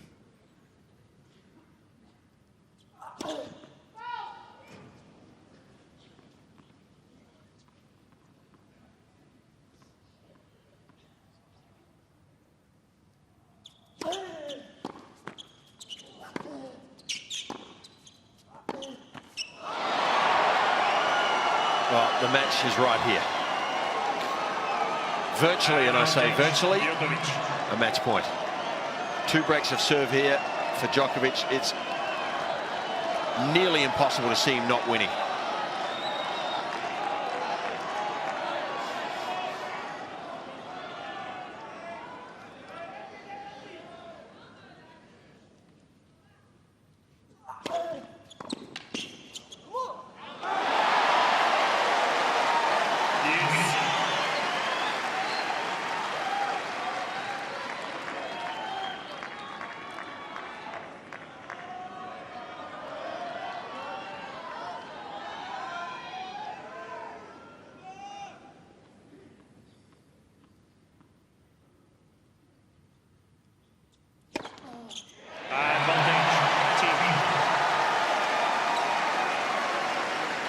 Well, it's a serve that's been honed through many years of working hard. But at that particular junction, it was all about character, nothing else.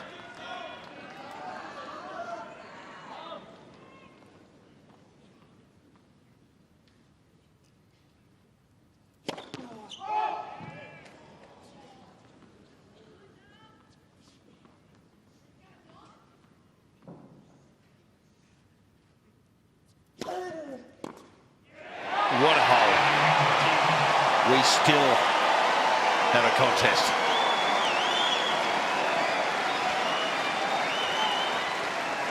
Djokovic leads 4 games to 3.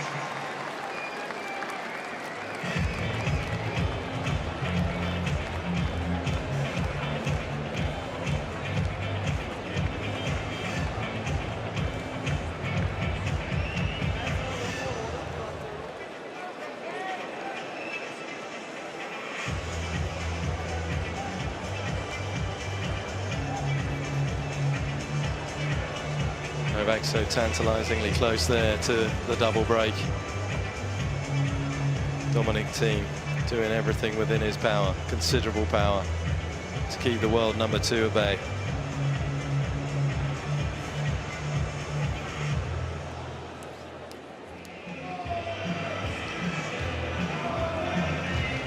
That was Novak's reaction when he didn't get the serve back on break point, because he knew that was virtually the end.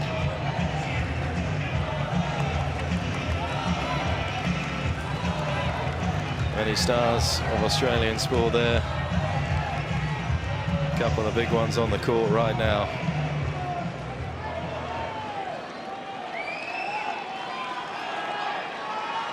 Whose name, though, will illuminate the nighttime sky here in Melbourne the brightest?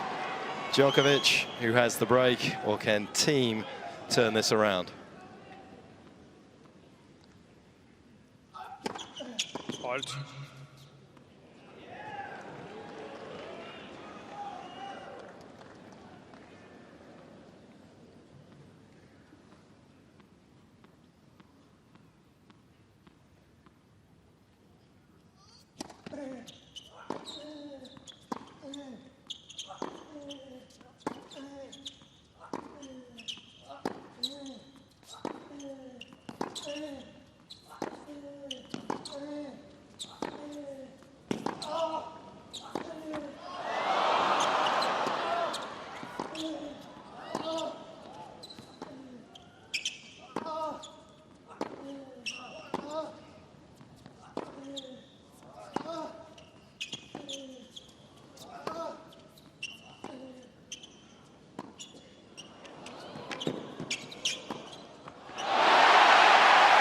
Absolutely spellbinding.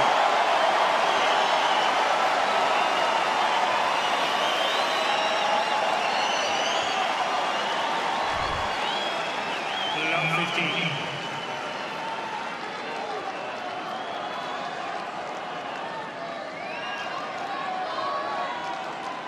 Out of their seats, on the edge of their seats, and there's a few behind their seats.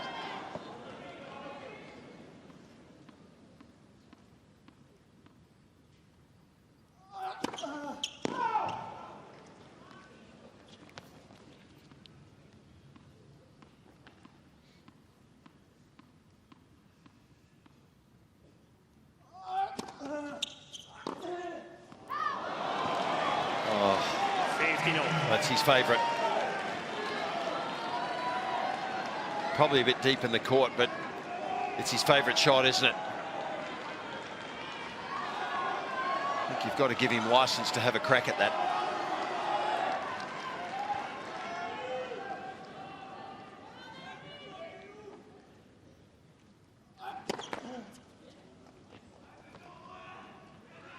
Please.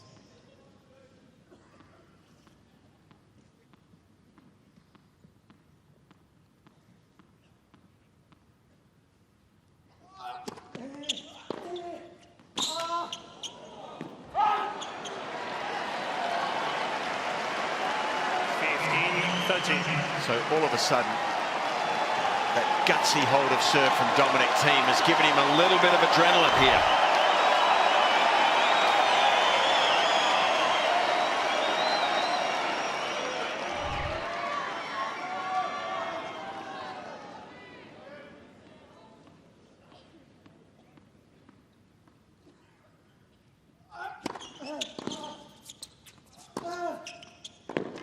Too good.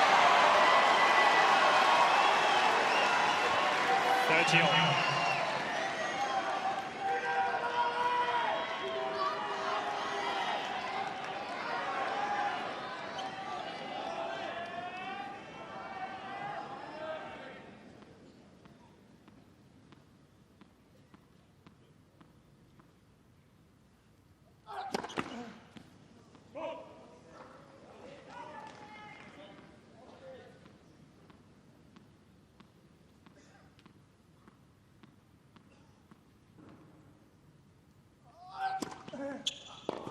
What a serve. Under pressure, he's astounding, Djokovic. 14-13.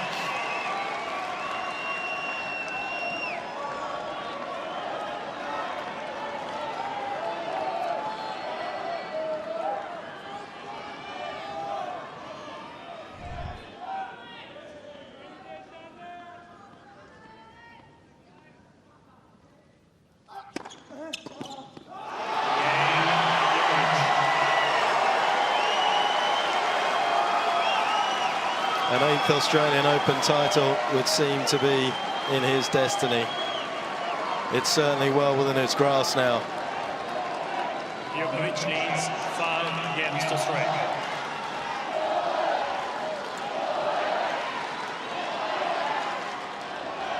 Thank you.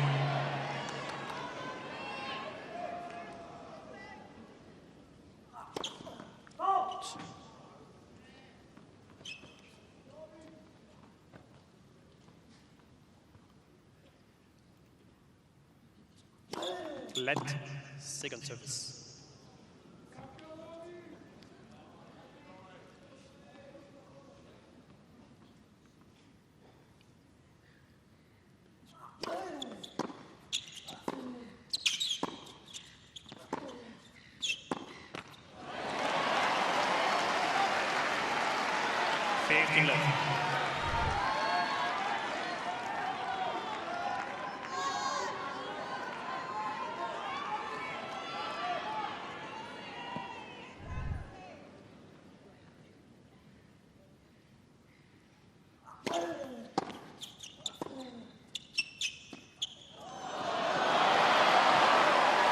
Well, it's worked well for him at times tonight. Not that time. And Thiem, who is running out of runway in this match, perhaps is going to give himself one last chance.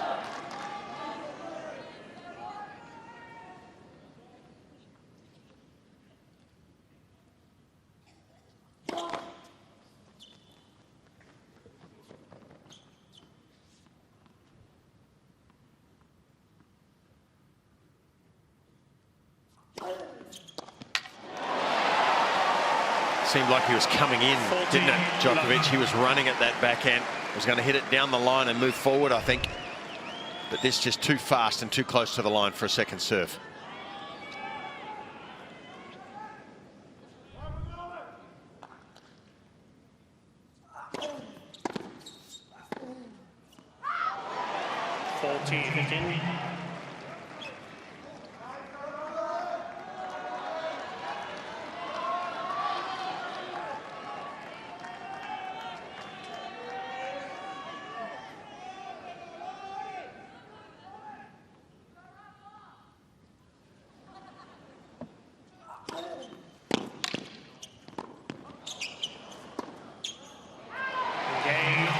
Seemed as though Djokovic had settled to try and serve it out.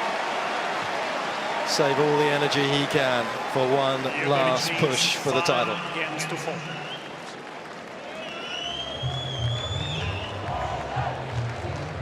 Well, he's hit 2/3 of his first serves into play in this whole match. I think that's significant here. If he makes his first serve, it doesn't allow Thiem to take control of the point, generally. And Djokovic is just a master at playing well at the right time. Does Thiem go after it, or does he put balls in court? Well, I think he has to just stand by his philosophy, you know. Keep the ball in court, but if the opportunity's there, go for it. And his best option is the forehand away. It's a little more dangerous when he goes for the backhand down the line. Seems like a less margin for error. But I think he's got to be aggressive, Mark. I mean, you can't... Djokovic is going to serve this out if you're not, you would expect.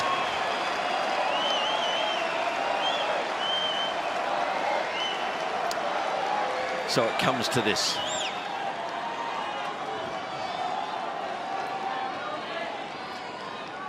The world number 2, who, if he holds on to this service game, will become also world number 1 tomorrow and have an 8th Australian Open title, a 17th major.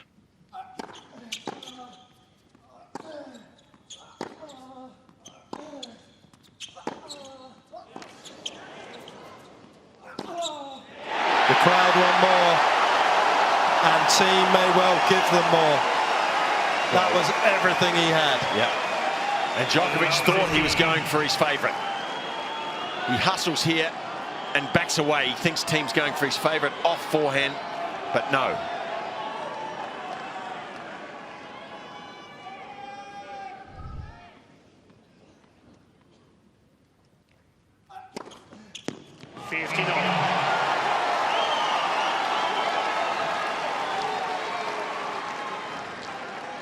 No nerves, it seems.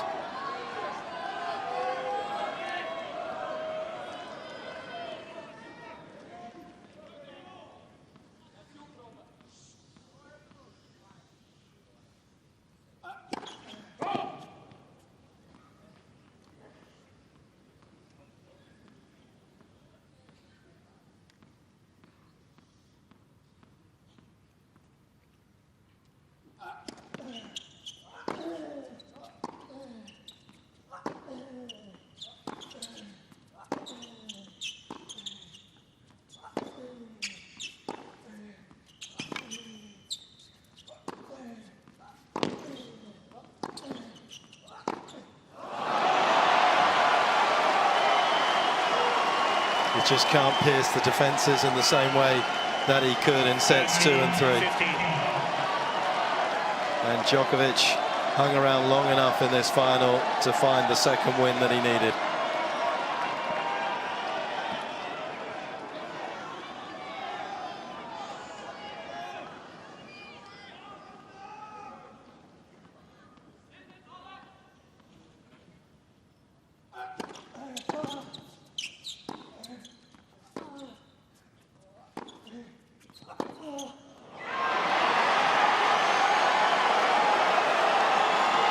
It's not that Thiem's out of ammo, it's just that it's misfiring.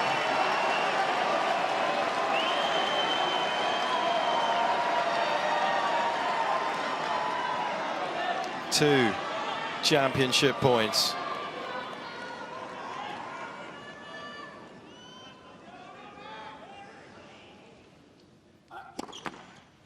Please.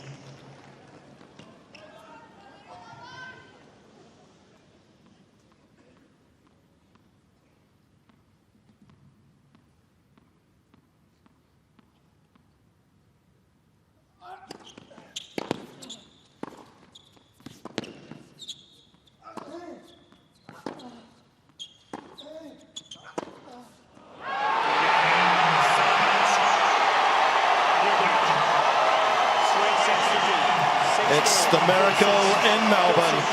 The Djokovic dynasty down under is still intact. It's an 8th Australian Open.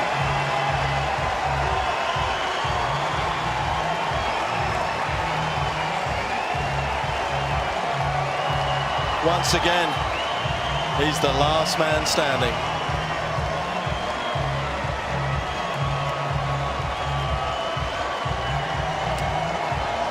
And his career may end, Mark, being the winningest Grand Slam player in history. It may well. He looked like he was gone at the end of the third. Somehow, the adrenaline came back. He staved off defeat long enough to give himself a chance.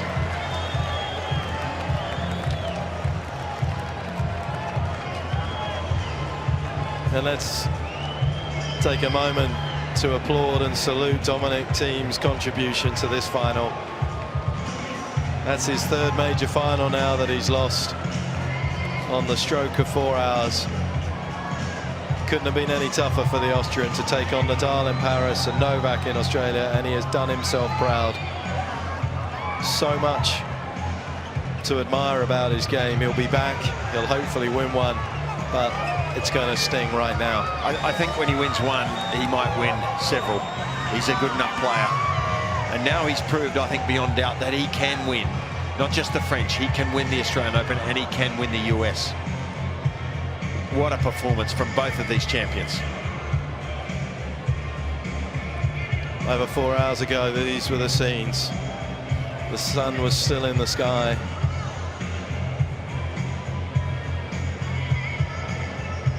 And it was a very, very fast start from Djokovic, reminiscent to his 2019 final.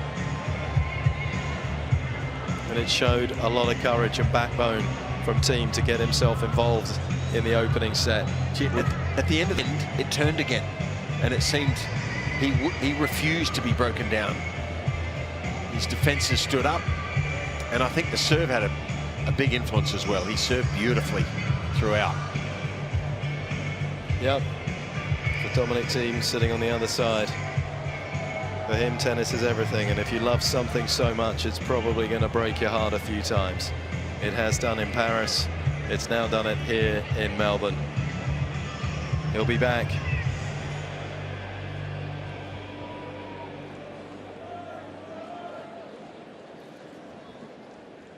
As we await the presentation, the last few images of Novak winning his 8th Australian Open will be